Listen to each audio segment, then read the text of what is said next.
ਸ਼ਮਾਦਾਨ।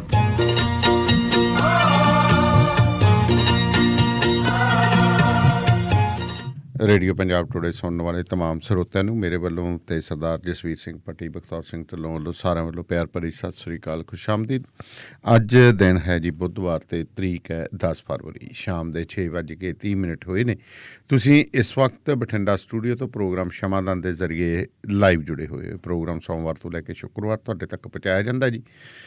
ਇਸ ਪ੍ਰੋਗਰਾਮ ਨੂੰ ਦੁਨੀਆ ਭਰ ਦੇ ਵਿੱਚ ਬੈਠੇ ਪੰਜਾਬੀ ਬਹੁਤ ਹੀ ਪਿਆਰ ਨਾਲ ਸੁਣਦੇ ਨੇ ਅਤੇ ਸਾਨੂੰ ਮਾਣ ਹੈ ਸਾਡੇ ਲਿਸਨਰਸ 'ਤੇ ਜਿਹੜੇ ਲਗਾਤਾਰ ਸਾਡਾ ਨਾਲ ਜੁੜੇ ਹੋਏ ਨੇ। ਅਸੀਂ ਉਹਨਾਂ ਦੀਆਂ ਉਮੀਦਾਂ 'ਤੇ ਖਰੇ ਉਤਰਦੇ ਹਾਂ। ਲਗਾਤਾਰ ਇਸ ਪ੍ਰੋਗਰਾਮ ਦੇ ਸਰੋਤੇ ਵੱਧ ਰਹੇ ਨੇ। ਸੋ ਇਸ ਪ੍ਰੋਗਰਾਮ ਦੇ ਵਿੱਚ ਜੇਕਰ ਤੁਸੀਂ ਕੋਈ ਇਤਸ਼ਾਰ ਦੇਣਾ ਚਾਹੁੰਦੇ ਆਪਦੇ ਬਿਜ਼ਨਸ ਦਾ, ਬਹੁਤ ਹੀ ਰੀਜ਼ਨੇਬਲ ਰੇਟ ਨੇ। ਤੁਸੀਂ ਸੰਪਰਕ ਕਰ ਸਕਦੇ ਹੋ 9780141741 ਤੇ 9780141741 ਤੇ। ਇਸ ਤੋਂ ਇਲਾਵਾ ਰੇਡੀਓ ਪੰਜਾਬ ਟੁਡੇ ਦਾ ਪ੍ਰੋਗਰਾਮ ਜਦੋਂ ਤੁਸੀਂ YouTube ਜਾਂ ਫੇਸਬੁੱਕ ਦੇ ਉੱਤੇ ਸੁਣਦੇ ਹੋ ਤਾਂ ਪਲੀਜ਼ ਵੱਧ ਤੋਂ ਵੱਧ ਸ਼ੇਅਰ ਜ਼ਰੂਰ ਕਰ ਦਿਆ ਕਰੋ। ਵਾਸ਼ਿੰਗਟਨ ਫਰੇਟ ਸਰਵਿਸ ਜਿਹੜੀ ਓਨਰ ਆਪਰੇਟਰ ਅਤੇ ਡਰਾਈਵਰ ਹਾਇਰ ਕਰ ਰਹੀ ਹੈ, ਸੈਟਲ ਏਰੀਆ ਦੇ ਵਿੱਚ ਤੁਹਾਨੂੰ ਲੋਕਲ ਜੋਬ ਦਿੰਦੀ ਹੈ। ਦਿੱਲੀ ਕੰਮ ਤੋਂ ਘਰੇ ਜਾ ਸਕਦੇ ਹੋ। ਡਿਸਪੈਚ ਪੰਜਾਬੀ ਅਤੇ ਇੰਗਲਿਸ਼ 'ਚ ਕੀਤਾ ਜਾਂਦਾ ਹੈ। ਗੁਰਵਿੰਦਰ ਸਿੰਘ ਧਾਲੀਵਾਲ ਹੋਰਾਂ ਨਾਲ ਸੰਪਰਕ ਕਰ ਲਓ 2063544060 ਜਾਂ ਜਗਦੇਵ ਸੰਧੂ ਹੋਰਾਂ ਨਾਲ 2532666924 ਤੇ। ਸੋ ਬੇਕਰਸਵੀਲ ਏਰੀਆ ਦੇ ਵਿੱਚ ਬਿਜਲੀ ਦੇ ਬਿੱਲਾਂ ਤੋਂ ਨਿਜਾਤ ਪਾਉਣ ਦੇ ਲਈ ਸੰਪਰਕ ਕਰੋ ਜਤਿੰਦਰ ਸਿੰਘ ਤੂਰ ਹੋਰਾਂ ਨਾਲ 6617541722 ਤੇ ਕਾਲ ਕਰ ਸਕਦੇ ਹੋ। ਇੱਕ ਸੁਨੇਹਾ ਅਰਲਿੰਗਟਨ ਫਿਊਲ ਸਟਾਪ ਦਾ ਫਿਰ ਸਦਾ ਜੀ। ਮੈਨੂੰ ਬਸ ਇੱਕ ਗੱਲ ਦੱਸ ਦੇ ਵੀ ਆ ਜਿਹੜੀ ਤੂੰ ਟਰੈਵਲਿੰਗ ਕਰਦਾ ਤੇ ਉਹਦੇ ਤੋਂ ਬਾਅਦ ਫਰੈਸ਼ ਰਹਿਣਾ, ਇਹਦਾ ਰਾਜ਼ ਕੀ ਹੈ? ਇਹਦਾ ਰਾਜ਼ ਹੈ Arlington fuel stop. Arlington fuel stop 1801 pioneer street highway exit 208 ਤੇ, ਜਿੱਥੇ ਤੁਹਾਨੂੰ ਫ੍ਰੀ ਕਾਫੀ, free fax service, free truck parking, ਰੋਟੀ, ਠੇਕਾ, ਲਾਂਡਰੀ, ਸ਼ਾਵਰ ਤੇ ਟਰੱਕਾਂ ਦਾ ਹੋਰ ਵੀ ਸਾਮਾਨ ਆਸਾਨੀ ਨਾਲ ਮਿਲੇਗਾ। ਹੁਣੇ ਕਾਲ ਕਰੋ 360 652 6066 ਯਾਨੀ 3606526066। ਇਹ ਦੋ ਲੋਕੇਸ਼ਨਾਂ ਤੋਂ ਸੇਵਾਵਾਂ ਪ੍ਰਦਾਨ ਕਰਦੇ ਨੇ। Second location Lost Hill travel centre 14814 Elom street, Lost Hills. Phone number 661 797 2354। ਉਹ ਯਾਰ ਕੀ ਸੁਪਨੇ ਦੇਖੇ ਸੀ ਕੈਨੇਡਾ ਆਉਣ ਤੋਂ ਪਹਿਲਾਂ? ਉਹ ਸੁਪਨੇ ਪੂਰੇ ਕਰਨੇ ਆ ਤਾਂ ਡ੍ਰੀਮ ਲਾਈਨਰ ਐਕਸਪ੍ਰੈਸ ਵਾਲਿਆਂ ਨੂੰ ਕਾਲ ਕਰ। ਜੀ ਹਾਂ, dream liner Express company Calgary, Alberta, Canada, ਜਿਨ੍ਹਾਂ ਨੂੰ ਸਾਫ਼ ਸੁਥਰੇ ਰਿਕਾਰਡ ਤੇ 2 ਸਾਲਾ ਤਜਰਬੇ ਵਾਲੇ ਡਰਾਈਵਰ ਦੀ ਲੋੜ ਹੈ। ਇਹਨਾਂ ਕੋਲ ਕੈਲਗਰੀ, ਅਲਬਰਟਾ ਤੋਂ ਕੈਲੀਫੋਰਨੀਆ ਤੇ ਐਰੀਜ਼ੋਨਾ ਦੇ ਸਿੱਧੇ ਰਨ। ਇਹਨਾਂ ਕੋਲ ਡਰਾਈ ਤੇ ਰੀਫਰ ਲੋਡ ਵੀ ਹੈ। ਹੋਮ ਰਿਟਰਨ ਵਿਦਿਨ 5 ਡੇਜ਼, ਬਾਈ ਵੀਕਲੀ ਤੇ ਚੰਗੀ ਤਨਖਾਹ ਦਿੰਦੇ ਆ। ਔਰ ਹਾਂ, ਸਿੰਗਲ ਤੇ ਟੀਮਸ ਦੋਨਾਂ ਨੂੰ ਹਾਇਰ ਕਰਦੇ ਨੇ। ਵਧੇਰੇ ਜਾਣਕਾਰੀ ਲਈ call 403 404 9501 403 404 9501। Dreamliner Express company Calgary, Alberta, Canada. So programme ਸ਼ਮਾਦਾਨ ਦੇ ਵਿੱਚ ਮੇਰੇ ਨਾਲ ਹੁਣ ਸਰਦਾਰ ਜਸਵੀਰ ਸਿੰਘ ਪੱਟੀ ਹੋਰੀ ਜੁੜ ਗਏ ਨੇ। ਪੱਟੀ ਸਾਹਿਬ ਸਤਿ ਸ਼੍ਰੀ ਅਕਾਲ ਜੀ, ਗੁਰਫਤਿਹ ਜੀ। ਸਤਿ ਸ਼੍ਰੀ ਅਕਾਲ ਜੀ, ਵਾਹਿਗੁਰੂ ਖਾਲਸਾ ਫਤਿਹ ਜੀ। ਜੀ ਪੱਟੀ ਸਾਹਿਬ, ਸਭ ਤੋਂ ਪਹਿਲਾਂ ਤਾਂ ਆਪਾਂ ਥੋੜ੍ਹਾ ਜਿਹਾ ਗੱਲ ਕਰ ਲਈਏ, ਕਿਉਂਕਿ ਇਲੈਕਸ਼ਨ ਨੇ ਪੰਜਾਬ ਦੇ ਵਿੱਚ, ਸਥਾਨਕ ਸਰਕਾਰਾਂ ਦੇ ਤੁਹਾਡੇ ਵੀ ਇੱਥੇ ਹੋਣਗੇ। ਕੀ ਮਾਹੌਲ ਹੈ ਜੀ? ਤਲਕਲਾਮੀ ਬੜੀ ਵਧੀ ਹੋਈ ਹੈ ਪੰਜਾਬ ਦੇ ਵਿੱਚ, ਮਾਹੌਲ ਗਰਮ ਪੂਰਾ ਹੋਇਆ ਪਿਆ। ਆਪਦੀਆਂ ਸੱਤਾ ਲਈ, ਆਪਣੀ ਸਿਆਸੀ ਪਾਰਟੀਆਂ ਦੇ ਲਈ ਜ਼ਮੀਨਾਂ ਮੁੜ ਤਲਾਸ਼ਣ ਦੀ, ਪੈਰ ਜਮਾਉਣ ਦੀਆਂ ਕੋਸ਼ਿਸ਼ਾਂ ਦੇ ਵਿੱਚ, ਜਿਹਨੂੰ ਆਪਾਂ ਆਖੀਏ ਕਿ ਧੱਜੀਆਂ ਉਡਾਈਆਂ ਜਾ ਰਹੀਆਂ ਨੇ ਲੋਕਤੰਤਰ ਦੀਆਂ। ਜਿਹੜੀ ਤੁਸੀਂ ਗੱਲ ਕੀਤੀ ਹੈ ਜੀ, ਇਹਦਾ ਫੈਸਲਾ ਕੱਲ ਇੱਕ ਵਾਰੀ ਫੇਰ ਹੋ ਜਾਏਗਾ ਜੀ। ਜਿਹੜੀ ਜਗਰਾਉਂ ਦੇ ਵਿੱਚ ਇਹਨਾਂ ਨੇ ਇੱਕ ਮਹਾਂ ਪੰਚਾਇਤ ਬੁਲਾਈ ਹੈ, ਮੇਰੇ ਖਿਆਲ ਪੰਜਾਬ ਦੇ ਵਿੱਚ ਪੰਚਾਇਤ ਦੇ ਨਾਂ ਤੇ ਪਹਿਲੀ ਪੰਚਾਇਤ। ਹਾਂ ਬਿਲਕੁਲ ਪਹਿਲੀ ਹੈ ਜੀ। ਉਹਦੇ ਵਿੱਚ ਜਿਹੜੀਆਂ ਕੁਝ ਸਿਆਸੀ ਪਾਰਟੀਆਂ, ਜਿਵੇਂ ਸਾਡੇ ਮਾਨਯੋਗ ਹੈਗੇ ਨੇ ਪਰਮਿੰਦਰ ਸਿੰਘ ਢੀਂਡਸਾ, ਉਹਨਾਂ ਨੇ ਵੀ ਕਿਹਾ ਆਪਣੇ ਵਰਕਰਾਂ ਦੀ ਕਿ ਵੱਡੀ ਗਿਣਤੀ ਚ ਕੁਝ ਉਹਦੇ ਵਿੱਚੋਂ ਲੱਖ ਬੰਦਾ ਆਉਂਦਾ, 50,000 ਆਉਂਦਾ, 20,000 ਆਉਂਦਾ, ਇਹ ਤੁਹਾਨੂੰ ਕੱਲ ਪਤਾ ਲੱਗੂਗਾ। ਲੇਕਿਨ ਉਦੋਂ ਬਾਅਦ ਇਹਨਾਂ ਸਿਆਸੀ ਪਾਰਟੀਆਂ ਦੇ ਖਿਲਾਫ ਫਿਰ ਇੱਕ ਵੱਡਾ ਰੋਸ ਪੈਦਾ ਹੋਇਆ ਜੀ, ਕਿਉਂਕਿ ਕੱਲ ਵਾਲੀ ਬੁਨਿਆਦ ਰੱਖੀ ਜਾਏਗੀ ਪੰਚਾਇਤਾਂ ਕਰਨ ਦੀ ਪੰਜਾਬ ਦੇ ਵਿੱਚ। ਜਿਹੜੀ ਕੱਲ ਵਾਲੀ ਪੰਚਾਇਤ ਜੇ ਕਾਮਯਾਬ ਹੁੰਦੀ ਹੈ ਤੇ ਫਿਰ ਪੰਚਾਇਤਾਂ ਦਾ ਸਿਲਸਿਲਾ ਇੱਕ ਸ਼ੁਰੂ ਹੋ ਜਾਏਗਾ ਤੇ ਫਿਰ ਚੋਣਾਂ ਚਲਾਉਣ ਨੂੰ ਕਿਸੇ ਨੇ ਪੁੱਛਣਾ ਜੀ। ਜੋ ਹਾਲਾਤ ਸਾਡੇ ਬਣ ਰਹੇ ਇਸ ਵੇਲੇ ਤੁਹਾਡੇ ਸਾਹਮਣੇ ਐਸੀ ਤੇ ਗੱਲ ਕਹਾਂਗੇ ਵੀ ਚੋਣਾਂ ਚੱਲ ਰਹੀਆਂ ਜੀ, ਬੀਜੇਪੀ ਨੂੰ ਆਪਣੀ ਕਿਸਮਤ ਅਜਮਾਉਣ ਦਿਓ। ਕਰਨ ਦੇ ਪ੍ਰਚਾਰ ਨਾਲ ਤੁਹਾਨੂੰ ਪਤਾ ਲੋਕ ਕਿੰਨੇ ਉਹਨਾਂ ਦੇ ਹੱਕ ਦੇ ਵਿੱਚ ਆ ਜੀ। ਜਦੋਂ ਕਿਸੇ ਘਰ ਦੇ ਵਿੱਚ ਜਾਂਦੇ ਕਹਿੰਦੇ ਚੋਣ ਨਿਸ਼ਾਨ ਕੀ ਆ ਜੀ, ਉਹ ਕਹਿੰਦੇ ਜੀ ਕਮਲ ਦਾ ਫੁੱਲ, ਮਾਫ ਕਰੋ ਜੀ। ਕਈ ਤੇ ਗੱਲ ਵੀ ਪੈ ਜਾਂਦੇ ਵੀ ਤੁਹਾਨੂੰ ਪਤਾ ਉੱਥੇ ਕਿਸਾਨ ਕਿੱਦਾਂ ਬੈਠੇ, ਕਿਸਾਨੀ ਨੇ ਕਿਸਾਨ ਮਰ ਕੇ ਉੱਥੇ ਤੁਸੀਂ ਕਰਨ ਕਿਹੜੇ ਤੁਸੀਂ। ਜੀ ਮਤਲਬ ਮੇਰਾ ਕਹਿਣ ਤੋਂ ਭਾਵ ਅਜੇ ਤੱਕ ਇਹਨਾਂ ਸਿਰਫ 26% ਕਿ 27% ਜਿਹੜੀਆਂ ਸੀਟਾਂ ਚੋਣਾਂ ਲੜ ਰਹੇ, ਬਾਕੀ ਚੋਣਾਂ ਲੜ ਰਹੇ, ਜਿਹੜੇ ਕਹਿ ਰਹੇ ਵੀ 117 ਸੀਟਾਂ ਤੇ ਚੋਣਾਂ ਲੜ ਕੇ ਸੀ ਵਿਧਾਨ ਸਭਾ ਜਿੱਤਣੀ ਹੈ। ਹਾਂ ਬਿਲਕੁਲ ਬਿਲਕੁਲ, ਸਰਕਾਰ ਬਣਾਉਣ ਦੇ ਦਾਅਵੇ ਕਰ ਰਹੇ ਨੇ। ਤੇ ਜਿਹੜੇ ਸਾਡੇ ਅਸ਼ਵਨੀ ਕੁਮਾਰ ਜੀ ਉਹਨਾਂ ਨੂੰ ਅਗਲੇ ਵੜ ਨਹੀਂ ਦਿੰਦੇ, ਤੇ ਜਗ੍ਹਾ ਤੋਂ ਕੱਲ ਭਜਾਇਆ ਜੀ। ਉਹਨਾਂ ਨੂੰ ਸਿਕਿਉਰਿਟੀ ਦੇਣ ਦੀ ਗੱਲ ਕੀਤੀ, ਉਹਨੇ ਕਿਹਾ ਜੀ ਪੰਜਾਬ ਪੁਲਿਸ ਦੀ ਸਿਕਿਉਰਿਟੀ ਮੈਂ ਨਹੀਂ ਲੈਣੀ। ਉਹਨਾਂ ਦਾ ਦੋਸ਼ ਇਹ ਆ ਵੀ ਇਹ ਜਿਹੜੇ ਬੰਦੇ ਆ ਇਹ ਸਿਰਫ ਕਾਂਗਰਸੀ ਆ ਜਿਹੜੇ ਸਾਡੇ ਤੇ ਹਮਲੇ ਕਰ ਰਹੇ, ਜਿਹੜੇ ਕੁਝ ਕਰ ਰਹੇ ਆ। ਲੇਕਿਨ ਇੱਕ ਕਿਸਾਨਾਂ ਦੇ ਵੱਡੇ ਆਗੂ ਨੇ ਕਹਿਤਾ ਜੀ, ਮਾਲਵੇ ਦੇ ਇੱਕ ਕਿਸਾਨਾਂ ਦੀ ਵੱਡੇ ਜਥੇਬੰਦੀ ਦੇ ਆਗੂ ਨੇ ਇੱਕ ਕਹਿ ਦਿੱਤਾ ਵੀ ਭਾਈ ਇਹਨਾਂ ਨੂੰ ਕਿਸੇ ਵੀ ਸੂਰਤ 'ਚ ਅਸੀਂ ਕਿਤੇ ਰੈਲੀ ਨਹੀਂ ਕਰਨ ਦੇਵਾਂਗੇ, ਕਿਤੇ ਮੀਟਿੰਗ ਨਹੀਂ ਕਰਨ ਦੇਵਾਂਗੇ ਜੀ, ਭਾਵੇਂ ਕਿ ਉਹਨਾਂ ਦਾ ਅੰਦੋਲਨ ਬਿਲਕੁਲ ਸ਼ਾਂਤਮਈ ਹੈ। ਫੇਰ ਵੀ ਘੁਸਪੈਠ ਹੋ ਜਾਂਦੀ, ਕੋਈ ਸ਼ਰਾਰਤੀ ਇਹ ਤਾਂ ਬਾੜੀ ਜਾਂਦੇ ਆ ਜੀ, ਇਹ ਤਾਂ ਜਿੰਨਾ ਮਰਜ਼ੀ ਕਰ ਲੋ, ਜਿੰਨਾ ਮਰਜ਼ੀ ਝਾੜ ਲੋ, ਦਾਲ 'ਚ ਤਾਂ ਕੋਕੜੂ ਆ ਹੀ ਜਾਂਦਾ ਹੈ। ਬਿਲਕੁਲ ਬਿਲਕੁਲ। ਇਸ ਕਰਕੇ ਇਲੈਕਸ਼ਨ ਦੀ ਜਿਹੜੀ ਚੋਣਾਂ ਦੀ ਗੱਲ, ਚੋਣਾਂ ਜਿਹੜੀਆਂ ਤੁਹਾਡੇ ਮਾਲਵੇ ਤੇ ਦੁਆਬੇ ਤੇ ਕਾਫੀ ਵਿਰੋਧ ਹੋ ਰਿਹਾ, ਮੱਝ ਵੀ ਹੋ ਰਿਹਾ, ਮੱਝ ਜਿੰਨਾ ਆਧਾਰ ਹੀ ਨਹੀਂ ਗਾ ਬੀਜੇਪੀ ਦਾ। ਨਿਆਜੇ ਦੇ ਵਿੱਚੋਂ ਵੇਖੋ ਜਿਹੜੀਆਂ ਵਿਧਾਨ ਸਭਾ ਚੋਣਾਂ ਦੇ ਵਿੱਚ ਇਹਨਾਂ ਨੂੰ ਸਿਰਫ ਇੱਕ ਸੀਟ ਮਿਲੀ ਜੀ। ਆਮ ਤੌਰ ਤੇ ਜੇ ਮੱਝ ਦੀਆਂ 25 ਸੀਟਾਂ ਹੋਣ ਤੇ 2 ਜਾਂ 3 ਤੋਂ ਵੱਧ ਨਹੀਂ ਮਿਲਦੀਆਂ ਇਹਨਾਂ ਨੂੰ। ਜਿੰਨੀਆਂ ਮਿਲਦੀਆਂ ਦੁਆਬੇ 'ਚ ਮਿਲਦੀਆਂ ਜਾਂ ਮਾਲਵੇ 'ਚ ਮਿਲਦੀਆਂ ਇਹਨਾਂ ਨੂੰ ਜੀ। ਇਸ ਕਰਕੇ ਮਾਝੇ ਦੇ ਵਿੱਚ ਇਹਨਾਂ ਦਾ ਵਿਰੋਧ ਹੋਵੇ ਜਾਂ ਨਾ ਹੋਵੇ ਕੋਈ ਫਰਕ ਪੈਂਦਾ। ਲੋਕੀ ਵੈਸੇ ਹੀ ਕਹਿੰਦੇ ਚਲ ਛੱਡੋ ਪਰਾਂ ਨਹੀਂ ਵੋਟ ਕੀ ਪਾਉਣੀ ਹੈ। ਲੇਕਿਨ ਸਭ ਤੋਂ ਵੱਡੀ ਗੱਲ ਇਹ ਆ ਕਿ ਜਿਹੜਾ ਰੋਸ ਇਸ ਵੇਲੇ ਜਿਹੜਾ ਦੁਕਾਨਦਾਰ ਆ, ਵਪਾਰੀ ਆ, ਉਹਨਾਂ 'ਚ ਪਾਇਆ ਜਾ ਰਿਹਾ, ਉਹਦੇ ਕਰਕੇ ਵੀ ਥੋੜੀ ਜਿਹੀ ਫੈਡ ਅਪ ਹੋਏ ਜੀ। ਜਿਹੜੇ ਕੱਲ ਕਹਿੰਦੇ ਸੀ ਵੀ ਕਿਸਾਨ ਨੂੰ ਕਹਿੰਦੇ ਸੀ ਖਾਲਿਸਤਾਨੀ ਆ, ਅੱਤਵਾਦੀ ਆ, ਵੱਖਵਾਦੀ ਨੇ, ਇਹ ਟੁਕੜੇ ਗੈਂਗ ਨੇ, ਚੁੱਗ ਵਰਗੇ ਬੰਦੇ ਕਹਿੰਦੇ ਸੀ। ਤੇ ਅੱਜ ਕਿਵੇਂ ਕਹਿ ਸਕਦੇ ਕਿਸਾਨ ਨੂੰ ਸਾਡੀ ਮਦਦ ਕਰੂ? ਹਾਂ ਦੱਸੋ ਕਿਹੜੇ ਮੂੰਹ ਨਾਲ ਕਹਿੰਦੇ ਹੋ? ਅੱਜ ਕਿਹੜੇ ਮੂੰਹ ਨਾਲ ਕਿਸਾਨਾਂ ਤੋਂ ਵੋਟ ਮੰਗਣਗੇ? ਇਸ ਕਰਕੇ ਪਹਿਲਾਂ ਆਪਣੀ ਜ਼ੁਬਾਨ ਸੰਭਾਲ ਕੇ ਬੋਲੋ, ਫਿਰ ਤੁਸੀਂ ਲੋਕਾਂ ਜਾਣੋਗੇ ਤੁਸੀਂ ਇੱਕ ਲੈਵਲ ਦੇ ਲੀਡਰ ਹੋ ਅੱਜ ਦੀ ਡੇਟ ਦੇ ਵਿੱਚ ਜੀ। ਇਸ ਕਰਕੇ ਨਾ ਵਿਰੋਧ ਕਾਫੀ ਹੋ ਰਿਹਾ ਵਾ। 26-27% ਸੀਟਾਂ ਤੁਸੀਂ ਚੋਣਾਂ ਲੜ ਰਹੇ, ਉਹਨਾਂ ਦੇ ਵਿੱਚੋਂ ਪਤਾ ਨਹੀਂ ਕਿੰਨੀਆਂ ਮਿਲਣੀਆਂ ਕਿੰਨੀਆਂ ਨਹੀਂ ਮਿਲਣੀਆਂ। ਲੇਕਿਨ ਫਿਰ ਵੀ ਮੈਂ ਨਾ ਉਹਦੀ ਹਿੰਮਤ ਆ, ਇੰਨਾ ਵਿਰੋਧ ਹੋਣ ਦੇ ਬਾਵਜੂਦ ਲੋਕ ਉੱਤੇ ਖੜ ਗਿਆ। ਲੇਕਿਨ ਬਹੁਤੇ ਉਮੀਦਵਾਰ ਉਹਨਾਂ ਦੇ ਆਜ਼ਾਦ ਖੜੇ ਜੀ, ਜਿਹੜੇ ਕਹਿੰਦੇ ਜੀ ਜਿੱਤ ਕੇ ਤੁਹਾਡੇ ਕੋਲ ਵਾਪਸ ਆ ਜਾਣਗੇ, ਕੋਈ ਗੱਲ ਨਹੀਂ। ਲੇਕਿਨ ਫੈਸਲਾ ਹੁਣ ਲੋਕਾਂ ਨੇ ਕਰਨਾ ਪੰਜਾਬ ਦੇ ਵੀ ਇਹਨਾਂ ਲੋਕਾਂ ਪੋਲੀਟੀਕਲ ਬੰਦਿਆਂ ਨੂੰ ਵੋਟਾਂ ਪਾਉਣੀਆਂ ਜਾਂ ਕੋਈ ਚੱਜ ਦੇ ਉਮੀਦਵਾਰ ਬਣਾ ਕੇ ਉੱਥੇ ਭੇਜਣੇ ਜੀ। 2837 ਉਮੀਦਵਾਰ ਨੇ ਆਜ਼ਾਦ ਉਮੀਦਵਾਰ ਜਿਹੜੇ ਜੀ 2000 ਦੇ ਕਰੀਬ ਕਾਂਗਰਸ ਦੇ ਨੇ, 1600 ਦੇ ਕਰੀਬ ਜਿਹੜੇ ਹੈਗੇ ਅਕਾਲੀ ਦਲ ਦੇ ਜੀ, 1000 ਦੇ ਕਰੀਬ ਜਿਹੜੇ ਇਹਦੇ ਬੀਜੇਪੀ ਦੇ ਨਹੀਂ, ਤੇ ਉਹ ਤੋਂ ਅੱਧੇ ਜਿੱਤੇ ਵੈਸੇ ਭੱਜ ਗਏ ਵੀ ਅਸੀਂ ਨਹੀਂ ਇਲੈਕਸ਼ਨ ਲੜਦੇ ਜੀ, ਅਸੀਂ ਜਾਈ। ਇਸ ਕਰਕੇ ਚੋਣਾਂ ਦਾ ਮੰਦਾ ਹਾਲ। ਪਹਿਲੀ ਗੱਲ ਤੇ ਕੈਪਟਨ ਅਮਰਿੰਦਰ ਸਿੰਘ ਨੂੰ ਇਸ ਸਮੇਂ ਚੋਣ ਦਾ ਐਲਾਨ ਨਹੀਂ ਕਰਨਾ ਚਾਹੀਦਾ ਜੀ। ਜੀ ਬਿਲਕੁਲ। ਉਹਨਾਂ ਨੇ ਇਹ ਕਰਕੇ ਗਲਤੀ ਕੀਤੀ। ਜੇ ਅੱਗੇ ਸਾਲ ਲੰਘ ਗਿਆ ਸੀ ਤੇ ਹੋਰ ਸਾਲ ਲੰਘ ਜਾਣਾ ਤੇ ਫਿਰ ਪਰ ਉਹਦੇ ਨੂੰ ਜੇ ਸਰਕਾਰ ਬਦਲ ਜਾਂਦੀ ਜੀ, ਇਹਨਾਂ ਨੇ ਕਹਿਣਾ ਸੀ ਸਾਡੇ ਬੱਲੇ ਕੁਝ ਨਹੀਂ ਰਹਿਣਾ, ਧੱਕਾ ਕਰਕੇ। ਮੈਂ ਤੁਹਾਡੀ ਗੱਲ ਮੰਨਦਾ ਜੀ, ਸਰਕਾਰ ਨਹੀਂ ਰਹਿਣੀ ਤੇ ਫਿਰ ਡੈਮੋਕ੍ਰੇਸੀ ਨੂੰ ਨਾ ਕਤਲ ਕਰੋ ਤੁਸੀਂ। ਇਹ ਤਾਂ ਕਰਨੀ ਤਾਂ ਡੈਮੋਕ੍ਰੇਸੀ ਕਤਲ ਹੈ, ਸਾਰੇ ਕਰਦੇ ਇਹੀ ਕੁਝ ਹੀ ਕਰਦੇ ਆ ਜੀ। ਪੜ੍ਹ ਲਓ ਰਿਪੋਰਟਾਂ ਆਪਣੇ। ਬਿਲਕੁਲ ਕਰਦੇ। ਵੇਖੋ ਜੀਰਾ ਜਿਹਨੂੰ ਅਸੀਂ ਬੜਾ ਸਾਫ ਸੁਥਰਾ ਬੰਦਾ ਕਹਿੰਦੇ ਉਹਨੇ ਆਪਣੇ 17 ਮੀਟਰ ਜਾ ਕੇ ਘਰ ਚਲਾ ਗਿਆ। ਦੱਸੋ ਦੂਜੇ ਦਿਨ ਕਿੱਥੇ ਸਾਫ ਦੇਣਗੇ ਲੋਕ? ਕੱਲ ਨੂੰ ਕਿੱਥੇ ਜਾਣਗੇ ਲੋਕਾਂ ਦੇ ਵਿੱਚ ਜਾ ਕੇ? ਜਦੋਂ ਲੋਕਾਂ ਨੌਜਵਾਨਾਂ ਪੁੱਛਿਆ ਨਾ, ਜਿਹਦੇ ਕਿਸਾਨੀ ਮੋਰਚਾ ਲੱਗਾ ਵਾ, ਅੱਜ ਇਸ ਮੋਰਚੇ ਤੋਂ ਬਾਅਦ ਜਿਹੜੇ ਨਵੇਂ ਮੋਰਚੇ ਲੱਗਣੇ ਆ ਨਾ, ਉਦੋਂ ਇਹਨਾਂ ਲੀਡਰ ਨੂੰ ਭਜਾਉਣਾ ਅੱਗੇ ਲਾ ਕੇ ਸਾਰੇ ਲੋਕਾਂ ਨੇ। ਜੀ ਬਿਲਕੁਲ। ਅੱਗੇ ਹੋਣਗੇ, ਪਿੱਛੇ ਡੰਗ ਵਾਲੇ ਹੋਣਗੇ ਇਹਨਾਂ ਦੇ। ਜੀ ਬਿਲਕੁਲ ਤੁਹਾਡੀ ਗੱਲ ਸਹੀ ਹੈ। ਹੁਣ ਡਾਂਗਾਂ ਵਾਲੇ ਤੋਂ ਉਦੋਂ ਬਿਨਾਂ ਤਾਂ ਗੱਲ ਬਣਨੀ ਨਹੀਂ ਨਾ ਜੀ। ਹੈ ਜੀ। ਪਰ ਅੱਜ ਪ੍ਰਧਾਨ ਮੰਤਰੀ ਸਾਹਿਬ ਦਾ ਭਾਸ਼ਣ ਦੇਖੋ ਕੀ ਕਹਿ ਰਿਹਾ, ਆਪਣੀਆਂ ਗੱਲਾਂ ਭੁੱਲ ਗਏ। ਜੀ ਜਿਹੜੀਆਂ ਤੁਸੀਂ ਕਹਿੰਦੇ ਸੰਘਰਸ਼ ਕਰਦੇ ਰਹੇ ਹੋ, ਸਿਰਾਂ ਦੇ ਉੱਤੇ LPG ਦੇ ਸਿਲੰਡਰ ਖੋਤੇ ਨਾਲ ਗੱਡੀਆਂ ਖਿੱਚਦੇ ਰਹੇ ਹੋ। ਜੀ ਤੁਸੀਂ ਵੀ ਉਹਨਾਂ ਦੇ ਵਿੱਚ ਹਿੱਸੇਦਾਰ ਬਣਦੇ ਰਹੇ ਹੋ। ਪਰ ਦੇਖੋ ਯਾਰ, ਉਹ ਹਜੇ ਵੀ ਕਹਿੰਦੇ ਕਿ ਖੇਤੀ ਕਾਨੂੰਨ ਕਿਸਾਨਾਂ ਦੇ ਹੱਕ 'ਚ ਨੇ, ਕਹਿੰਦੇ ਗੁੰਮਰਾਹ ਹੋਏ ਫਿਰਦੇ ਨੇ। ਦੱਸੋ। ਦਾਨੇਵਾਲੀਆ ਸਾਹਿਬ, ਪਹਿਲੀ ਗੱਲ ਤੇ ਪ੍ਰਧਾਨ ਮੰਤਰੀ ਨੇ ਕਦੀ ਕਿਸਾਨਾਂ ਦੀ ਗੱਲ ਨਹੀਂ ਕੀਤੀ ਨਾ, ਕੀਤੀ ਨਹੀਂ, ਕਾਰਪੋਰੇਟ ਦੀ ਕੀਤੀ। ਪਹਿਲੀ ਵਾਰੀ ਆ ਕਿ ਕਿਸਾਨਾਂ ਨੂੰ ਹੁਣ ਨਾਂ ਲੈਣਾ ਸ਼ੁਰੂ ਕਰ ਦਿੱਤਾ ਉਹਨਾਂ। ਉਹਦੇ ਕੁਝ ਅੰਸ਼ ਮੈਂ ਪੜੂਗਾ, ਸਾਰਾ ਪਤਾ ਲੰਮਾ ਉਹਨਾਂ ਦਾ ਹੈਗਾ ਸਪੀਚ ਉਹਨਾਂ ਦੀ। ਉਹ ਕਹਿੰਦੇ ਨੇ ਬੜੀ ਸ਼ਿੱਦਤ ਨਾਲ ਕਰੋਨਾ ਕਾਲ 'ਚ 3 ਖੇਤੀ ਨੂੰ ਲੈਂਦੇ ਗਏ ਜੀ। ਕਿਸਾਨਾਂ ਦੀ ਜ਼ਿੰਦਗੀ ਬਦਲਣ ਲਈ ਗੰਭੀਰ ਕੋਸ਼ਿਸ਼ਾਂ ਹੋਈਆਂ।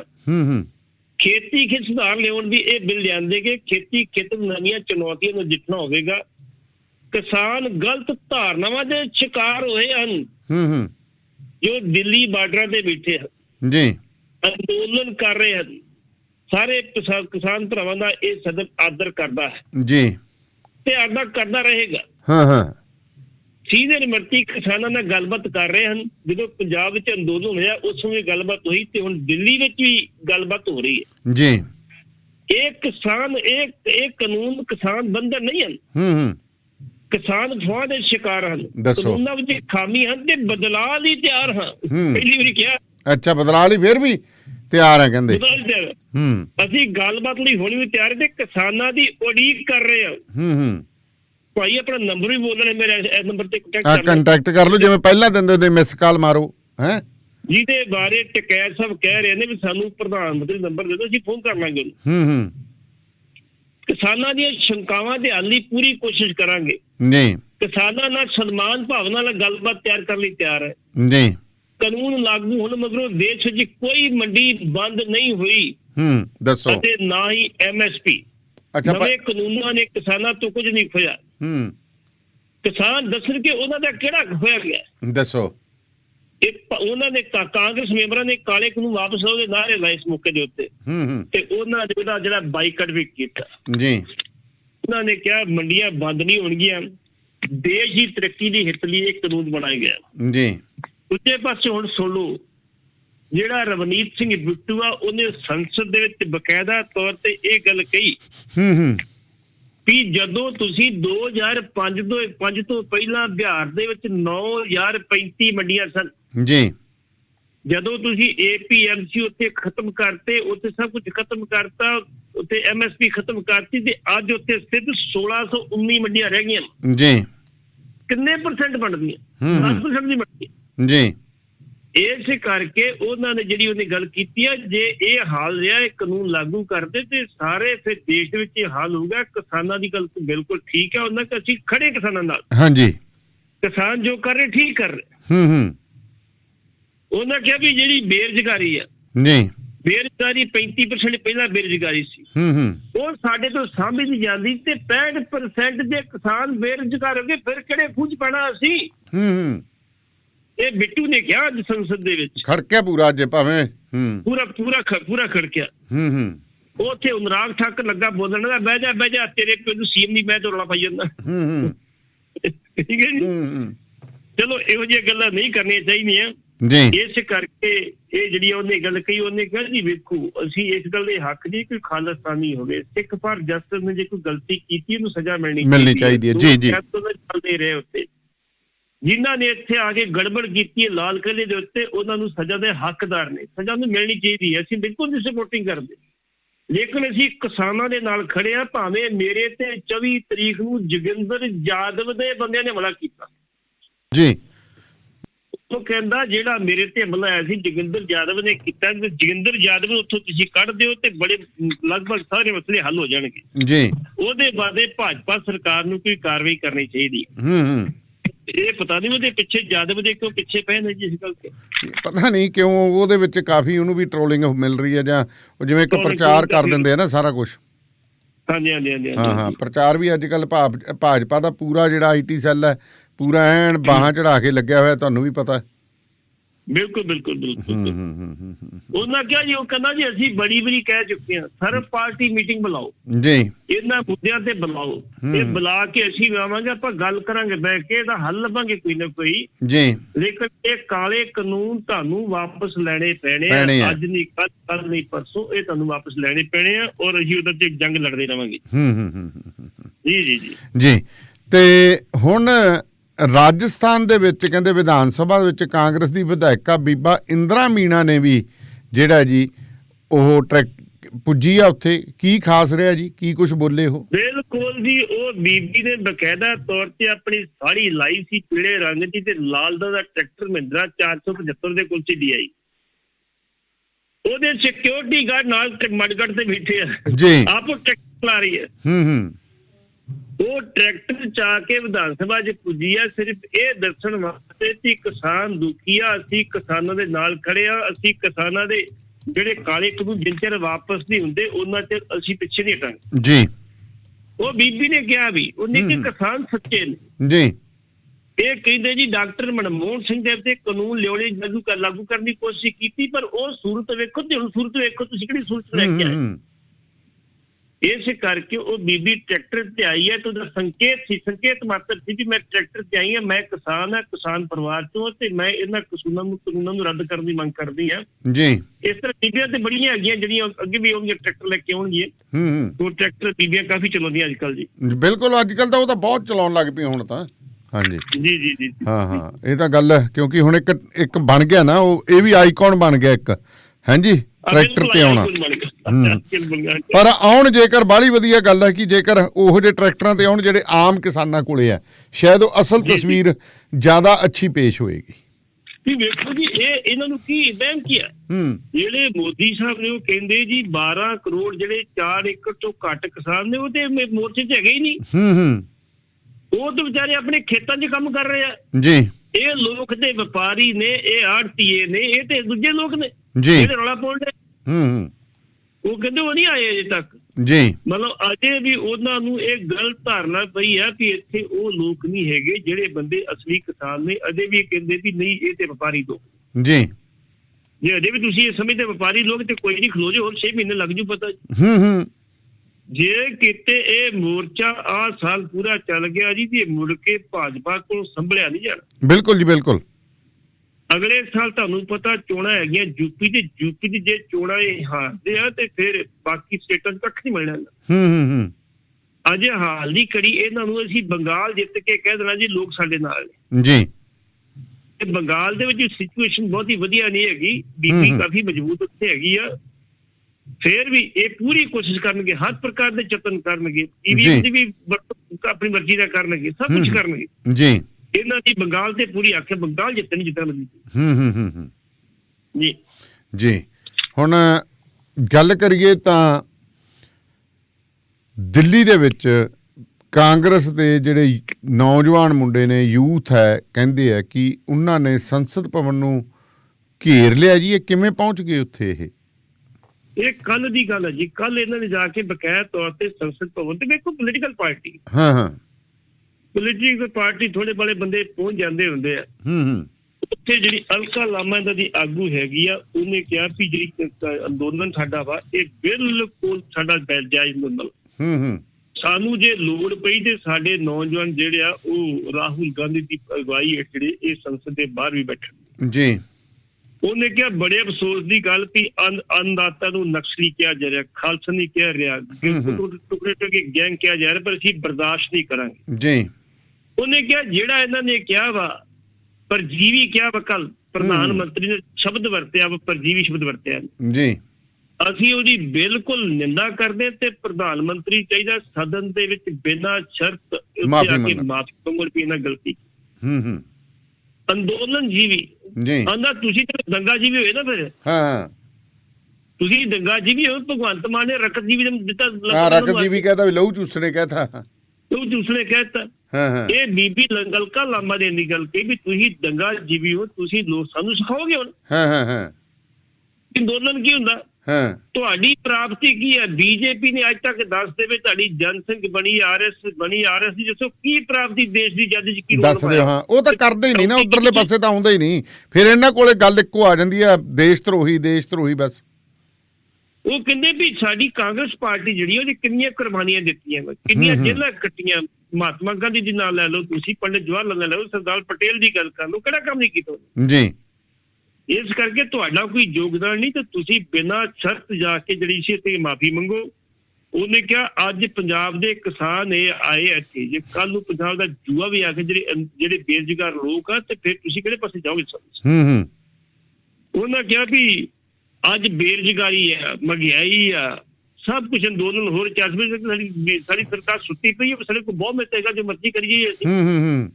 ਉਹਨਾਂ ਕਿ ਬਿਲਕੁਲ ਬਰਦਾਸ਼ਤ ਨਹੀਂ ਕਰਾਂਗੇ ਅਸੀਂ। ਕਾਂਗਰਸ ਦਾ ਜੂਝ ਜਿਹੜਾ ਜਗ ਚੁੱਕਾ, ਅਸੀਂ ਹਰ ਕਿਸਮ ਦਾ ਅੰਦੋਲਨ ਕਰਕੇ ਇਹ ਸਰਕਾਰ ਨੂੰ ਜਿਹੜਾ ਚੱਲਦਾ ਕਰਨ ਦੀ ਕੋਸ਼ਿਸ਼ ਕਰਾਂਗੇ ਜੀ ਜੀ।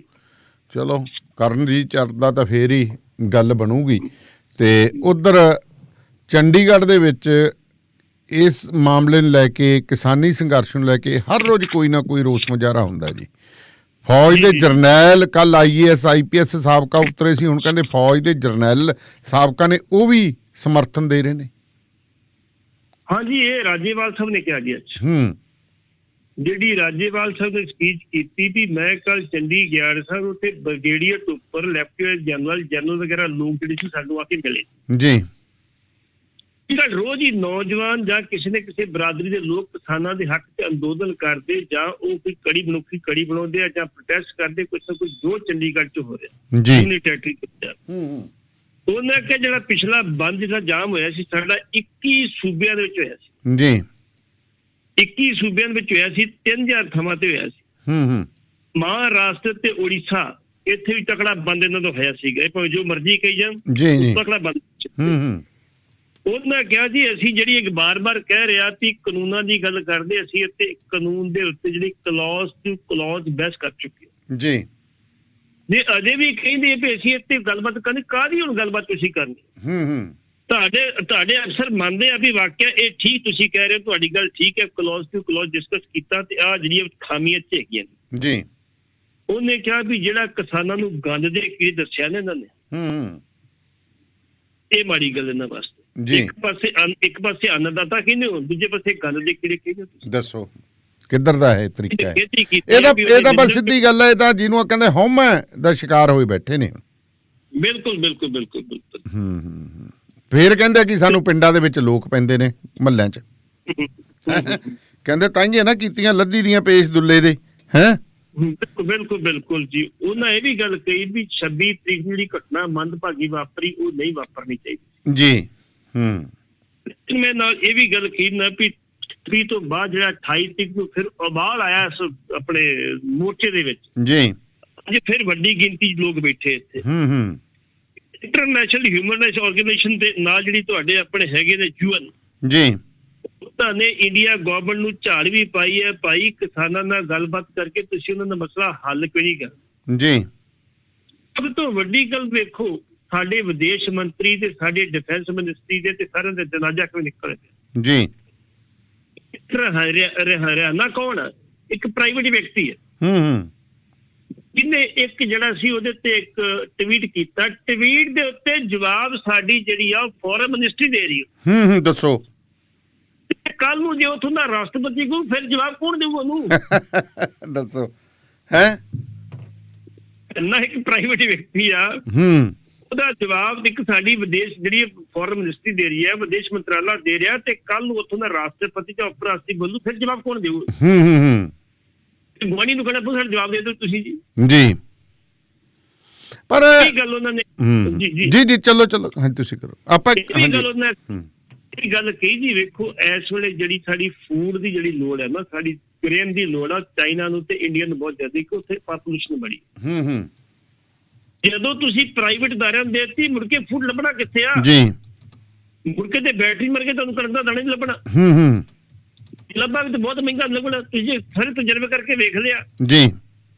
ਉਹਨਾਂ ਕਿ ਇਸ ਕਰਕੇ ਸਾਰੇ ਲੋਕ ਸਾਡੇ ਨਾਲ ਆ, ਸਾਰਾ ਦੇਸ਼ ਸਾਡੇ ਨਾਲ ਆ। ਅੱਜ 500 ਦੇ ਜਥੇਬੰਦੀਆਂ ਸਾਡੇ ਨਾਲ ਨੇ। ਅਸੀਂ ਆਪਣਾ ਮੋਰਚਾ ਜਾਰੀ ਰੱਖਣ ਲਈ ਇੱਕ ਨੌਜਵਾਨ ਨੂੰ ਫਿਰ ਅਪੀਲ ਕਰਦਾ ਜੀ, ਬਿਲਕੁਲ ਮੋਰਚਾ ਸ਼ਾਂਤਮਈ ਰੱਖੋ, ਜੋ ਲੀਡਰ ਤੁਹਾਨੂੰ ਗਾਈਡੈਂਸ ਦੇ ਉਹਦੇ ਮੁਤਾਬਕ ਚੱਲੋ। ਉਹ ਤਾਂ ਆਪਾਂ ਦੇਖੋ ਜੀ, ਇਹ ਤਾਂ ਕਹਿਣਾ ਪੈਂਦਾ ਹੈ। ਦੇਖੋ ਲੀਡਰ ਜਿਹੜੇ ਇੱਥੇ ਲੈ ਕੇ ਆਏ ਆ, ਅੱਜ ਵੀ ਗੱਲ ਚੱਲੀ, ਬੱਚੇ ਸੀ ਕਹਿੰਦੇ ਜੀ ਲੀਡਰ ਵਿਕ ਜਾਂਦੇ ਆ, ਹੋਰ ਹੁੰਦੇ। ਮੈਂ ਕਿਹਾ ਬੇਟਾ ਹਰ ਚੀਜ਼ ਤੁਹਾਡੀ ਨਹੀਂ ਚੱਲਦੀ ਹੁੰਦੀ। ਲੀਡਰ ਇੱਥੇ ਸੰਘਰਸ਼ ਲੈ ਕੇ ਆਏ ਆ, ਕਿਵੇਂ ਇੱਥੇ ਪਹੁੰਚ ਗਏ ਨੇ, ਬੜਾ ਕੁਝ ਸੋਚ ਸਮਝ ਕੇ ਉਹਨਾਂ ਨੇ ਗੱਲਾਂ ਕਰਨੀਆਂ। ਨਹੀਂ ਤਾਂ ਜੇ ਤਾਂ ਸੰਘਰਸ਼ ਤਾਂ ਕੋਈ 10-20 ਬੰਦੇ ਚਲਾ ਰਹੇ ਨੇ ਤੇ ਆਪਾਂ ਸਾਥ ਕਿੰਨਾ ਦੇ ਰਹੇ ਹਾਂ, ਤੇ ਜੇ ਸਾਰੇ ਲੀਡਰ ਹੋ ਗਏ ਤਾਂ ਫਿਰ ਸੰਘਰਸ਼ ਕੌਣ ਚਲਾਊਗਾ? ਜੀ ਕਿਸੇ ਵੇਲੇ ਦਾ ਪੰਜਾਬ ਲੱਕ ਮਿਲ ਗਿਆ ਸੀ ਸਾਨੂੰ। ਅੱਜ ਨਸ਼ਿਆਂ ਵਾਲੇ ਪੰਜਾਬ ਵਾਲੇ ਨੌਜਵਾਨ ਕਿੰਨੇ ਕੁ ਹੈਗੇ ਜੀ? ਕਿੰਨੀਆਂ ਸਾਡੀਆਂ ਲਾਸ਼ਾਂ ਰੋਜ਼ ਛੁੱਟਦੀਆਂ ਸੀ ਨਸ਼ੇ ਨਾਲ, ਟੀਕਾ ਲੱਗ ਗਿਆ ਜੀ ਫਲਾਣਾ, ਕਿੰਨੇ ਕੁ ਰਹਿ ਗਏ? ਸਾਡੇ ਇਸ ਮੋਰਚੇ ਨੇ ਇਹ ਵੀ ਨੌਜਵਾਨਾਂ ਨੂੰ ਜਾਗ੍ਰਿਤੀ ਪੈਦਾ ਕੀਤੀ ਹੈ, ਤੇ ਨੌਜਵਾਨ ਇੱਥੇ ਬੈਠੇ ਤੇ ਕੋਈ ਨਸ਼ੇ ਨਹੀਂ ਕਰਦੇ। ਉਹਨਾਂ ਦੀ ਆਪਸੀ ਦੁਸ਼ਮਣੀਆਂ ਜਿਹੜੀ ਘਰੇਲੂ ਸੀ ਉਹ ਖਤਮ ਹੋ ਚੁੱਕੀਆਂ ਨੇ ਜੀ। ਇਹਨਾਂ ਮੇਲ ਬੁਲਾ ਕੇ ਸਾਰੇ ਕੰਮ ਕਰ ਰਹੇ ਨੇ। ਇਹ ਅੰਦੋਲਨ ਦੀ ਸਾਡੀ ਹੁਣ ਤੱਕ ਦੀ ਪ੍ਰਾਪਤੀ ਵੀ ਹੈਗੀ ਜੀ। ਕਿਹਾ ਵੀ ਜਿਹੜੇ ਉਹਨਾਂ ਕਿਹਾ ਵੀ ਵੇਖੋ ਬੀਬੀ ਹਰਸਿਮਰਤ ਕੌਰ ਬਾਦਲ ਦੀ ਉਹਨਾਂ ਸਿਫਤ ਕੀਤੀ ਹੈ ਜੀ। ਕਿਹਾ ਜਿਹੜੇ 10-12 ਮਿੰਟ ਦਾ ਭਾਸ਼ਣ ਦਿੱਤਾ ਬੀਬੀ ਹਰਸਿਮਰਤ ਬੜੇ ਹਿੱਕ ਦੇ ਜ਼ੋਰ ਨਾਲ ਦਿੱਤਾ ਤੇ ਜਿੰਨੀਆਂ ਗੱਲਾਂ ਕਹੀਆਂ ਸਹੀ ਕਹੀਆਂ। ਜੇ ਕੋਈ ਚੰਗਾ ਕੰਮ ਕਰਦਾ ਚੰਗਾ ਨੂੰ ਕਹਿਣਾ ਫਰਜ਼ ਬਣਦਾ। ਬਿਲਕੁਲ ਜੀ ਬਿਲਕੁਲ। ਉਹਨਾਂ ਕਿਹਾ ਬਹੁਤ ਵਧੀਆ ਕੀਤਾ ਉਹਨਾਂ ਨੇ। ਉਹਨਾਂ ਨੇ ਕਿਹਾ ਵੇਖੋ ਲੋਕਾਂ ਦਾ ਦਬਾਅ ਹੀ ਸੀਗਾ ਜੀ। ਮੈਂ ਕਹਿੰਦੇ ਕੱਲ ਹਰਿਆਣੇ 'ਚ ਗਿਆ ਕੁਰੂਕਸ਼ੇਤਰ ਜਾ ਕੇ ਬੋਲਿਆ ਇੰਨੀ ਗੱਲ ਕਹੀ। ਮੈਂ ਕਿਹਾ ਪੰਜਾਬ ਦੇ ਲੋਕਾਂ ਨੇ ਵੇਖੋ ਇੱਕ ਪੁਰਾਣਾ 35-40 ਸਾਲ ਦਾ ਪਤੀ ਪਤਨੀ ਦਾ ਰਿਸ਼ਤਾ ਜਿਹੜਾ ਅਟੁੱਟ ਜੋੜ ਸੀ ਉਹ ਤੋੜ ਕੇ ਰੱਖਤਾ। ਪਹਿਲਾਂ ਅਸਤੀਫਾ ਦੇਣਾ ਪਿਆ ਬੀਬੀ ਹਰਸਿਮਰਤ ਕੌਰ ਬਾਦਲ ਨੂੰ, ਫਿਰ ਉਹ ਰਿਸ਼ਤਾ ਟੁੱਟਾ। ਜੀ ਜੀ। ਫਿਰ ਅਕਾਲੀ ਦਲ ਬੀਜੇਪੀ ਦੇ ਖਿਲਾਫ ਬੋਲਿਆ, ਉਹਦੇ ਖਿਲਾਫ ਖਲੋਤਾ। ਇੱਕ ਗੱਲ ਤੁਸੀਂ ਹਰਿਆਣੇ ਵਾਲਿਓ ਇੱਕ ਖੱਟਰ ਦੀ ਸਰਕਾਰ ਨਹੀਂ ਦੇਖ ਸਕਦੇ। ਖੱਟਰ ਕਹਿੰਦਾ ਤੁਸੀਂ ਕਿਉਂ ਨਹੀਂ ਦਬਾਅ ਪਾਉਂਦੇ? ਉਹਦੇ ਐਮਐਲਏ ਦੇ ਦਬਾਅ ਪਾਓ, ਉਹਦੇ ਜਿਹੜੇ ਜੇਜੀਪੀ ਵਾਲੇ ਐਮਐਲਏ ਉਹਦੇ ਦਬਾਅ ਪਾਓ ਜੀ। ਉੱਥੇ ਜਕਾਰਿਆਂ ਦੀ ਗੂੰਜ ਦੇ ਵਿੱਚ ਅਸੀਂ ਲੋਕਾਂ ਨੇ ਇਸ ਗੱਲ ਦਾ ਸਵਾਲ ਕੀਤਾ ਵੀ ਥੋੜਾ ਸਮਾਂ ਖੋਲੋ ਰਾਜੇਵਾਲ ਸਾਹਿਬ, ਤੁਹਾਨੂੰ ਕੋਈ ਖੁਸ਼ਖਬਰੀ ਮਿਲੇਗੀ ਹਰਿਆਣੇ ਦੇ ਵਿੱਚ। ਜਿਹੜੇ ਪਾਸੇ ਜਿਹੜੇ ਸਾਡੇ ਹੁੱਡਾ ਸਾਹਿਬ ਉਹ ਕਹਿੰਦੇ 5 ਮੈਂਬਰ ਜਿਹੜੇ 5 ਵਿਧਾਨ ਸਭਾ ਦੇ ਮੈਂਬਰ ਨੇ ਜੇਜੀਬੀ ਦੇ ਉਹ ਸਾਡੇ ਕੰਟੈਕਟ ਦੇ ਵਿੱਚ ਨੇ ਜੀ। ਤੇ 5 ਘੋਰ ਤੋਲੇ ਉਹਨਾਂ ਤੇ ਫਿਰ ਸਰਕਾਰ ਕਿੱਥੇ ਰਹਿਣੀ? ਇੱਥੇ ਕਰਕੇ ਕੱਲ ਉਹਨਾਂ ਕਿਹਾ ਜੀ ਮੈਂ ਜਦੋਂ ਉੱਥੇ ਗਿਆ ਵਾ ਕੁਰੂਕਸ਼ੇਤਰ ਦੇ ਵਿੱਚ ਲੋਕਾਂ ਨੇ ਕਾਫੀ ਹੁੰਗਾਰਾ ਦਿੱਤਾ ਤੇ ਬੜੀ ਵੱਡੀ ਗਿਣਤੀ 'ਚ ਲੋਕ ਇਕੱਠੇ ਹੋਏ ਸੀ ਜੀ। ਉਹਨੇ ਕਿਹਾ ਜੀ ਫਿਰ ਉਹਨਾਂ ਨੇ ਨਿਕਲ ਕੇ ਵੀ ਜਿਹੜੀ ਕੱਲ ਦਾ ਜਗਰਾਉਂ ਸਾਡਾ ਹੋ ਰਿਹਾ ਮਹਾਂ ਪੰਚਾਇਤ ਹੋ ਰਹੀ ਹੈ। ਹਾਂਜੀ। ਉਹਨੇ ਫਿਰ ਕਿਹਾ ਉੱਥੇ ਉਹਨੇ ਮੇਰੇ ਵੀਰੋ ਉਹਨਾਂ ਸ਼ਰਾਰਤੀ ਅੰਸਰਾਂ ਤੋਂ ਸੁਚੇਤ ਰਹੋ, ਬਚਿਓ, ਬਿਲਕੁਲ ਬਚਿਓ। ਬਿਲਕੁਲ ਸ਼ਾਂਤਮਈ ਤਰੀਕੇ ਨਾਲ ਤੁਸੀਂ ਆਉਣਾ, ਆਪਣੇ ਲੀਡਰਾਂ ਦੀ ਗੱਲ ਸੁਣਨੀ ਆ, ਗੱਲ ਸੁਣਨ ਤੋਂ ਬਾਅਦ ਤੁਸੀਂ ਫਿਰ ਜਾਣਾ। ਇਹਦੇ ਨਾਲ ਮੈਂ ਇਹ ਗੱਲ ਕਰਦਾ ਜੀ ਵੇਖੋ ਉਤਸ਼ਾਹ ਬੜਾ ਲੋਕਾਂ ਦੇ ਵਿੱਚ ਬਿਲਕੁਲ ਹੈ। ਉਹਨੂੰ ਪਤਾ ਵਾ ਜਦੋਂ ਸਰਬੱਤ ਖਾਲਸਾ 10 ਨਵੰਬਰ 2015 ਨੂੰ ਹੋਇਆ ਸੀ ਕਿੰਨਾ ਉਤਸ਼ਾਹ ਲੋਕ ਆਏ ਸੀ। ਵੱਡੀ ਗਿਣਤੀ 'ਚ ਲੋਕ ਆਏ ਸੀ। 10 ਤੱਕ ਸੜਕਾਂ ਜਾਮ ਹੋ ਗਈਆਂ ਸੀ। ਬਿਲਕੁਲ ਹੋ ਗਈਆਂ ਸੀ। ਲੇਕਿਨ ਉਹ ਲੀਡਰ ਮੁੜ ਕੇ ਲੱਭੇ ਨਹੀਂ। ਸਰਕਾਰੀ ਮੋਰਚੇ ਦਾ ਕਿੱਡਾ ਵੱਡਾ ਹੰਗਾਰਾ ਮਿਲਿਆ ਸੀਗਾ ਜਿਹਦੇ ਵਿੱਚ ਤਿੰਨ ਮੰਤਰੀ ਵੀ ਜਾ ਕੇ ਸ਼ਾਮਲ ਹੋ ਗਏ, ਉਹ ਲੀਡਰ ਨੇ ਮੁੜ ਕੇ ਦੱਸਿਆ ਜੀ। ਅਸੀਂ ਇੱਕ ਰਾਜੇਵਾਲ ਸਾਹਿਬ ਨੂੰ ਕਹਾਂਗੇ ਇਹਨਾਂ ਦਾ ਖਿਆਲ ਤੁਸੀਂ ਜ਼ਰੂਰ ਰੱਖਿਓ, ਉਹਨਾਂ ਲੀਡਰਾਂ ਵਾਲੀ ਨਾ ਕਰਿਓ, ਲੋਕਾਂ ਦੇ ਨਾਲ ਲੋਕਾਂ ਦਾ ਇਨਸਾਫ ਕਰੋ, ਜਿਹੜਾ ਮੁੱਦਾ ਲੈ ਕੇ ਤੁਰੇ ਹੋ ਘਰੋਂ ਉਹਨੂੰ ਪੂਰਾ ਜ਼ਰੂਰ ਕਰਿਓ। ਇਹ ਸਰਬੱਤ ਖਾਲਸੇ ਵਾਲੇ ਵੇਖ ਲਓ ਮੁੜ ਕੇ ਫੜ ਕੇ ਜਹਦਰ ਵੀ ਅੰਦਰ ਕਰਤੇ ਬਾਦਲ ਹੋਣਾ ਕੋਈ ਪੁੱਛਿਆ ਤੱਕ ਨਹੀਂ। ਬਿਲਕੁਲ ਬਿਲਕੁਲ। ਤੇ ਕਿਤੇ ਉਦੋਂ ਵਾਕਈ ਲੋਕਾਂ ਦੇ ਜਾਗਰਤੀ ਹੁੰਦੀ, ਇਹੋ ਜਿਹੇ ਕੰਮ ਨਾ ਕਰਦੇ। ਕੋਈ ਲੋਕ ਪ੍ਰੋਗਰਾਮ ਲੈਣਾ ਸੀ, ਪ੍ਰੋਗਰਾਮ ਦਿੰਦੇ, ਲੋਕ ਉਹਨਾਂ ਦੇ ਹੱਕ 'ਚ ਖਲੋਂਦੇ। ਉਹਨਾਂ ਆਪਣੇ ਮਨ-ਮਨੀ ਸਟੇਜ ਚਲਾਈ, ਮਨ-ਮਨੀਆਂ ਕੀਤੀਆਂ ਵੀ ਜਹਦਰ ਬਣਾ ਲਓ, ਵੇਖੀ ਜੋ ਹੋਊਗਾ। ਬਿਲਕੁਲ ਜੀ ਬਿਲਕੁਲ। ਨਾ ਉਹ ਜਥੇਦਾਰ ਲੱਭੇ, ਨਾ ਉਹ ਲੋਕ ਲੱਭੇ, ਤੇ ਨਾ ਲੀਡਰ ਲੱਭੇ ਜੀ। ਕਾਲ ਲੈ ਲਈਏ ਜੀ, ਕਾਲ ਲੈ ਲਈਏ ਜੀ। ਸਤਿ ਸ਼੍ਰੀ ਅਕਾਲ ਜੀ। ਸਤਿ ਸ਼੍ਰੀ ਅਕਾਲ। 92-164 ਤੇ ਹੁਣ। ਸਤਿ ਸ਼੍ਰੀ ਅਕਾਲ ਜੀ। ਜੀ ਸਤਿ ਸ਼੍ਰੀ ਅਕਾਲ ਜੀ। ਮੈਂ ਤਾਂ ਕਹਿ ਰਿਹਾ ਸੀ, ਮੈਂ ਉਹ ਫਿਲਮ ਪਾਰਸੋ ਸ਼ੈਵੇਂਦਰ ਜੀ ਨੇ ਆਖਿਆ ਸੀ ਨਾ ਕਿ ਉਹ ਮੁਜ਼ੱਫਰਪੁਰ ਬਾਕੀ ਹੈ। ਹਾਂ ਮੈਂ ਉਹ ਅੱਜ ਦੇਖੀ, ਉਹ ਕੱਲ ਲੋਡ ਕੀਤੀ, ਮੈਂ ਅੱਜ ਦੇਖੀ। ਉਹ ਵਾਕਈ ਉਹਦੇ ਵਿੱਚ ਬੀਜੇਪੀ ਦੀ ਪਾਲਿਸੀਆਂ ਕਿਵੇਂ ਅੰਦੋਲਨਾਂ ਨੂੰ ਕਿਵੇਂ ਕਿੱਧਰੋਂ ਕਿਹੜੀ ਲਾਈਨ ਤੇ ਪਾਉਂਦੇ ਆ। ਉਹਦੇ ਵਿੱਚ ਵੀ ਕਿਸਾਨ ਅੰਦੋਲਨ ਹੀ ਸੀਗਾ, ਗੰਨੇ ਦੇ ਫਸਲਾਂ ਦੇ ਭਾਅ ਨੂੰ ਲੈ ਕੇ, ਤੇ ਉਹ ਚ ਕਿਵੇਂ ਪੋਲਰਾਈਜੇਸ਼ਨ ਕੀਤੀ ਇਹਨਾਂ ਨੇ ਤੇ ਕਿਵੇਂ ਖਿਲਾਰਿਆ, ਬੜਾ ਘਿਨਾਉਣਾ ਦਿਖਾਇਆ ਉਹਦੇ ਵਿੱਚ ਸਿਸਟਮ। ਫਿਰ ਉਹਦੇ ਵਿੱਚ ਇੱਕ ਹੋਰ ਚੀਜ਼ ਦਿਖਾਈ ਹੈ, ਜਿਵੇਂ ਇਹ ਕਹਿੰਦੇ ਆ ਕਿ ਯੂਪੀ ਦੇ ਵਿੱਚ ਜਿਹੜੇ ਮੁਸਲਮਾਨ ਮੁੰਡੇ ਆ ਕੁੜੀਆਂ ਨੂੰ ਛੇੜਦੇ ਆ, ਤਾਂ ਕਰਕੇ ਦੰਗੇ ਹੁੰਦੇ। ਬਲਕਿ ਉੱਥੇ ਹਿੰਦੂ ਕੁੜੀਆਂ ਦੀ ਜਦੋਂ ਇੰਟਰਵਿਊ ਲੈਂਦੇ ਆ ਤੇ ਉਹ ਹਿੰਦੂ ਕੁੜੀਆਂ ਕਹਿੰਦੀਆਂ ਅਸੀਂ ਤਾਂ ਆਪਦੇ ਘਰ 'ਚ ਹੀ ਸੁਰੱਖਿਅਤ ਨਹੀਂ, ਸਾਨੂੰ ਬਾਹਰ ਨਹੀਂ ਮੁਸਲਮਾਨਾਂ ਤੋਂ ਖਤਰਾ ਨਹੀਂ, ਸਾਨੂੰ ਅਸੀਂ ਆਪਦੇ ਘਰ 'ਚ ਹੀ ਸੇਫ ਨਹੀਂ।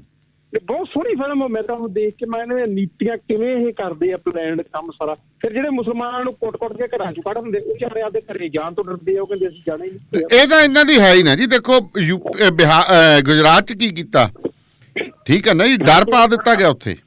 ਬਿਲਕੁਲ ਬਿਲਕੁਲ। ਉਹ ਸਾਰਾ ਸੀਨ ਉਹਦੇ ਵਿੱਚ ਉਵੇਂ ਆਉਂਦੇ ਆ ਜੀ। ਵਾਕਈ ਮੈਂ ਤਾਂ ਫਿਲਮ ਦੇਖੀ, ਮੈਂ ਤਾਂ ਕਹਿਣਾ ਚਾਹੁੰਦਾ ਕਿ ਜਿਹੜੇ ਆਪਣੇ ਸਰੋਤੇ ਸਾਰੇ ਦੇਖਣ ਹੋਈ, ਬਹੁਤ ਮਤਲਬ ਕਿ ਨਾ ਦੇਖਣਾ, ਅੱਖਾਂ ਖੁੱਲ ਜਾਣਗੀਆਂ। ਜਿਹੜੇ ਬੰਦੇ ਆਪਣੇ ਆਪ ਲੱਗੇ ਪਏ ਆ ਨਾ ਲੋਕਾਂ ਦੇ ਮਗਰ ਲੱਗ ਕੇ ਆਪਣੇ ਲੀਡਰਾਂ ਨੂੰ ਗਾਲਾਂ ਕੱਢੀ ਜਾਂਦੇ, ਜ਼ਰੂਰ ਦੇਖਣ। ਬਿਲਕੁਲ ਜੀ ਬਿਲਕੁਲ। ਬਹੁਤ ਵਧੀਆ। 2-2.5 ਘੰਟੇ ਦੀ ਆ ਉਹ, ਤੇ ਬਹੁਤ ਮਤਲਬ ਕਿ ਦੇਖਣ ਹੀ ਹੋ ਗਿਆ ਜੀ। ਮਿਹਰਬਾਨੀ ਜੀ। ਥੈਂਕ ਯੂ ਜੀ। ਪੱਟੀ ਸਾਹਿਬ ਦੇਖੋ ਜੀ, ਜਿਹੜੀ ਗੱਲ ਨਾਲ ਗੱਲ ਕਹੀ ਹੈ ਮੈਂ ਥੋੜਾ ਜਿਹਾ ਹੋਰ ਸਪਸ਼ਟ ਕਰਦੇ ਹਾਂ। ਸਿੱਖਾਂ ਨੂੰ ਇਹਨਾਂ ਨੇ ਪਹਿਲਾਂ ਬੀਜੇਪੀ ਵਾਲੇ ਨੇ ਖਾਲਿਸਤਾਨੀ ਕਹਿ ਕੇ ਭੰਡਿਆ, ਜੀ ਜੀ, ਰੱਜ ਕੇ ਭੰਡਿਆ, ਜਿਹੜੇ ਕੁਝ ਹਿੰਦੂ ਲੋਕ ਸੀ ਨੇ ਖਿਲਾਫ ਕੀਤੇ। ਪੰਜਾਬ ਦੇ ਵਿੱਚ ਜੁੜੀ ਨਾ ਥੋੜੀ ਜਿਹੀ, ਮੈਂ ਤੁਸੀਂ ਵੇਖਿਓ ਨਾ, ਬਾਕੀ ਸਟੇਟਾਂ ਨਾਲੋਂ ਜ਼ਿਆਦਾ ਜਾਗਰਤੀ ਹੈ। ਹਾਂ ਹੈਗੀ ਜੀ। ਇਹਦੇ ਕਰਕੇ ਸਣੀ 32 ਜਥੇਬੰਦੀਆਂ ਤੇ ਕਿਸਾਨਾਂ ਦੀਆਂ ਹੈਗੀਆਂ। ਬੜੀ ਕਿ 6 ਜਥੇਬੰਦੀਆਂ ਨੇ ਸਾਰੀਆਂ ਯੂਪੀ ਦੇ ਵਿੱਚ, ਯੂਪੀ ਦੇ ਵਿੱਚ, ਹਰਿਆਣੇ 'ਚ ਵੀ ਥੋੜੀਆਂ ਨੇ। ਸਾਡੀ ਜਾਗਰਤੀ ਹੁਣ ਤੱਕ ਜ਼ਿਆਦੀਆਂ ਨੇ। ਇਹ ਜਿਹੜੇ ਇੱਕ ਅੰਦੋਲਨ ਹੈ ਸੀ, ਜਾਟ ਅੰਦੋਲਨ ਹੋਇਆ ਸੀ ਆਪਣੇ ਹਰਿਆਣੇ ਦੇ ਵਿੱਚ, ਉਦੋਂ ਜਾਟਾਂ ਨੂੰ ਬਲਾਤਕਾਰੀ ਕਿਹਾ ਗਿਆ ਜੀ, ਬਿਲਕੁਲ। ਜਿਹੜੇ ਯੂਪੀ ਦੇ ਵਿੱਚ ਮੁਸਲਮਾਨ ਸੀ ਉਹਨਾਂ ਨੂੰ ਵੀ ਦੇਸ਼ ਧਰੋਹੀ ਕਿਹਾ ਗਿਆ, ਦੇਸ਼ ਵਿਰੋਧੀ ਕਿਹਾ ਗਿਆ ਜੀ। ਉੱਥੇ ਵੀ ਸਿੱਖ ਮੁਸਲਮਾਨਾਂ ਦੇ ਵਿੱਚ ਹਿੰਦੂਆਂ ਦੇ ਪਾੜਾ ਪਾ ਕੇ ਵੋਟਾਂ ਲਈਆਂ। ਅੱਜ ਇਹ ਸਾਰੇ ਇੱਕ ਹੋ ਗਏ ਜੀ। ਪੰਜਾਬ ਦੇ ਜਿਹੜੇ ਖਾਸ ਸਿੱਖ ਵੀ ਇੱਕ ਹੋ ਗਏ, ਹਰਿਆਣੇ ਦੇ ਜਾਟ ਵੀ ਹੋ ਗਏ, ਯੂਪੀ ਦੇ ਮੁਸਲਮਾਨ ਤੇ ਉੱਥੋਂ ਦੇ ਜਿਹੜੇ ਹਿੰਦੂ ਜੈਂਟਲਮੈਨ ਸੀ, ਜਿਹੜੇ ਸਿੱਖ ਤੇ ਆ ਗਏ, ਕਿਸਾਨ ਹੈਗੇ, ਸਾਰੇ ਇੱਕ ਹੋ ਗਏ। ਬਿਲਕੁਲ ਜੀ, ਬਿਲਕੁਲ। ਨੂੰ ਹੁਣ ਪਿੱਛੂ ਪੈ ਵੀ ਇਹਨਾਂ ਚ ਪਾਰਟ ਅਸੀਂ ਫਿਰ ਕਿਵੇਂ ਪਾਉਣਾ। ਕੰਮ ਤਾਂ ਉਸੇ ਤੇ ਹੀ ਇਹਨਾਂ ਦਾ ਕੰਮ ਚੱਲੀ ਜਾਂਦਾ ਨਾ ਸਾਰਾ। ਇਹ ਜਿਹੜੀਆਂ ਖਾਸ ਪੰਚਾਇਤ ਹੋਈਆਂ ਸਿਰਫ ਉਸੇ ਕਰਕੇ ਸਾਰੀ ਹੋ ਰਹੀ ਹੈ। ਉਹਦੇ ਵਿੱਚ ਹਿੰਦੂ ਵੀ ਆਉਂਦੇ, ਮੁਸਲਮਾਨ ਵੀ ਆਉਂਦੇ, ਸਾਈ ਵੀ ਆਉਂਦੇ, ਸਾਰੇ ਸਿੱਖ ਵੀ, ਸਾਰੇ ਹੋਣੇ ਇਕੱਠੇ ਹੁੰਦੇ। ਇਸ ਕਰਕੇ ਇਹਨਾਂ ਦੀ ਕੋਸ਼ਿਸ਼ ਹਰ ਪ੍ਰਕਾਰ ਦੀ ਵੀ ਤੋੜਨ ਦੀ। ਹਾਲੀ ਤੇ ਵੈਸਟ ਯੂਪੀ ਆ, ਜੇ ਤੁਸੀਂ ਵੇਖੋ ਇਹਨਾਂ ਦੀ, ਜੇ ਇਹਨਾਂ ਦੀ ਵੋਟਾਂ ਹੈਗੀਆਂ ਨਾ ਬਹੁਤੀਆਂ ਜੀ, ਇਹ ਵੋਟਾਂ ਹੈਗੀਆਂ ਲਖਨਊ ਵਾਲੇ ਪਾਸੇ ਜਿਹੜਾ ਹੈਗਾ ਤੇ ਈਸਟ ਯੂਪੀ ਵਾਲੇ ਪਾਸੇ, ਜਿਆਦੀਆਂ ਜਿਹੜੀ ਸਮਾਜਵਾਦੀ ਪਾਰਟੀ ਨੇ ਉੱਥੇ ਜ਼ਿਆਦਾ ਵੋਟਾਂ ਹੈਗੀਆਂ। ਇੱਥੇ ਤੇ ਇਹਨਾਂ ਦੀ ਵੋਟਾਂ ਨਹੀਂ ਸੀ, ਲੋਕਾਂ ਚ ਪਾੜ ਕੇ ਲਈਆਂ ਸੀ। ਬਿਲਕੁਲ।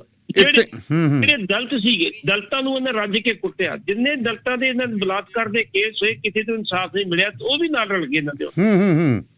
ਇਹਨਾਂ ਨੂੰ ਕਿਸਾਨਾਂ ਤੋਂ ਕਾਸ ਵਜੀ ਵੀ ਸ਼ਾਇਦ ਸਾਨੂੰ ਵੀ ਕਿਤੇ ਕੋਈ ਇਨਸਾਫ ਮਿਲ ਜਾਵੇ। ਇਸ ਕਰਕੇ ਇਹ ਇਸ ਵੇਲੇ ਘਬਰਾਏ ਨੇ ਉੱਥੇ ਵੀ ਆਉਣ ਵਾਲੇ ਸਮੇਂ 'ਚ ਬਣਨਾ ਕੀ ਹੈ। ਔਰ ਮੈਂ ਤੁਹਾਨੂੰ ਕਿਹਾ ਕਿ 1 ਸਾਲ ਹੋਰ ਅੰਦੋਲਨ ਚੱਲ ਗਿਆ ਤੇ ਮੁੜ ਕੇ ਬੀਜੇਪੀ ਪੈਰਾਂ ਸਿਰ ਨਹੀਂ ਹੋ ਸਕੇਗੀ। ਜਿਹੜੇ ਪ੍ਰਧਾਨ ਮੰਤਰੀ ਨੇ ਬਿਆਨ ਦਿੱਤਾ ਨਾ ਉੱਥੇ, ਗੱਲਬਾਤ ਵੀ ਤਿਆਰ ਆ ਜੀ, ਉਡੀਕ ਕਰ ਰਹੇ ਕਿਸਾਨਾਂ ਦੇ। ਅਸੀਂ ਇਹ ਚਾਹੁੰਦੇ ਵੀ ਕਿਤੇ ਕਿਤੇ ਮਾਮਲਾ ਜਿਹੜਾ ਹੱਲ ਹੋ ਜਾਏ। ਹਉਮੈ ਅਜੇ ਵੀ ਹੈਗੀ, ਹਉਮੈ ਬਹੁਤ ਜ਼ਿਆਦਾ ਨਾ। ਜੇ ਤੁਸੀਂ ਜਿਹੜੇ ਢੰਗ ਦੇ ਨਾਲ ਲੋਕਾਂ ਨੂੰ ਗੰਦ ਦੇ ਕੀੜੇ ਕਹਿ ਰਹੇ ਹੋ, ਪੈਰਾਸਾਈਟਸ ਕਹਿ ਰਹੇ, ਇਦੋਂ ਘਟੀਆ ਸ਼ਬਦਾਵਲੀ ਮੈਂ ਨਹੀਂ ਕਹਿ ਸਕਦਾ ਵੀ ਆਪਣੇ ਹੀ ਦੇਸ਼ ਦੇ ਲੋਕਾਂ ਲਈ ਕਹਿਣੀ। ਬਿਲਕੁਲ।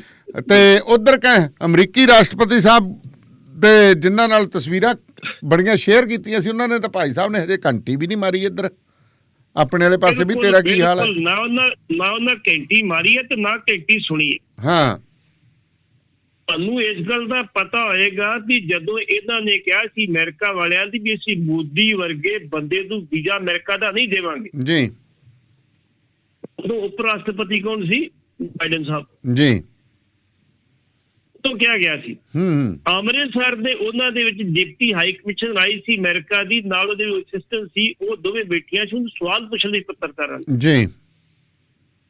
ਉਹ ਚੁੱਪ ਜਾ ਕਰ ਗਈ ਸੀ। ਜਿਹੜੀ ਅਸਿਸਟੈਂਟ ਸੀ ਉਹਨੇ ਜਵਾਬ ਦਿੱਤਾ ਸੀ ਹਾਲੇ ਤੇ ਅਪਲਾਈ ਨਹੀਂ ਕੀਤਾ ਜੀ ਉਹਨਾਂ ਨੇ, ਅਪਲਾਈ ਕਰਕੇ ਵੇਖਾਂਗੇ ਜੀ। ਮਤਲਬ ਉਹ ਬਾਈਡਨ ਆ ਜਿਹਦੇ ਬਾਈਡਨ ਦੇ ਦਸਖਤਾਂ ਹੇਠੇ ਨਿਕਲ ਕਹੀ ਗਈ ਸੀ ਭਾਈ ਅਸੀਂ ਇਹਨੂੰ ਵੀਜ਼ਾ ਨਹੀਂ ਦੇਵਾਂਗੇ। ਇਸ ਕਰਕੇ ਉਹ ਕਿਉਂ ਫੋਨ ਸੁਣੂਗਾ ਜੀ। ਪਰ ਤੁਸੀਂ ਇੱਕ ਜਿਹੜੀ ਉਹਨਾਂ ਦੀ ਹਰਿਆਣਾ ਦੇ ਜਿਹੜੀ ਇੱਕ ਟਵੀਟ ਕੀਤਾ ਉਹਦਾ ਤੁਹਾਡੀ ਵਿਦੇਸ਼ ਮੰਤਰਾਲਾ ਜਵਾਬ ਦੇ ਰਿਹਾ ਤੇ ਆਪੇ ਤੁਹਾਨੂੰ ਪਤਾ ਲੱਗੇ ਕਿ ਖੜੇ ਕਿੱਥੇ ਹੋ ਤੁਸੀਂ ਜੀ। ਅੱਜ ਤੱਕ ਚੀਨ ਦਾ ਨਾਂ ਤੱਕ ਸਾਡੇ 20 ਜਵਾਨ ਸ਼ਹੀਦ ਹੋ ਗਏ। ਚਾਈਨਾ ਨੇ ਸਾਡੇ ਇਲਾਕੇ ਤੇ ਕਬਜ਼ਾ ਕਰ ਲਿਆ। ਜਿਹੜੇ ਅਰੁਣਾਚਲ ਪ੍ਰਦੇਸ਼ ਦੇ ਲਾਗੇ ਅੰਦਰ ਆ ਕੇ ਉਹਨਾਂ ਜਿਹੜਾ ਸੀ ਘੱਟੋ ਘੱਟ 4-5 ਕਿਲੋਮੀਟਰ ਅੰਦਰ ਆ ਕੇ ਇੱਕ ਉੱਥੇ 100 ਮਕਾਨ ਬਣਾ ਕੇ ਪਿੰਡ ਵਸਾ ਲਿਆ। ਅੱਜ ਤੱਕ ਪ੍ਰਧਾਨ ਮੰਤਰੀ ਸਾਹਿਬ ਦੇ ਜ਼ਬਾਨ ਤੇ ਚੀਨ ਦਾ ਸ਼ਬਦ ਨਹੀਂ ਆਇਆ। ਕੀ ਕਰਨਾ ਜੀ ਆਖਿਰਕਾਰ ਸਰ ਪ੍ਰਧਾਨ ਮੰਤਰੀ ਦੀ ਜ਼ਿੰਮੇਵਾਰੀ ਬਣਦੀ ਹੈ ਨਾ ਬਈ ਸਾਡੇ ਇਲਾਕੇ ਤੇ ਕਬਜ਼ਾ ਹੋਇਆ ਕੀ ਕਰਨਾ ਸੀ। ਇਸ ਕਰਕੇ ਆਉਣ ਵਾਲੇ ਸਮੇਂ ਦੇ ਵਿੱਚ ਜਿਹੜੇ ਹਾਲਾਤ ਆ ਉਹ ਠੀਕ ਨਹੀਂ। ਇਸ ਕਰਕੇ ਪ੍ਰਧਾਨ ਮੰਤਰੀ ਸਾਹਿਬ ਪਹਿਲੀ ਵਾਰੀ ਉਹਨਾਂ ਨੇ ਸੰਸਦ 'ਚ ਕਿਹਾ ਕਿ ਅਸੀਂ ਗੱਲਬਾਤ ਲਈ ਤਿਆਰ ਆ ਜੀ। ਅਸੀਂ ਕਾਨੂੰਨ ਬੜੀ ਸ਼ਿੱਦਤ ਨਾਲ ਲੈ ਕੇ ਆਏ ਆ, ਇਹਨਾਂ 'ਚ ਬਦਲਾਅ ਨਹੀਂ ਤਿਆਰ। ਸਾਡੇ ਮੰਤਰੀ ਦੀ ਗੱਲਬਾਤ ਹੋ ਰਹੀ, ਅਸੀਂ ਕਿਸਾਨਾਂ ਦੀ ਉਡੀਕ ਕਰ ਰਹੇ। ਉਮੀਦ ਹੈ ਵੀ ਅਗਲੇ ਕੁਝ ਦਿਨਾਂ ਦੇ ਵਿੱਚ ਕਿਸਾਨਾਂ ਦੀ ਤੇ ਪ੍ਰਧਾਨ ਮੰਤਰੀ ਦੀ ਜਾਂ ਮੰਤਰੀਆਂ ਦੀ ਫਿਰ ਗੱਲਬਾਤ ਹੋਏਗੀ ਤੇ ਕਿਸੇ ਤਲ ਤੇ ਮਾਮਲਾ ਲੱਗਣ ਦੀ ਆਸ ਵੱਧੀ ਜੀ। ਸੋ ਅਗਲੀ ਖਬਰ ਦੇ ਉੱਤੇ ਫਿਰ ਚਰਚਾ ਕਰ ਲਈਏ। ਹੁਣ ਢੀਂਡਸਾ ਸਾਹਿਬ ਵੀ ਬੋਲ ਪਏ ਨੇ ਜੀ ਥੋੜਾ ਮੋਟਾ। ਇੱਕ ਮੈਂ ਤੁਹਾਡੇ ਨਾਲ ਪਹਿਲਾਂ ਗੱਲ ਕਰਨੀ ਚਾਹੁੰਦਾ ਜੀ 26 ਜਨਵਰੀ ਜੀ।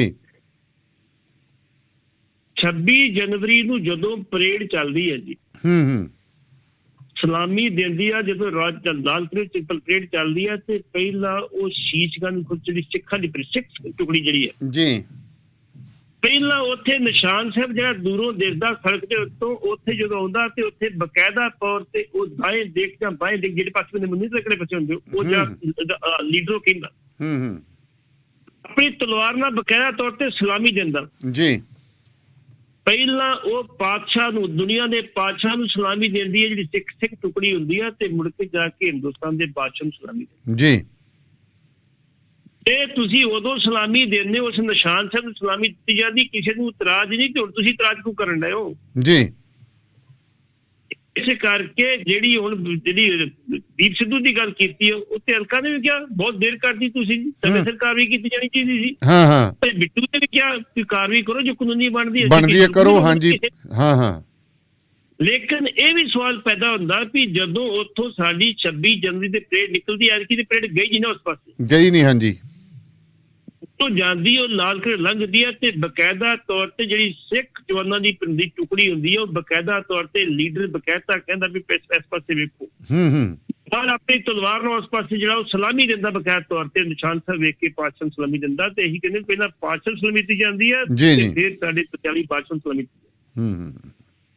ਤੇ ਉਦੋਂ ਅਸੀਂ ਸਲਾਮੀ ਦੇ ਸਕਦੇ ਹਾਂ। ਤੇ ਜੇ ਹੁਣ ਕੋਈ ਜੇ ਹੋਈ ਗੜਬੜ ਤਾਂ ਤੁਸੀਂ ਛੱਡ ਦਿਓ, ਬੰਦੇ ਕੋਈ ਨਹੀਂ ਛੱਡਦੇ, ਅੱਗੇ ਤੋਂ ਗਲਤੀ ਨਹੀਂ ਹੋਣੀ ਚਾਹੀਦੀ, ਕਿਦੋਂ ਗਲਤੀ ਨਹੀਂ ਹੋਣੀ ਚਾਹੀਦੀ। ਪਹਿਲੀ ਗੱਲ ਤੇ ਦਾਨੇ ਵਾਲੀ ਜਿੰਨਾ ਹੋ ਗਿਆ ਠੀਕ ਹੋ ਗਿਆ। ਹੁਣ ਜੋ ਨੌਜਵਾਨ ਨੂੰ ਅਕਲ ਆ ਗਈ ਵੀ ਲੀਡਰਾਂ ਦੀ ਆਖੀ ਸਾਨੂੰ ਮੰਨਣੀ ਪਊ। ਦੇਖੋ ਲੀਡਰ ਐਵੇਂ ਨਹੀਂ ਨਾ ਕੋਈ ਤਾਂ ਗੱਲ, ਚਲੋ ਫਿਰ ਵੀ ਜਿੰਨਾ ਸਾਡੇ ਭਰਾ ਸਮਝ ਗਏ ਉਨਾ ਹੀ ਚੰਗਾ, ਪਰ ਬਾਕੀ ਆਪਾਂ ਬਾਅਦ ਚ ਗੱਲਾਂ ਹੋਰ ਵੀ ਕਰਾਂਗੇ। ਪਰ ਢੀਂਡਸਾ ਸਾਹਿਬ ਦੀ ਦੱਸੋ ਵੀ ਢੀਂਡਸਾ ਸਾਹਿਬ ਨੇ ਚੁੱਪੀ ਤੋੜਨ ਚ ਇੰਨਾ ਟਾਈਮ ਕਿਉਂ ਲਾਤਾ? ਦੇਖੋ ਜੀ, ਢੀਂਡਸਾ ਸਾਹਿਬ ਨੇ ਭਾਵੇਂ ਚੁੱਪੀ ਤੋੜ ਚ ਇੰਨਾ ਟਾਈਮ ਲਾਤਾ, ਪਰ ਢੀਂਡਸਾ ਸਾਹਿਬ ਨੇ ਇੰਨੀ ਗੱਲ ਕਹੀ ਆ ਵੀ ਭਾਈ ਦੀਪ ਸਿੰਘ ਸਿੱਧੂ ਤੇ ਬਹੁਤੀ ਸਖਤੀ ਨਾ ਵਰਤੀ ਜਾਵੇ, ਉਹ ਭਾਵਨਾ ਚ ਵਹਿ ਕੇ ਉਹਨੇ ਜੋ ਕੀਤਾ ਜੀ, ਚੰਗੀ ਗੱਲ ਆ। ਜੋ ਉਹਨਾਂ ਨੇ ਕਹਿਣਾ ਸੀ ਆਪਣੇ ਲੈਵਲ ਤੇ ਕਹਿ ਦਿੱਤਾ ਉਹਨਾਂ ਨੇ। ਨਾਲ ਉਹਨਾਂ ਨੇ ਇਹ ਗੱਲ ਕਹੀ ਵੀ ਜਿਹੜੀ ਕੱਲ ਦੀ ਜਗਰਾਉਂ ਵਿੱਚ ਇੱਕ ਜਿਹੜੀ ਰੈਲੀ ਹੋ ਰਹੀ ਉਹ ਇਤਿਹਾਸਕ ਰੈਲੀ ਹੋਏਗੀ ਜੀ, ਇਤਿਹਾਸਕ ਇਕੱਠ ਹੋਏਗਾ ਤੇ ਉਹਨਾਂ ਵੱਡੀ ਗਿਣਤੀ ਚ ਨੌਜਵਾਨ ਨੂੰ ਅਪੀਲ ਕੀਤੀ ਤੇ ਪੁੱਜੋ ਤੇ ਬਿਲਕੁਲ ਸ਼ਾਂਤਮਈ ਤਰੀਕੇ ਨਾਲ ਬਿਲਕੁਲ ਜਾਬਤੇ ਚ ਰਹਿ ਕੇ ਤੁਸੀਂ ਜਾਓ ਤੇ ਆਓ ਆਪਣੇ ਘਰਾਂ ਨੂੰ। ਇਸ ਇਕੱਠ ਤੋਂ ਬਾਅਦ ਮੇਰੇ ਖਿਆਲ ਹੁਣ ਕਿੱਥੇ ਇਕੱਠ ਹੁੰਦਾ, ਸ਼ਾਇਦ ਮਾਝੇ ਚ ਵੀ ਹੋਵੇ, ਮੁੜ ਕੇ ਦੁਆਬੇ ਚ ਹੋਵੇ। ਬੁਨਿਆਦ ਰੱਖੀ ਜਾਏਗੀ ਕੱਲ ਦੀ ਜਗਰਾਉਂ ਦੀ ਰੈਲੀ, ਨਾਲੇ ਉਹ ਇਲਾਕਾ ਸਾਰਾ ਤੁਹਾਨੂੰ ਪਤਾ ਇਨਕਲਾਬੀਆਂ ਦਾ ਹੈਗਾ। ਹਾਂਜੀ ਹਾਂਜੀ, ਵੈਸੇ ਵੀ ਇਕੱਠ ਹੋ ਜਾਣਾ ਚਾਹੀਦਾ। ਨਾਲੇ ਕੇਂਦਰ ਮਾਝੇ ਦਾ, ਦੁਆਬੇ ਦਾ, ਸਾਰੇ ਦਾ ਉਹ ਨੇੜੇ ਪੈਂਦਾ ਉਧਰੋਂ। ਜਿਹੜੀ ਅਗਲੀ ਗੱਲ ਕੀਤੀ ਉਹਨਾਂ ਕਿਹਾ ਜੀ ਆਨੰਦਪੁਰ ਸਾਹਿਬ ਦਾ ਮਤਾ ਜਿਹੜਾ ਜਹੇਦਾਰ ਤਲਵੰਡੀ ਹੋਰੀ ਲੈ ਕੇ ਆਏ ਸੀ 1972 ਤੋਂ, ਕਪੂਰ ਸਿੰਘ ਨੇ ਲਿਖਿਆ ਸੀ 1977 ਤੇ ਪਾਸ ਕੀਤਾ ਕਿ ਜੇ ਉਹ ਉਦੋਂ ਮਨਵਾਇਆ ਜਾਂਦਾ ਜੀ, ਨਾ ਸਾਕਾ ਨੀਲਾ ਤਾਰਾ ਹੁੰਦਾ, ਨਾ ਪੰਜਾਬ ਨਾਲ ਵਧੀਕੇ ਹੁੰਦੇ, ਤੇ ਨਾ ਸਾਨੂੰ ਆਹ ਦਿਨ ਵੇਖਣੇ ਪੈਂਦੇ। ਤੇ ਬੰਦਾ ਪੁੱਛੋ ਤੇ ਤੁਹਾਡਾ ਬਾਪੂ ਵਿੱਚੇ ਸੀ ਨਾ, ਤੇ ਬਾਪੂ ਨੂੰ ਪੁੱਛੋ ਨਾ ਜਾ ਕੇ ਉਦੋਂ ਕਦੋਂ ਤੁਸੀਂ ਗੱਲ ਕੀਤੀ ਜੀ। ਇਸ ਕਰਕੇ ਉਹਨਾਂ ਨੇ ਕਿਹਾ ਵੀ ਜੇ ਉਹ ਆਨੰਦਪੁਰ ਦਾ ਮਤਾ ਉਦੋਂ ਲਾਗੂ ਹੋ ਜਾਂਦਾ, ਵੱਧ ਘਰਾਂ ਦੀ ਜੋ ਗੱਲ ਕੀਤੀ ਗਈ ਸੀ ਲਾਗੂ ਹੋ ਜਾਂਦਾ, ਤੇ ਅੱਜ ਇਹ ਦਿਨਾਂ ਵੇਖਣੇ ਹੁੰਦੇ, ਅੱਜ ਪੰਜਾਬ ਦੀ ਰੂਪ ਰੇਖਾ ਕੁਝ ਹੋਰ ਹੁੰਦੀ। ਜੀ ਜੀ, ਮਿਹਰਬਾਨੀ ਜੀ ਪੱਟੀ ਸਾਹਿਬ, ਸ਼ੁਕਰੀਆ ਤੁਹਾਡਾ, ਧੰਨਵਾਦ। ਤੇ ਬ੍ਰੇਕ ਤੋਂ ਬਾਅਦ ਫਿਰ ਆਪਣੇ ਨਾਲ ਲਾਈਵ ਜੁੜਨਗੇ ਸਰਦਾਰ ਬਖਤੌਰ ਸਿੰਘ ਢਿੱਲੋਂ ਹੋਰੀ। ਸਵਾਲਾਤ ਤੁਹਾਡੇ, ਜਵਾਬ ਉਹਨਾਂ ਦੇ। JB Truck Repair, Yuba City, Certified Cummins, Detroit Freightliner, Western Star, Volvo, Caterpillar ਅਤੇ Series 60 ਇੰਜਨਸ, ਇੰਟਰਨੈਸ਼ਨਲ ਅਤੇ ਆਟੋਮੈਟਿਕ ਟਰਾਂਸਮਿਸ਼ਨਸ, 5 ਸਾਲ ਦਾ Freightline ਡੀਲਰਸ਼ਿਪ ਦਾ ਐਕਸਪੀਰੀਅੰਸ।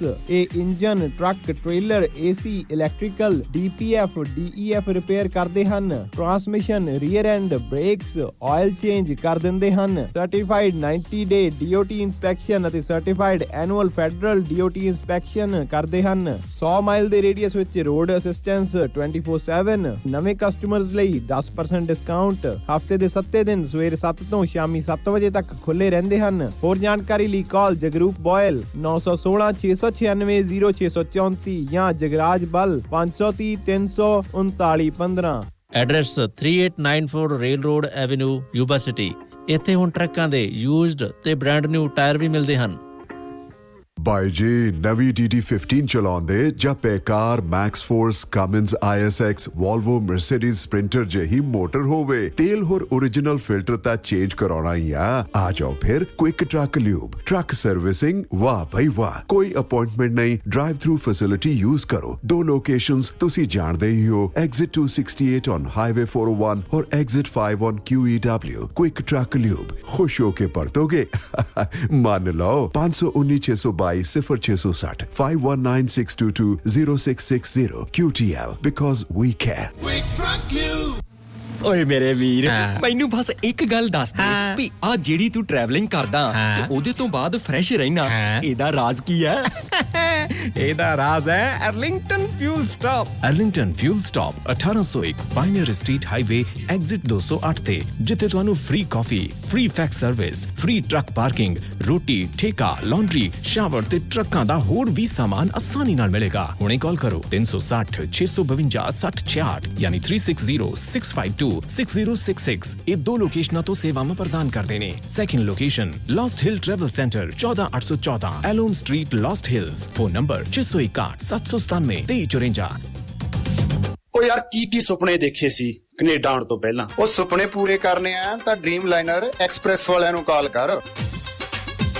ਜੀ ਹਾਂ, ਡ੍ਰੀਮਲਾਈਨਰ express company Calgary Alberta Canada, ਜਿਨ੍ਹਾਂ ਨੂੰ ਸਾਫ਼ ਸੁਥਰੇ ਰਿਕਾਰਡ ਤੇ 2 ਸਾਲਾ ਤਜਰਬੇ ਵਾਲੇ ਡਰਾਈਵਰਸ ਦੀ ਲੋੜ ਹੈ। ਇਹਨਾਂ ਕੋਲ ਕੈਲਗਰੀ ਅਲਬਰਟਾ ਤੋਂ ਕੈਲੀਫੋਰਨੀਆ ਤੇ ਐਰੀਜ਼ੋਨਾ ਦੇ ਸਿੱਧੇ ਰਨ। ਇਹਨਾਂ ਕੋਲ ਡਰਾਈ ਤੇ ਰੀਫਰ ਲੋਡ ਵੀ ਹੈ। ਹੋਮ ਰਿਟਰਨ ਵਿਦਿਨ 5 ਡੇਜ਼, ਬਾਈ ਵੀਕਲੀ ਤੇ ਚੰਗੀ ਤਨਖਾਹ ਦਿੰਦੇ ਆ।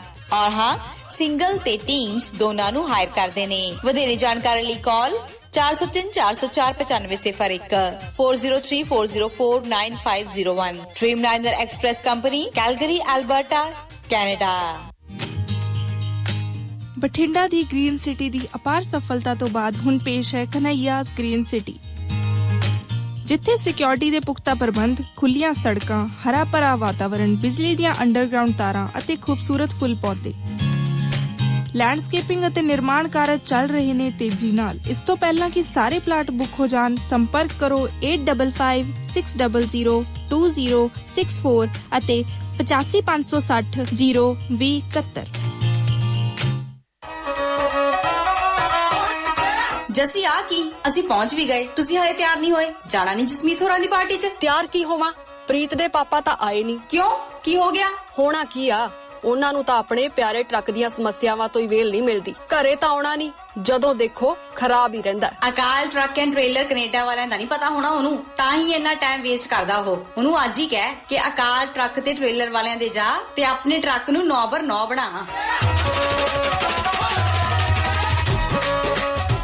ਜੀ ਹਾਂ, Akal truck and trailer centre Winnipeg Canada, ਜਿਹੜੇ ਹਰ ਤਰ੍ਹਾਂ ਦੀ ਮੇਜਰ ਤੇ minor truck and trailer repair ਕਰਦੇ ਹੈ, DOT ਸੇਫਟੀ ਇੰਸਪੈਕਸ਼ਨਸ ਕਰਦੇ ਹੈ। ਇਹ ਹਰ ਤਰ੍ਹਾਂ ਦੀ ਬ੍ਰੇਕਾਂ ਦੇ ਕੰਮ ਤੋਂ ਲੈ ਕੇ suspension, tyre installation, electric and diagnose, rebuild, transmission, differential ਤੇ ਕਲਚ ਜੌਬਸ, ਆਇਲ ਚੇਂਜ, ਹਰ ਇੱਕ ਕੰਮ ਬੜੀ ਤਸੱਲੀ ਨਾਲ ਕਰਦੇ ਹੈ ਜੀ। ਇਹ MPI ਅਪਰੂਵਡ ਨੇ ਔਰ ਹਾਂ, ਇਹ ਸੀਜ਼ਨਲ ਸਰਵਿਸਿਜ਼ ਵੀ ਪ੍ਰੋਵਾਈਡ ਕਰਦੇ ਹੈ। 24 ਘੰਟੇ 7 ਦਿਨ ਦੀ ਸਰਵਿਸਿਜ਼ ਲਈ ਤੇ ਵਧੇਰੇ ਜਾਣਕਾਰੀ ਲਈ ਕਾਲ ਕਰੋ 204 459 2000 या फिर कॉल करो 204 777 0460। ਬੇਕਰਸਫੀਲਡ ਵਿਖੇ ਯੂਨੀਅਨ ਅਤੇ ਪਲਾਨਸ ਰੋਡ ਦੇ ਕਾਰਨਰ ਤੇ ਖੁੱਲ ਗਿਆ ਹੈ ਨਵਾਂ ਟਰੱਕ ਸਟਾਪ ਯੂਨੀਅਨ ਵਿਲੇਜ, ਜਿੱਥੇ ਮਿਲਦਾ ਹੈ ਵਧੀਆ ਗੈਸ ਅਤੇ ਬਿਨਾ ਬਾਇਓਡੀਜ਼ਲ ਦੇ ਵਧੀਆ ਤੇ ਸਸਤਾ ਡੀਜ਼ਲ। ਹਰ ਤਰ੍ਹਾਂ ਦੀ ਗਰੋਸਰੀ, ਚਾਈਨੀਜ਼ ਅਤੇ ਇੰਡੀਅਨ ਰੈਸਟੋਰੈਂਟ, ਜਿੱਥੇ ਮਿਲੇਗਾ ਵਧੀਆ ਖਾਣਾ। 2 ਪਰੌਂਠੇ ਸਿਰਫ 499 ਚ।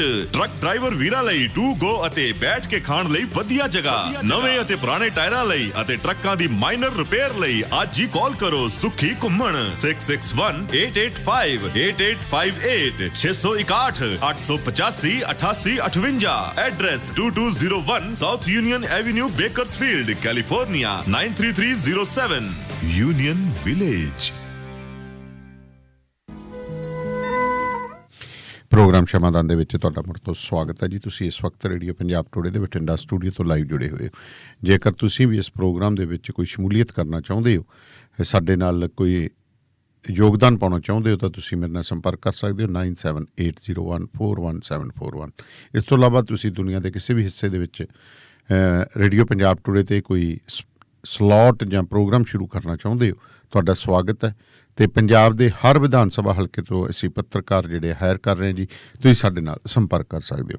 ਮੇਰੇ ਨਾਲ ਸਰਦਾਰ ਬਖਤੌਰ ਸਿੰਘ ਢਿੱਲੋਂ ਜੁੜ ਗਏ ਨੇ। ਢਿੱਲੋਂ ਸਾਹਿਬ ਸਤਿ ਸ਼੍ਰੀ ਅਕਾਲ ਜੀ। ਸਤਿ ਸ੍ਰੀ ਅਕਾਲ ਜੀ। ਢਿੱਲੋਂ ਸਾਹਿਬ, ਸਭ ਤੋਂ ਪਹਿਲਾਂ ਚਰਚਾ ਕਰੀਏ, ਦੀਪ ਸਿੱਧੂ ਗ੍ਰਿਫਤਾਰ ਕਰ ਲਿਆ ਗਿਆ।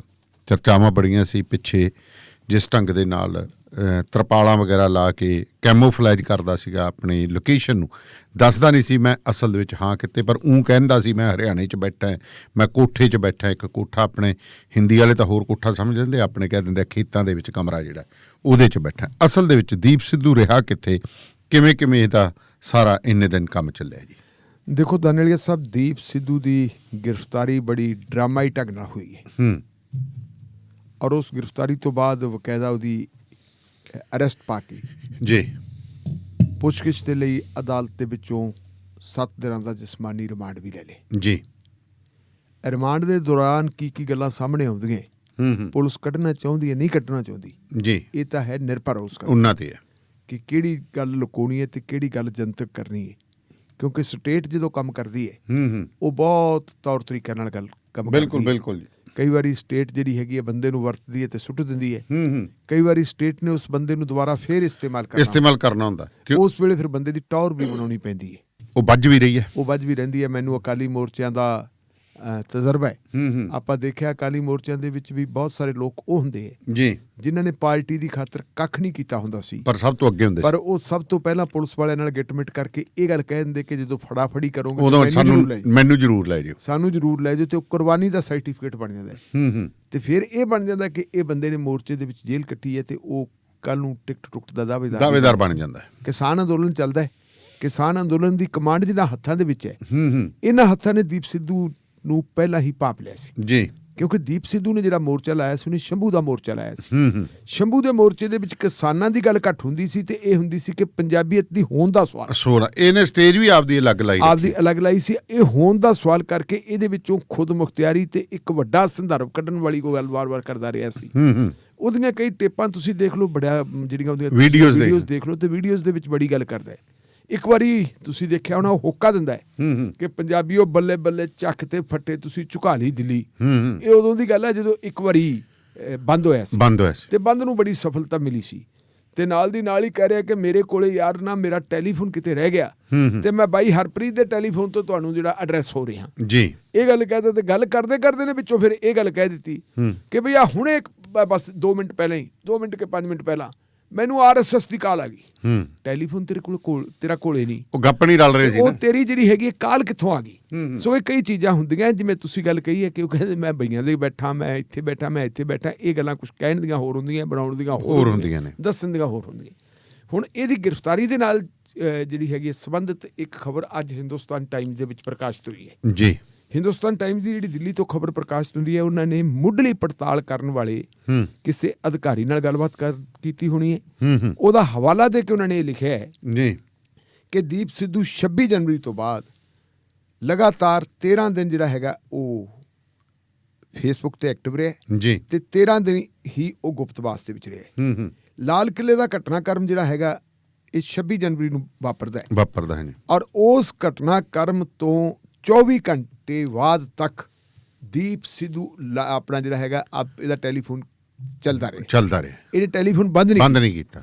ਹੁਣ ਸਵਾਲ ਇਹ ਹੈ ਕਿ ਜੇ ਦੀਪ ਸਿੱਧੂ ਨੂੰ ਪੁਲਿਸ ਸੱਚਮੁੱਚ ਫੜਨਾ ਚਾਹੁੰਦੀ ਹੁੰਦੀ, ਜਿਸ ਬੰਦੇ ਦੇ ਉੱਤੇ ਇਹ ਇਲਜ਼ਾਮ ਲਾਇਆ ਜੀ ਉਹਨੇ ਤਿਰੰਗੇ ਦਾ ਅਪਮਾਨ ਕੀਤਾ, ਹਾਲਾਂਕਿ ਤਿਰੰਗੇ ਦਾ ਅਪਮਾਨ ਨਹੀਂ ਹੋਇਆ, ਬਿਲਕੁਲ ਤਿਰੰਗੇ ਦਾ ਅਪਮਾਨ ਨਹੀਂ ਹੋਇਆ। ਇਹ ਝੂਠ ਬੋਲਿਆ ਜਾ ਰਿਹਾ। ਸਿਰਫ ਉੱਥੇ ਕੇਸਰੀ ਨਿਸ਼ਾਨ ਸਾਹਿਬ ਲਹਿਰਾਇਆ ਗਿਆ।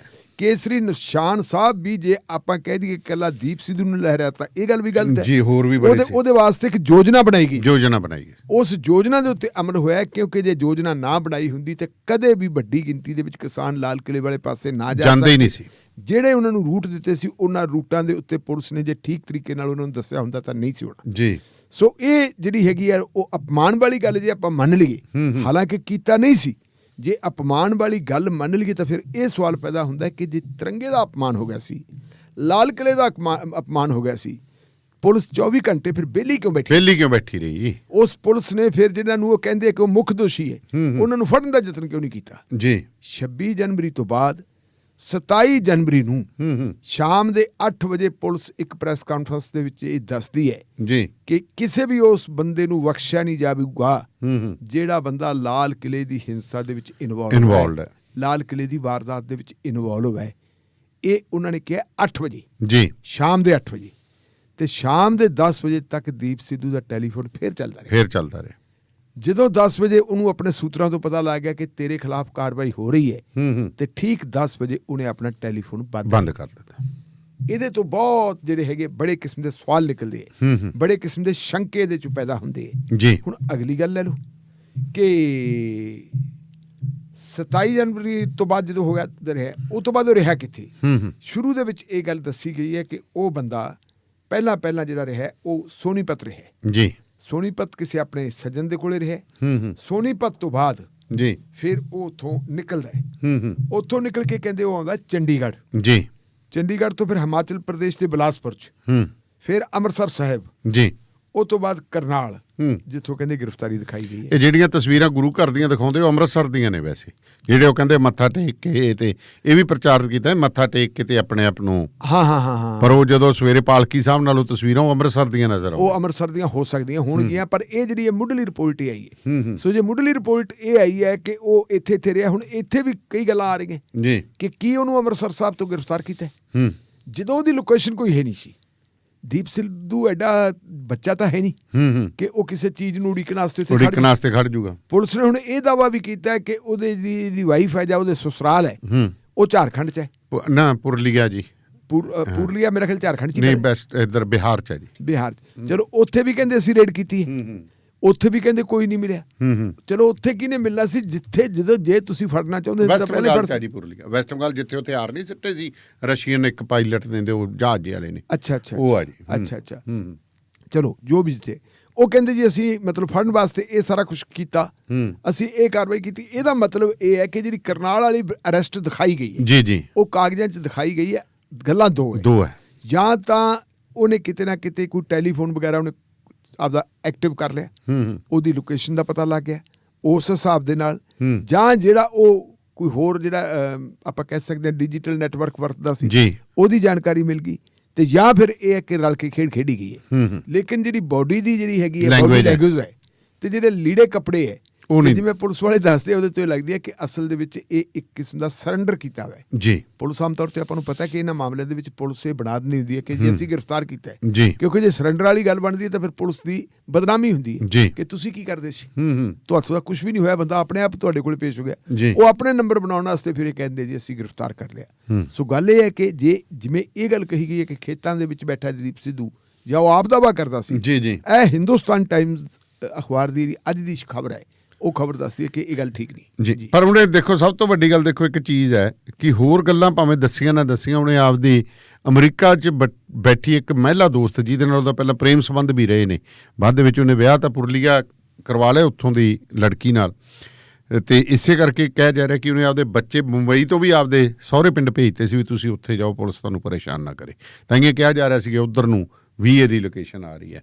ਪਰ ਦੇਖੋ ਸਭ ਤੋਂ ਪਹਿਲਾਂ ਇੱਕ ਗੱਲ ਕਲੀਅਰ ਕਰ ਦਿੱਤੀ ਕਿ ਮੈਂ ਜਿਹੜਾ ਅਪਲੋਡ ਉੱਥੋਂ ਕਰਦਾ ਸੀਗਾ ਮੈਂ ਸਾਰਾ ਕੁਝ। ਵੈਸੇ ਗੱਲ ਉਹ ਤੋਂ ਪਹਿਲਾਂ ਹੀ ਕਲੀਅਰ ਹੋ ਗਈ ਸੀ, ਪੁਲਿਸ ਨੇ ਗੱਲ ਕਹਿਤੀ ਸੀ ਪਹਿਲਾਂ, ਕਿਉਂਕਿ ਇਹ ਕਿਹਾ ਜਾਂਦਾ ਹੈ ਕਿ ਜਿਹੜੀ ਪੁਲਿਸ ਵੱਲੋਂ ਜੋ ਕੁਝ ਕਿਹਾ ਗਿਆ ਜੀ, ਉਹ ਇਹ ਕਿਹਾ ਗਿਆ ਕਿ ਇਹ ਕਿਸੇ ਹੋਰ ਮੋਬਾਈਲ ਦੇ ਉੱਤੇ ਅਪਲੋਡ ਹੁੰਦੀ ਸੀ, ਇੱਥੋਂ ਕਿਤੇ ਬਾਹਰ ਭੇਜੀ ਜਾਂਦੀ ਸੀ, ਬਾਹਰ ਤੋਂ ਕੋਈ ਉਹਦੀ ਫਿਰ ਉਹਦੀ ਫੇਸਬੁੱਕ ਤੇ ਉੱਥੋਂ ਅਪਲੋਡ ਉੱਥੇ ਅਪਲੋਡ ਹੁੰਦੀ ਸੀ। ਇਹ ਉਹਨਾਂ ਨੇ ਜਿਹੜੀ ਆ ਗੱਲ ਪੁਲਿਸ ਨੇ ਪਹਿਲਾਂ ਟਰੇਸ ਕਰ ਲਈ ਸੀ। ਜਿਹੜੀ ਗੱਲ ਟਰੇਸ ਹੋ ਜੇ ਜਦੋਂ ਬੰਦੇ ਦੇ ਸਾਹਮਣੇ ਰੱਖ ਦਿੰਦੇ ਵੀ ਆਹ ਦੱਸ ਤੂੰ, ਉਹ ਬੰਦਾ ਮੰਨ ਹੀ ਜਾਂਦਾ ਕਿ ਆਪਾਂ ਇਹ ਗੱਲ ਕਿਉਂ ਕਰਕੇ, ਨਹੀਂ ਤਾਂ ਫਿਰ ਹੋਰਾਂ ਦੀ ਖਿੱਚਪਾੜ ਹੁੰਦੀ ਹੈ ਕਿ ਕੌਣ ਇਹ ਬੰਦੇ ਸੀ। ਅਸਲ ਦੇ ਵਿੱਚ ਜਿਹੜੀ ਸਾਰੀ ਕਹਾਣੀ ਹੈ, ਸਾਰੀ ਕਹਾਣੀ ਤਾਂ ਇਹ ਤੋਂ ਬਾਅਦ ਚੱਲਣੀ ਹੈ ਕਿ ਜਿਹੜੀ ਉਹਦੀ ਪੁੱਛਗਿੱਛ ਕਰਨ ਤੋਂ ਬਾਅਦ ਪੁਲਿਸ ਉਹਨੂੰ ਅਦਾਲਤ ਵਿੱਚ ਪੇਸ਼ ਕਰਦੀ ਹੈ, ਉਦੋਂ ਪੁਲਿਸ ਕੀ ਦਾਵਾ ਕਰਦੀ ਹੈ, ਉਦੋਂ ਕੀ ਕਰਦੀ ਹੈ, ਚਲਾਨ ਕੀ ਬੋਲਦਾ, ਚਲਾਨ ਤਾਂ ਫਿਰ ਅੱਗੇ ਜਾ ਕੇ ਹੋਊਗਾ ਨਾ। ਇਹ ਵੀ ਗੱਲ ਹੈ। ਇਹ ਆ ਜਾਂਦਾ ਕਿ ਬੰਦਾ ਇੰਨਾ ਲੰਬਾ ਸਮਾਂ ਰਿਹਾ ਕਿੱਥੇ। ਅਗਲੀ ਗੱਲ ਇਹ ਆਊ ਕਿ ਫਿਰ ਕਿੰਨਾ ਲੋਕਾਂ ਕੋਲੇ ਰਿਹਾ, ਜਿਨ੍ਹਾਂ ਲੋਕਾਂ ਨੇ ਉਹਨੂੰ ਪਨਾਹ ਦਿੱਤੀ ਹੈ ਉਹਦਾ ਨਾਮ ਐਲਾਨਣ ਤੋਂ ਬਾਅਦ ਉਹਨਾਂ ਦੇ ਖਿਲਾਫ ਉਹ ਤਾਂ ਬਣੂਗੀ ਜੀ, ਉਹ ਤਾਂ ਬਹੁਤ ਵੱਡਾ ਪਨਾਹ ਦੀ ਤਾਂ ਬਹੁਤ ਜ਼ਿਆਦਾ। ਪਰ ਉਹ ਗੱਲ ਪੁਲਿਸ ਕਰਦੀ ਹੈ ਕਿ ਨਹੀਂ ਕਰਦੀ, ਮਿਲ ਕੇ ਖੇਡਣ ਵਾਲੀ ਗੱਲ ਦਾ ਇੱਥੋਂ ਪਤਾ ਲੱਗੂ ਨਾ। ਜੀ।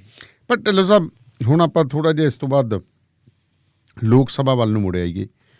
ਬਦਲੇ ਸੇ ਸੁਰ ਨਜ਼ਰ ਆਤੇ हैं जनाब के ਜੀ। ਹਰਸਿਮਰਤ ਕੌਰ ਬਾਦਲ ਨੇ ਜਿਹੜਾ ਪੈਂਤਰਾ ਬਦਲ ਲਿਆ। ਬਿਲਕੁਲ ਜੀ, ਜਿਹੜੀ ਸਿਆਸਤ ਹੁਣ ਬਾਦਲ ਪਰਿਵਾਰ ਨੇ ਅਡਾਪਟ ਕੀਤੀ ਹੈ ਜੀ, ਐਨਡੀਏ ਦੇ ਖਿਲਾਫ, ਭਾਰਤੀ ਜਨਤਾ ਪਾਰਟੀ ਦੇ ਖਿਲਾਫ, ਜਿਹੜੀ ਜ਼ਾਹਰਾ ਤੌਰ ਤੇ ਆਪਾਂ ਨੂੰ ਬਾਹਰ ਨਜ਼ਰ ਆਉਂਦੀ ਹੈ, ਅੰਦਰੋਂ ਕੀ ਹੈ ਉਹਦੇ ਬਾਰੇ ਆਪਾਂ ਕੁਝ ਨਹੀਂ ਕਹਿ ਸਕਦੇ।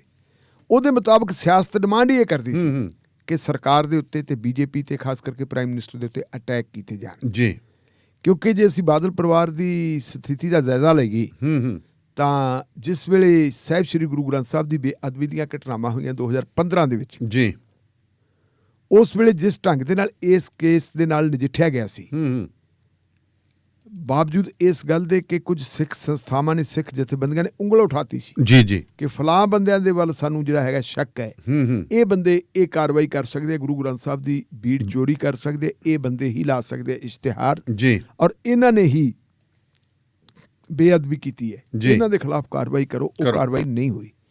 ਦੱਸਿਆ ਜਾਂਦਾ ਹੈ, ਸੂਤਰਾਂ ਦੇ ਹਵਾਲੇ ਨਾਲ ਅਖਬਾਰਾਂ 'ਚ ਖਬਰਾਂ ਵੀ ਆ ਗਈਆਂ ਜੀ ਕਿ ਚਰਨਜੀਤ ਸ਼ਰਮਾ ਜਿਹੜੇ SSP ਫਰੀਦਕੋਟ ਹੁੰਦੇ ਸੀ ਉਸ ਵੇਲੇ ਜਦੋਂ ਇਹ ਘਟਨਾਕ੍ਰਮ ਵਾਪਰਿਆ ਜੀ, ਉਹਨਾਂ ਨੇ SIT ਨੂੰ ਆਪਣੀ ਇੰਟੈਰੋਗੇਸ਼ਨ ਦੇ ਵਿੱਚ ਇਹ ਦੱਸਿਆ ਕਿ ਜੀ ਸਾਨੂੰ ਇਹ ਹੁਕਮ ਸੀ ਕਿ ਇਹਨਾਂ ਦੇ ਖਿਲਾਫ ਕਾਰਵਾਈ ਨਹੀਂ ਕਰਨੀ।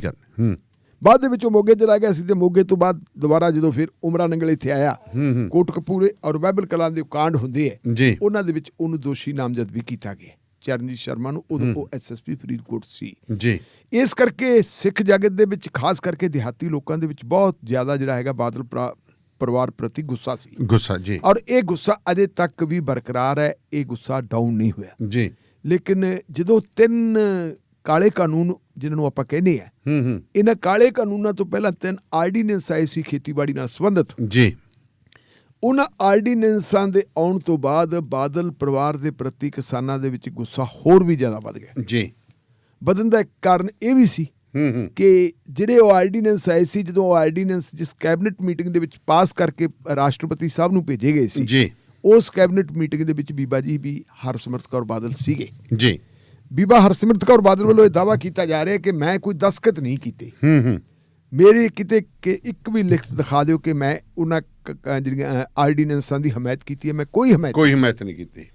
ਪਰ ਇਹ ਬੀਬਾ ਬਾਦਲ ਨੂੰ ਚੰਗੀ ਤਰ੍ਹਾਂ ਪਤਾ ਕਿ ਤੁਸੀਂ ਵਿਰੋਧ ਵੀ ਨਹੀਂ ਕੀਤਾ। ਵਿਰੋਧ ਬਾਰੇ ਹੁਣ ਜੇ ਆਪਣੇ ਕੋਲੇ ਗੱਲ ਆਉਂਦੀ ਹੈ ਤੇ ਕਿਵੇਂ ਆਉਂਦੀ ਹੈ, ਕਿਉਂਕਿ ਜਿਨ੍ਹਾਂ ਲੋਕਾਂ ਨੂੰ ਇਹ ਪਤਾ ਕਿ ਪ੍ਰੋਸੀਡਿੰਗ ਕਿਵੇਂ ਚੱਲਦੀ ਉਹਨਾਂ ਨੂੰ ਤਾਂ ਪਤਾ ਨਾ। ਕੈਬਨਿਟ ਦੀ ਪ੍ਰੋਸੀਡਿੰਗ ਜਿਹੜੀ ਕੇਂਦਰੀ ਕੈਬਨਿਟ ਦੀ ਪ੍ਰੋਸੀਡਿੰਗ ਜਿਹੜੀ ਉਹਦੀ ਪ੍ਰਧਾਨਗੀ ਕਰਦੇ ਆ ਮੀਟਿੰਗ ਦੀ ਪ੍ਰਧਾਨ ਮੰਤਰੀ ਜੀ, ਔਰ ਜਿਹੜੀ ਕਾਰਵਾਈ ਲਿਖੀ ਜਾਂਦੀ ਹੈ ਜੀ, ਪ੍ਰੋਸੀਡਿੰਗ ਲਿਖੀ ਜਾਂਦੀ ਹੈ ਕੈਬਨਿਟ ਸੈਕਟਰੀ ਵੱਲੋਂ ਜੀ। ਕੈਬਨਿਟ ਸੈਕਟਰੀ ਪ੍ਰੋਸੀਡਿੰਗ ਲਿਖਦਾ ਹੈ। ਜੇ ਕੋਈ ਬੰਦਾ ਵਿਰੋਧ ਕਰਦਾ ਹੈ ਜੀ, ਆਪਣੀ ਨਾ ਇਤਫਾਕੀ ਜ਼ਾਹਰ ਕਰਦਾ ਹੈ, ਮਤਭੇਦ ਜ਼ਾਹਰ ਕਰਦਾ ਕਿ ਮੈਂ ਇਹਨਾਂ ਆਰਡੀਨੈਂਸਾਂ ਨਾਲ ਸਹਿਮਤ ਨਹੀਂ, ਤਾਂ ਉਹਦਾ ਨੋਟ ਦਿੱਤਾ ਜਾਂਦਾ ਕਿ ਉਸ ਬੰਦੇ ਨੇ ਡਿਸੈਂਟ ਨੋਟ ਦਿੱਤਾ ਹੈ ਜੀ। ਉਹਨੇ ਵਿਰੋਧੀ ਨੋਟ ਲਿਖਾਇਆ ਕਿ ਮੈਂ ਇਹਦੇ ਨਾਲ ਸਹਿਮਤ ਨਹੀਂ। ਲੇਕਿਨ ਅੱਜ ਤੱਕ ਬੀਬਾ ਜੀ ਨੂੰ ਚੁਣੌਤੀ ਵੀ ਦਿੱਤੀ ਸੀ ਕਾਂਗਰਸ ਦੇ ਕੁਝ ਪਾਰਲੀਮੈਂਟ ਦੇ ਮੈਂਬਰਾਂ ਨੇ ਕਿ ਤੁਸੀਂ ਆਪਣਾ ਡਿਸੈਂਟ ਨੋਟ ਦਿਖਾਓ ਕਿ ਤੁਸੀਂ ਉੱਤੇ ਲਿਖਿਆ। ਉਹਨਾਂ ਨੇ ਡਿਸੈਂਟ ਨੋਟ ਨਹੀਂ ਸੀ ਲਿਖਾਇਆ। ਲੇਕਿਨ ਪੰਜਾਬ ਦੀ ਹਾਲਾਤ ਜਿਹੜੇ ਹੈਗੇ ਦਿਨ ਬ ਦਿਨ ਬਹੁਤ ਟੈਂਸ ਹੁੰਦੇ ਗਏ ਜੀ। ਕਿਸਾਨ ਅੰਦੋਲਨ ਦੇ ਚੱਲਦਿਆਂ ਕਿਸਾਨ ਜਦੋਂ ਸੜਕਾਂ ਤੇ ਨਿਕਲ ਆਏ ਤੇ ਫਿਰ ਇਹ ਮਤਲਬ ਅਹਿਸਾਸ ਹੋਇਆ ਕਿ ਗੱਲ ਤਾਂ ਹੁਣ ਬਿਲਕੁਲ ਆਪਣੇ ਹੱਥੋਂ ਨਿਕਲਦੀ ਜਾਂਦੀ ਹੈ।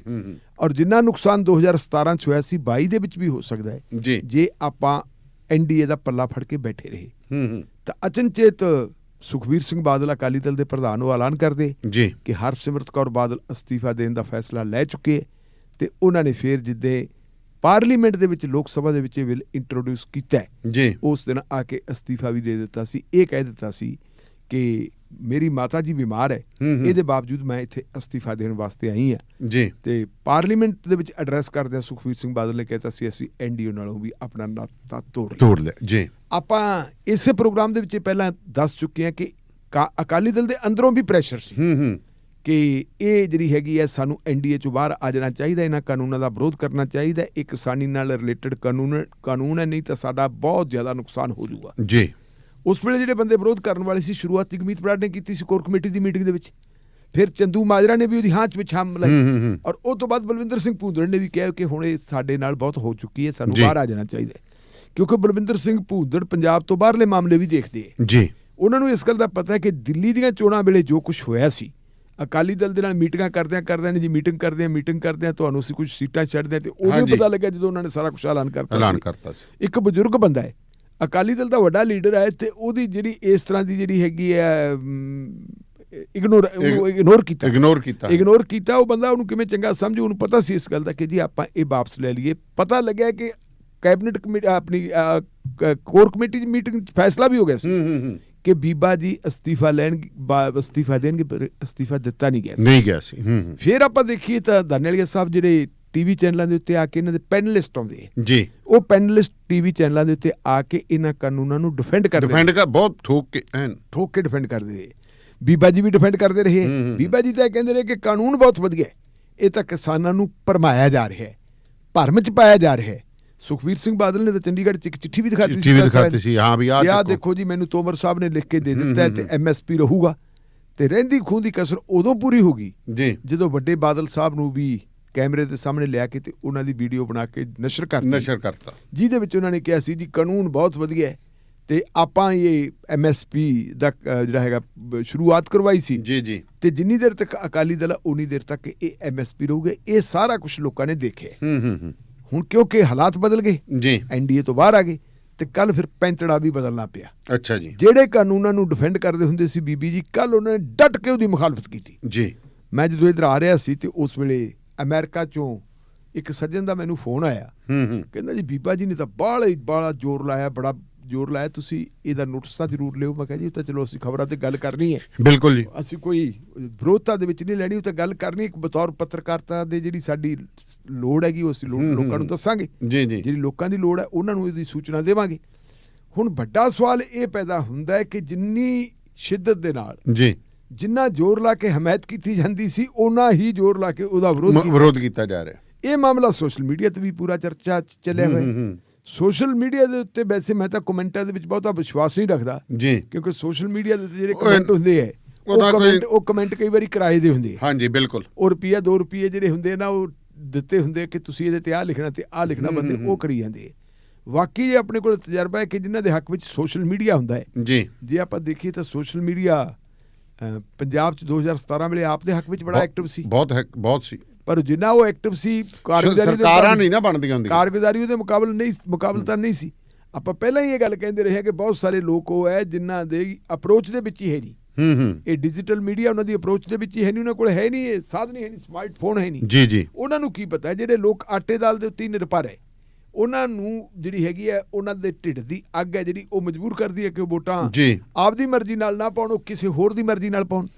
ਸੋ ਇਹ ਗੱਲਾਂ ਆਪਾਂ ਦੇਖਦੇ ਰਹੇ ਹਾਂ ਕਿ ਜਿਹੜੀ ਸੋਸ਼ਲ ਮੀਡੀਆ ਵਾਲੀ ਕੋਈ ਗੱਲ ਨਹੀਂ, ਪਰ ਸੋਸ਼ਲ ਮੀਡੀਆ ਦੇ ਉੱਤੇ ਜਿਹੜੇ ਕਮੈਂਟ ਆਏ ਹੈ, ਮੰਨ ਲਓ ਜੇ ਆਪਾਂ ਉਹਨਾਂ ਨੂੰ ਇੱਕ ਆਧਾਰ ਮੰਨ ਵੀ ਲਈਏ ਤਾਂ ਮੇਰਾ ਖਿਆਲ ਹੈ ਵੀ ਸ਼ਾਬਾਸ਼ ਵਾਲੇ ਘੱਟ ਆਏ ਤੇ ਫਿੱਟੇ ਮੂੰਹ ਵਾਲੇ ਆਏ ਕਿ ਤੁਸੀਂ ਜਦੋਂ ਵਕਤ ਰਹਿੰਦਾ ਸੀ ਉਦੋਂ ਵਿਰੋਧ ਕਿਉਂ ਨਹੀਂ ਕੀਤਾ। ਜੀ ਜਦੋਂ ਇਹ ਆਰਡੀਨੈਂਸ ਆਈ ਸੀ, ਜੇ ਉਦੋਂ ਨਹੀਂ ਵਿਰੋਧ ਕੀਤਾ ਹੁੰਦਾ, ਉਦੋਂ ਨਹੀਂ ਅਸਤੀਫਾ ਦਿੱਤਾ ਹੁੰਦਾ, ਸ਼ਾਇਦ ਤੁਹਾਨੂੰ ਦੇਖ ਕੇ ਕੋਈ ਹੋਰ ਭਾਈਵਾਲ ਪਾਰਟੀਆਂ ਵੀ ਹੌਸਲਾ ਕਰ ਲੈਂਦੀਆਂ। ਬਿਲਕੁਲ ਠੀਕ ਹੈ। ਤੇ ਜੇ ਕੁਝ ਭਾਈਵਾਲ ਪਾਰਟੀਆਂ ਹੌਸਲਾ ਕਰ ਲੈਂਦੀਆਂ ਤਾਂ ਫਿਰ ਇਹ ਲੋੜ ਨਹੀਂ ਸੀ ਪੈਣੀ ਨਰਿੰਦਰ ਮੋਦੀ ਨੂੰ ਕਿ ਉਹ ਐਡਾ ਵੱਡਾ ਰਿਸਕ ਲੈਂਦਾ।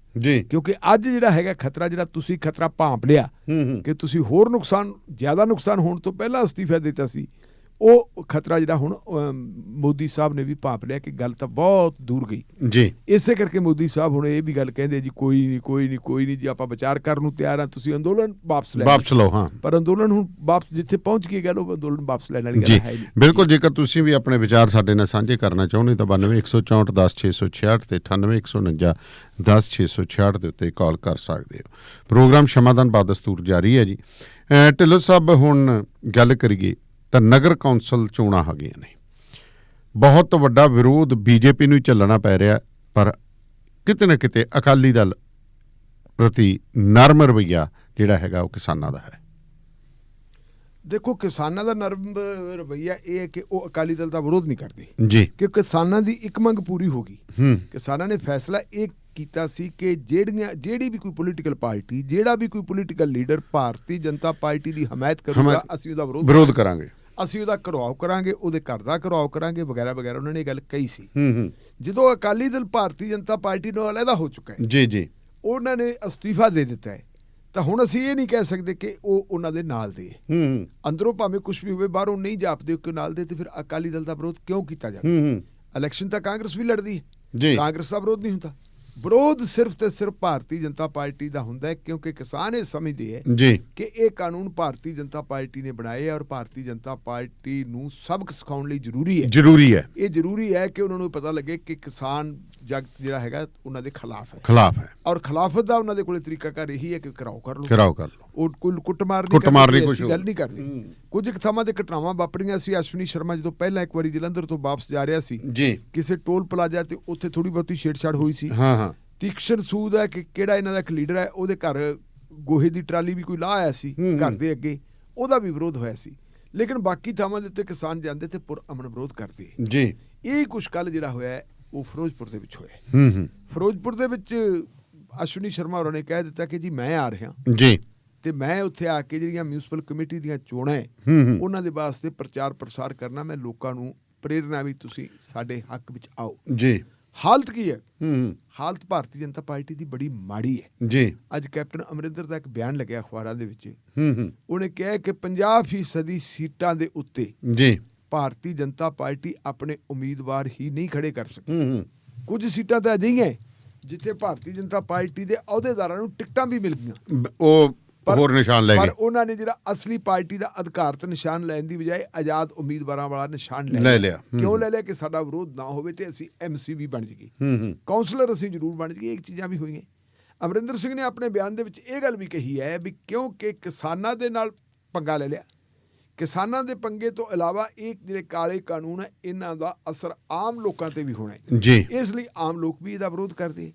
ਤੇ ਜਿੰਨਾ ਤਿੱਖਾ ਵਿਰੋਧ ਹੋ ਰਿਹਾ, ਜਦੋਂ ਕੋਈ ਤੁਹਾਡੀ ਟਿਕਟ ਲੈਣ ਨੂੰ ਤਿਆਰ ਨਹੀਂ, ਅੱਧੀਆਂ ਸੀਟਾਂ ਦੇ ਉੱਤੇ ਲੋਕ ਤੁਹਾਡੀਆਂ ਟਿਕਟਾਂ ਲੈਣ ਨੂੰ ਤਿਆਰ ਨਹੀਂ, ਤੇ ਉਹਨੇ ਫਿਰ ਕਿਹਾ ਕਿ ਭਾਰਤੀ ਜਨਤਾ ਪਾਰਟੀ ਦੇ ਰਾਜ ਦਾ ਅੰਤ ਹੈ ਜਿਹੜਾ ਜੀ ਉਹ ਪੰਜਾਬ ਤੋਂ ਸ਼ੁਰੂ ਹੋ ਗਿਆ। 7 ਸਾਲਾਂ ਦੀ ਐਂਟੀ ਇਨਕੰਬੈਂਸੀ ਹੈ ਜਿਹੜੀ 7 ਸਾਲਾਂ 'ਚ ਲੋਕਾਂ ਦਾ ਕਚੂਮਰ ਕੱਢਿਆ ਜੀ। ਚਾਹੇ ਉਹ ਨੋਟਬੰਦੀ ਹੋਵੇ, ਚਾਹੇ ਉਹ ਤਾਲਾਬੰਦੀ ਹੋਵੇ, ਇਹ ਸਾਰਾ ਕੁਝ ਜਿਹੜੀ ਹੈਗੀ ਹੈ, ਬੇਰੁਜ਼ਗਾਰੀ ਫੈਲੀ, ਜਿਸ ਤਰ੍ਹਾਂ ਲੋਕਾਂ ਨੂੰ ਘਰਾਂ ਦੇ ਵਿੱਚੋਂ ਨਿਕਲਣ ਲਈ ਮਜਬੂਰ ਹੋਣਾ ਪਿਆ, ਪੈਦਲ ਜਾਣਾ ਪਿਆ, ਇਹ ਸਾਰੀਆਂ ਚੀਜ਼ਾਂ ਆਪਣੀ ਆਪਣੀ ਥਾਂ ਦੇ ਉੱਤੇ ਖੜੀਆਂ ਸੀ। ਜੀ ਜੀ। ਇਹ ਵਿਰੋਧ ਇਹਨਾਂ ਦਾ ਸੀ ਅੰਦਰ ਖਾਤੇ, ਬੇਚੈਨੀ ਸੀ, ਲੇਕਿਨ ਇਹਦਾ ਸਾਫ਼ ਵਿਰੋਧ ਉਦੋਂ ਹੋਇਆ ਜਦੋਂ ਕਿਸਾਨਾਂ ਨੇ ਆ ਕੇ ਮੋਰਚਾ ਮਾਰ ਲਿਆ। ਫਿਰ ਕਿਸਾਨਾਂ ਨੂੰ ਹਮਾਇਤ ਮਿਲੀ ਸਾਰੀ ਇਸ ਗੱਲ ਦੀ, ਔਰ ਉਹ ਜਿਹੜੀ ਕਿਸਾਨਾਂ ਨੂੰ ਇੱਥੋਂ ਹਮਾਇਤ ਮਿਲੀ ਹੈ ਉਹ ਵੇਖਦਿਆਂ ਸਾਰੇ ਭਾਰਤ ਦੇ ਵਿੱਚ ਫੈਲ ਚੁੱਕੀ ਹੈ ਜੀ। ਪਰ ਉਹ ਅਮਰਿੰਦਰ ਸਿੰਘ ਨੇ ਜਿਹੜਾ ਲੋਕਲ ਬਾਡੀ ਦੀਆਂ ਚੋਣਾਂ ਨੂੰ ਇੱਕ ਆਧਾਰ ਬਣਾਇਆ ਹੈ, ਇਹੀ ਚੀਜ਼ ਆਪਾਂ ਦੇਖੀਏ ਕਿ ਜਦੋਂ ਤੁਹਾਡੇ ਕੋਲੇ ਉਮੀਦਵਾਰ ਪੂਰੇ ਨਹੀਂ ਤੇ ਸਿਆਣਾ ਲੀਡਰ ਉਹ ਹੁੰਦਾ ਹੈ ਜਦੋਂ ਅੱਗ ਮੱਚਦੀ ਹੁੰਦੀ ਹੈ ਨਾ, ਉਹ ਮੱਚਦੀ ਅੱਗ ਦੇ ਵਿੱਚ ਹੱਥ ਨਹੀਂ ਪਾਉਂਦਾ ਹੁੰਦਾ, ਉਹ ਬਚ ਕੇ ਚੱਲਦਾ ਹੈ। ਆਪਾਂ ਉਹ ਜਿਹੜਾ ਮਾੜਾ ਯੁੱਗ ਪੰਜਾਬ ਦਾ ਦੇਖਿਆ ਜੀ ਜੀ। ਮਾੜੇ ਯੁੱਗ ਵਾਲੇ ਜਿਹੜੇ ਵਾਲੇ ਤੱਤੇ ਸੀ ਉਹ ਤਕਰੀਰਾਂ ਕਰਦੇ ਹੁੰਦੇ ਸੀ, ਉਹਨਾਂ ਦੇ ਵਿੱਚੋਂ ਬਹੁਤ ਸਾਰਿਆਂ ਦਾ ਜਾਨੀ ਨੁਕਸਾਨ ਹੋਇਆ, ਉਹਨਾਂ ਦੇ ਪਰਿਵਾਰਾਂ ਦਾ ਨੁਕਸਾਨ ਵੀ ਹੋਇਆ। ਲੇਕਿਨ ਕੁਝ ਲੋਕ ਅਜਿਹੇ ਸੀ ਕਿ ਉਹਨਾਂ ਨੇ ਚੁੱਪ ਕਰਕੇ ਦੜ ਬੱਟ ਲਈ ਸੀ ਤੇ ਘਰਾਂ 'ਚ ਵੜ ਗਏ ਸੀ। ਬਾਅਦ ਦੇ ਵਿੱਚ ਜਦੋਂ 1992 ਵਾਲੀਆਂ ਚੋਣਾਂ ਹੋਈਆਂ, 1992 ਵਾਲੀਆਂ ਚੋਣਾਂ 'ਚ ਜਿਨ੍ਹਾਂ ਲੋਕਾਂ ਨੇ ਅੱਗੇ ਆ ਕੇ ਵਿਰੋਧ ਕਰ ਕਰਕੇ, ਗਰਮ ਤਕਰੀਰਾਂ ਕਰ ਕਰਕੇ ਆਪਣਾ ਨੁਕਸਾਨ ਕਰਵਾਇਆ ਸੀ, ਮੈਨੂੰ ਤਾਂ ਨਹੀਂ ਲੱਗਦਾ ਵੀ ਉਹਨਾਂ ਦਾ ਕੋਈ ਕਿਸੇ ਦਾ ਕੋਈ ਪੁੱਤ ਭਤੀਜਾ ਭਰਾ ਐਮਐਲਏ ਬਣਿਆ ਹੋਊ। ਲੇਕਿਨ ਜਿਹੜੇ ਘਰਾਂ 'ਚ ਘੁੱਸੇ ਬੈਠੇ ਸੀ ਉਹਨਾਂ ਨੇ ਬਾਅਦ ਦੇ ਵਿੱਚ ਸਰਕਾਰਾਂ ਦਾ ਆਨੰਦ ਵੀ ਮਾਣਿਆ। ਠੀਕ ਹੈ, ਇਸ ਕਰਕੇ ਸਿਆਣਪ ਇਹ ਬਣਦੀ ਸੀ ਕਿ ਤੁਸੀਂ ਇਸ ਮੌਕੇ ਜਿਹੜਾ ਹੈਗਾ ਆਪਣੇ ਘਰਾਂ ਤੋਂ ਬਾਹਰ ਨਿਕਲਣਾ ਬੰਦ ਕਰੋ। ਜੇ ਤੁਹਾਨੂੰ ਕੋਈ ਚਲੋ ਚਾਹਣਾ ਤਾਂ ਤੁਸੀਂ ਇਸ ਢੰਗ ਨਾਲ ਜਾਓ, ਆਪਣਾ ਵਿਚਰੋ, ਤੁਸੀਂ ਆਪਣੀ ਜਿਹੜੀ ਜ਼ਾਹਰਾ ਤੌਰ ਤੇ ਸਰਗਰਮੀ ਨਾ ਦਿਖਾਓ। ਕਿਸਾਨ ਪਹਿਲਾਂ ਹੀ ਅੱਕੇ ਪਏ ਹੈ, ਉਹਨਾਂ ਨੂੰ ਹੋਰ ਉਤੇਜਿਤ ਨਾ ਕਰੋ ਜੀ। ਜੇ ਤੁਸੀਂ ਕਿਸਾਨਾਂ ਨੂੰ ਉਤੇਜਿਤ ਕਰੋਗੇ, ਕਿਸਾਨਾਂ ਨੂੰ ਤੁਸੀਂ ਇਰੀਟੇਟ ਕਰੋਗੇ ਤਾਂ ਇਹਦਾ ਵਿਰੋਧ ਹੋਊਗਾ।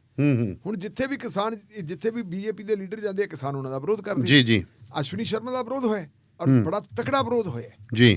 ਹਾਲਾਂਕਿ ਉੱਥੇ ਪੁਲਿਸ ਨੇ ਪੂਰੇ ਮੁਸਤੈਦ ਪ੍ਰਬੰਧ ਕੀਤੇ ਹੋਏ ਸੀ, ਕਾਫੀ ਸਾਰੀ ਪੁਲਿਸ ਤਾਇਨਾਤ ਕੀਤੀ ਹੋਈ ਸੀ, ਬੈਰੀਕੇਡ ਵੀ ਲੱਗੇ ਹੋਏ ਸੀ, ਲੇਕਿਨ ਕਿਸਾਨ ਅੰਬੇ ਹੀ ਇੰਨੇ ਪਏ ਹੈ ਕਿ ਉਹਨਾਂ ਨੇ ਬੈਰੀਕੇਡਾਂ ਨੂੰ ਤੋੜਦਿਆਂ, ਬੈਰੀਕੇਡਾਂ ਦੇ ਉੱਤੋਂ ਦੀ ਛਾਲਾਂ ਮਾਰਦਿਆਂ ਜਾ ਕੇ ਅਸ਼ਵਨੀ ਸ਼ਰਮਾ ਦੀ ਕਾਰ ਤੱਕ ਪਹੁੰਚ ਗਏ ਜੀ। ਔਰ ਕਾਰ ਦੇ ਨਾਲ ਵੀ ਕਹਿੰਦੇ ਕੋਈ ਮਾੜੀ ਮੋਟੀ ਛੇੜਛਾੜ ਕੀਤੀ ਹੈ। ਉਹਨਾਂ ਦੇ ਨਾਲ ਹੀ ਉਹਨਾਂ ਦਾ ਜਿਹੜਾ ਇੱਕ MLA ਸੁਖਪਾਲ ਸਿੰਘ ਨੰਨੂ, ਹੁਣ ਤਾਂ ਸਾਬਕਾ ਹੋ ਚੁੱਕਾ, ਉਹ ਵੀ ਸੀ। ਸੁਖਪਾਲ ਨੰਨੂ ਨਾਲ ਵੀ ਕਹਿੰਦੇ ਕਿਸਾਨਾਂ ਨੇ ਹੱਥੋਂ ਪਾਈ ਕੀਤੀ ਹੈ। ਬਹੁਤ ਹੀ ਮੁਸ਼ਕਲ ਦੇ ਨਾਲ ਬਠਿੰਡੇ ਤੋਂ ਸਪੈਸ਼ਲ IG ਗਿਆ ਸੀ ਜੀ। IG ਜਿਹੜੇ ਹੈਗੇ ਤੁਹਾਡੇ ਜਸਕਰਨ ਸਿੰਘ, ਉੱਥੋਂ ਦੇ ਜਿਹੜੇ ਅਫਸਰ ਅਧਿਕਾਰੀ ਸੀ, IG ਜਾਂ DIG ਜਿਹੜੇ ਉਸ ਰੇਂਜ ਦੇ, ਉੱਥੇ ਇਹ ਨਹੀਂ ਸੀ, ਇਹਨਾਂ ਦੀ ਡਿਊਟੀ ਲੱਗੀ ਸੀ।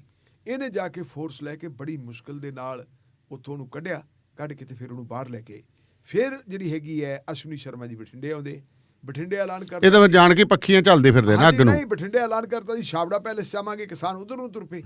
ਤੇ ਫਿਰ ਪਤਾ ਲੱਗਾ ਛਾਬੜਾ ਪੈਲੇਸ ਦੀ ਬਜਾਏ ਜਾ ਕੇ ਜਿਹੜੀ ਜਿਵੇਂ ਹਾਜ਼ਰੀ ਲਾਉਣੀ ਹੁੰਦੀ ਹੈ ਨਾ, ਇਰੀਟੇਟ ਕਰਦੇ ਨਾ, ਵੀ ਜੋ ਕਰਨਾ ਕਰ ਲਓ, ਮੈਂ ਤਾਂ ਆ ਗਿਆ। ਏਮਸ ਦੇ ਵਿੱਚ ਜਾ ਕੇ ਉੱਥੇ ਕਿਤੇ ਦੋ ਬੰਦਿਆਂ ਨੂੰ ਮਿਲ ਕੇ ਆ ਕੇ ਤੇ ਬਿਆਨ ਦੇਤਾ ਵੀ ਆਹ ਦੇਖੋ ਜੀ ਅਸੀਂ ਤਾਂ ਮੀਟਿੰਗ ਕਰ ਲਈ। ਇਹ ਮਤਲਬ ਇਸ ਕਿਸਮ ਨੂੰ ਇਹਨੂੰ ਆਪਾਂ ਕਵਾਂਗੇ ਜਿਹੜੀਆਂ ਸ਼ਰਾਰਤਾਂ ਉਹੀ ਪਹਿਲਾਂ ਵਾਲੀਆਂ ਸ਼ਰਾਰਤਾਂ ਨਜ਼ਰ ਆਉਂਦੀਆਂ ਮੈਨੂੰ। ਇਹ ਸ਼ਰਾਰਤਾਂ ਤੋਂ ਹੀ ਜਿਹੜਾ ਹੈਗਾ ਜਿਹੜਾ ਉਹ ਮਤਲਬ ਜਿਹੜਾ ਹੈ ਬਦ ਅਮਨੀ ਦਾ ਮੁੱਢ ਵੱਜਦਾ ਹੈ, ਉਹ ਫੈਲਦੀ ਹੈ। ਇਹਦੇ ਤੋਂ ਬਚਣਾ ਚਾਹੀਦਾ ਹੈ। ਹਾਲਾਤ ਬਹੁਤ ਮਾੜੇ ਹੈ ਪੰਜਾਬ ਦੇ, ਇਹ ਬੜੇ ਨਾਜ਼ੁਕ ਹੈ। ਇਹਨਾਂ ਨਾਜ਼ੁਕ ਹਾਲਾਤਾਂ ਨੂੰ ਖਰਾਬ ਨਾ ਕਰੋ ਜੀ। ਕਾਲਾਂ ਲੈ ਲਈਏ ਦੋ WhatsApp ਕਾਲ ਜੀ, ਤੁਸੀਂ ਔਨ 에ਅਰ ਹੋ। ਸਤਿ ਸ਼੍ਰੀ ਅਕਾਲ ਜੀ। ਹਾਂਜੀ ਸਤਿ ਸ਼੍ਰੀ ਅਕਾਲ ਜੀ। ਕੌਣ ਸਾਹਿਬ ਜੀ, ਕਿੱਥੋਂ ਬੋਲ ਰਹੇ ਹੋ? US ਤੋਂ ਬੋਲਦਾ। ਮੇਰਾ ਸਵਾਲ ਸੀਗਾ ਤੁਸੀਂ ਉਹ ਰਾਜੇ ਵੜਿੰਗ ਵਾਲੀ ਖਬਰ ਕਰ ਲਈ? ਤੁਸੀਂ ਕਦੋਂ ਜੁੜੇ? ਕੱਲ ਕਰ ਲਈਆਂ ਸੀ ਜੀ ਖਬਰਾਂ ਸੀ ਉਹ? ਨਹੀਂ, ਰਾਜੇ ਵੜਿੰਗ ਉਹ ਮੁੰਡਾ ਜੀ ਆਪਣਾ ਜਾਣਕਾਰ ਆ ਵਿਚਾਰਾ, ਉਹ ਗਰੀਬ ਮਰ ਗਿਆ, ਉਹਦਾ ਨਾਂ ਉਹਦੇ ਸਾਲੇ ਭਣਵਈਏ ਦਾ ਨਾਂ ਲਿਖ ਕੇ, ਤੇ ਮੈਂ ਤਾਂ ਉਹ ਪੁੱਛਣਾ ਸੀ ਉਹ ਵਾਲੀ। ਅੱਛਾ, ਸੁਸਾਈਡ ਵਾਲੀ ਕਹੋ ਨਾ ਜੀ। ਅਸੀਂ ਤਾਂ ਗਿੱਦੜ ਵਿੱਚ ਰੁਲੇ ਫਿਰਦੇ ਸੀ। ਹਾਂ ਨਾ ਗਿੱਦੜ ਬਾਈ ਨਹੀਂ, ਉਹ ਬਹੁਤ ਜ਼ਰੂਰੀ ਖਬਰ ਆਈ। ਮੁੰਡਾ ਜਾਣਕਾਰ ਵਿਚਾਰਾ 2.5 ਕਰੋੜ ਰੁਪਇਆ ਇਹਨਾਂ ਨੇ ਉਹ ਤੋਂ ਮੰਗਿਆ ਵਾ। ਦੋਵਾਂ ਜਣਿਆਂ ਨੇ, ਰਾਜੇ ਵੜਿੰਗ ਨੇ ਤੇ ਉਹਦੇ ਸਾਲੇ ਨੇ, ਕੀ ਨਾਂ ਉਹਦਾ, ਡਿੰਪੀ। ਹਾਂਜੀ ਹਾਂ। ਤੇ ਉਹ ਬੰਦੇ ਨੇ, ਉਹ ਵਿਚਾਰੇ ਨੇ ਆਪਦੇ ਟੱਬਰ ਸਾਰਾ, ਘਰ ਵਾਲੀ ਉਹਦੀ DMC ਪਈ ਆ, ਛੋਟੇ ਬੱਚੇ ਜੀ, ਇੱਕ ਬੱਚਾ 7 ਸਾਲ ਦਾ ਤੇ ਇੱਕ ਉਹਦੀ ਬੇਟੀ 3 ਸਾਲ ਦੀ। ਗੋਲੀ ਮਾਰ ਕੇ ਮੁੰਡਾ ਸਾਡਾ ਗੁਆਂਢੀ ਉੱਥੇ ਉਹ ਮਰ ਗਿਆ। ਤੇ ਇਹ ਹੁਣ ਇਹ ਸਾਰਾ ਪ੍ਰਸ਼ਾਸਨ ਹੋਇਆ ਪਿਆ ਵੀ ਉਹ ਹੁਣ ਕੇਸ ਦਬਾਉਣ ਤੇ 5-7 ਕਰੋੜ ਰੁਪਇਆ ਚੱਕੀ ਫਿਰਦੇ ਹੋ ਪਰਿਵਾਰ ਮਗਰ ਵੀ ਹੁਣ ਕੇਸ। ਨਹੀਂ, ਉਹ ਪਰਚਾ ਤਾਂ ਦਰਜ ਹੋ ਗਿਆ ਜੀ, ਪਰਚਾ ਦਰਜ ਹੋ ਗਿਆ ਉੱਤੇ। ਗ੍ਰਿਫਤਾਰੀ ਨਹੀਂ ਨਾ ਹੋਈ, ਪਰਚਾ ਦਰਜ ਹੋ ਗਿਆ ਜੀ। ਹਾਂਜੀ ਹਾਂ, ਦੋਵਾਂ ਤੇ ਹੋ ਗਿਆ ਜੀ। ਉਹ ਨਹੀਂ, ਡਿੰਪੀ ਤੇ ਹੋਇਆ ਜੀ। ਉਹ ਅੱਛਾ, ਰਾਜੇ ਵੜਿੰਗ ਦਾ ਵੀ ਨਾਂ ਲਿਖਾਇਆ ਉਹਨਾਂ ਨੇ। ਚਲੋ ਮੈਂ ਉਹ ਅਪਡੇਟ ਕੱਲ ਨੂੰ ਫਿਰ ਦੇਵਾਂਗਾ ਜੀ ਤੁਹਾਨੂੰ ਬਰਾੜ ਸਾਹਿਬ। ਹਾਂਜੀ ਕੱਲ ਨੂੰ ਪੂਰੀ ਫਿਰ ਦਿਆਂਗੇ ਨਾ। ਸੈਕੰਡ ਕਾਲ ਜੀ 98-92-164 ਤੇ ਆਉਣ ਏਰੋ ਜੀ ਤੁਸੀਂ। ਸਤਿ ਸ਼੍ਰੀ ਅਕਾਲ। ਸਤਿ ਸ਼੍ਰੀ ਅਕਾਲ ਜੀ। ਸਤਿ ਸ਼੍ਰੀ ਅਕਾਲ।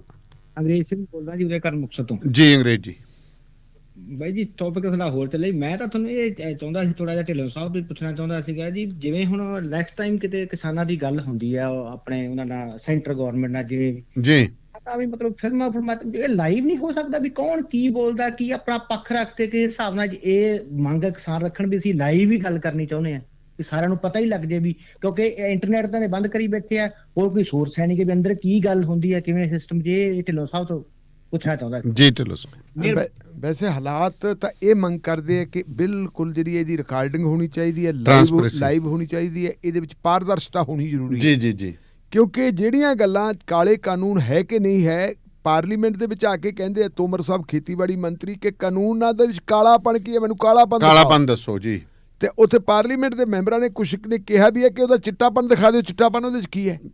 ਲੇਕਿਨ ਕਿਸਾਨਾਂ ਨੇ ਕਲਾਸ ਬਾਈ ਕਲਾਸ 11 ਮੀਟਿੰਗਾਂ ਦੇ ਵਿੱਚ ਉਹਨਾਂ ਕਾਲੇ ਕਾਨੂੰਨਾਂ ਦੇ ਵਿੱਚ ਕੱਲੀ ਜਿਹੜੀ ਕਮੀ ਪੇਸ਼ੀ ਕਮਜ਼ੋਰੀ ਹੈ, ਜਿਹੜੀ ਕਿਸਾਨ ਵਿਰੋਧੀ ਉਹਦੀ ਧਾਰਾ ਹੈ, ਉਹ ਸਾਰੀਆਂ ਦੀਆਂ ਸਾਰੀਆਂ ਉਹਨਾਂ ਨੂੰ ਗਿਣਾਤੀਆਂ ਜੀ। ਔਰ ਇਹੀ ਕਾਰਨ ਹੈ ਕਿ ਵਾਰ-ਵਾਰ ਉਹਨਾਂ ਵੱਲੋਂ ਇਹ ਭਰੋਸਾ ਦਿੱਤਾ ਗਿਆ ਕਿ ਆਪਾਂ ਇਹਨਾਂ ਕਾਨੂੰਨਾਂ ਨੂੰ ਹੋਲਡ ਕਰ ਦਿੰਦੇ ਹਾਂ, ਜਿਹੜੀਆਂ ਕਮੀਆਂ ਕੱਢ ਦਿੰਦੇ ਹਾਂ ਜੀ। ਇੱਥੋਂ ਤੱਕ ਕਿਹਾ ਗਿਆ ਕਿ ਸਾਡੇ ਕੋਲ ਇਕੱਲਾ ਡੱਬਾ ਰਹਿਣ ਦਿਓ, ਸਾਰੇ ਕਾਨੂੰਨ ਹੀ ਬਦਲ ਦਿੰਦੇ। ਬਿਲਕੁਲ ਹਾਂਜੀ। ਪਰ ਕਿਸਾਨਾਂ ਦਾ ਕਿਉਂਕਿ ਫੈਸਲਾ ਹੈ ਕਿ ਕਾਲੇ ਕਾਨੂੰਨ ਵਾਪਸ ਲਓ ਤੇ ਉਹ ਤੋਂ ਬਾਅਦ ਕੋਈ ਗੱਲ ਕਰਾਂਗੇ ਜੀ। ਹੁਣ ਜਿਹੜੀ ਇਹ ਦੂਰਾ ਮਾਪਦੰਡ ਹੈ, ਅੰਦਰ ਗੱਲ ਕੋਈ ਹੋਰ ਹੋਈ ਹੈ ਤੇ ਬਾਹਰ ਆ ਕੇ ਕੁਝ ਹੋਰ ਕਰਦੇ ਆ, ਪਾਰਲੀਮੈਂਟ ਨੂੰ ਵੀ ਗੁੰਮਰਾਹ ਕਰਦੇ ਆ, ਦੇਸ਼ ਨੂੰ ਵੀ ਗੁੰਮਰਾਹ ਕਰਦੇ। ਇਹ ਬਹੁਤ ਮਾੜੀ ਗੱਲ ਹੈ ਸੱਚਾਈ ਜਾਣਨ ਵਾਸਤੇ। ਇਸ ਲਈ ਇਹ ਜ਼ਰੂਰੀ ਹੈ ਕਿ ਜਿਹੜੀ ਅੰਦਰਲੀ ਗੱਲਬਾਤ ਹੁੰਦੀ ਹੈ ਉਹ ਔਨ 에ਅਰ ਹੋਣੀ ਚਾਹੀਦੀ ਹੈ, ਔਨ ਰਿਕਾਰਡ ਤਾਂ ਹੋਵੇ ਜੀ, ਉਹ ਲਾਈਵ ਹੋਣੀ ਚਾਹੀਦੀ। ਵੈਸੇ ਗੱਲ ਠੀਕ ਹੈ ਇਹਨਾਂ ਦੀ, ਕਈ ਵਾਰੀ ਤਾਂ ਕਿਉਂਕਿ ਜੇ ਕਿਸੇ ਸਰਕਾਰੀ ਬਿਲਡਿੰਗ ਦੇ ਵਿੱਚ ਮੀਟਿੰਗ ਹੋਊਗੀ ਜੀ, ਉਹ ਮੀਟਿੰਗ ਤਾਂ ਸਰਕਾਰ ਦੇ ਹੱਥ 'ਚ।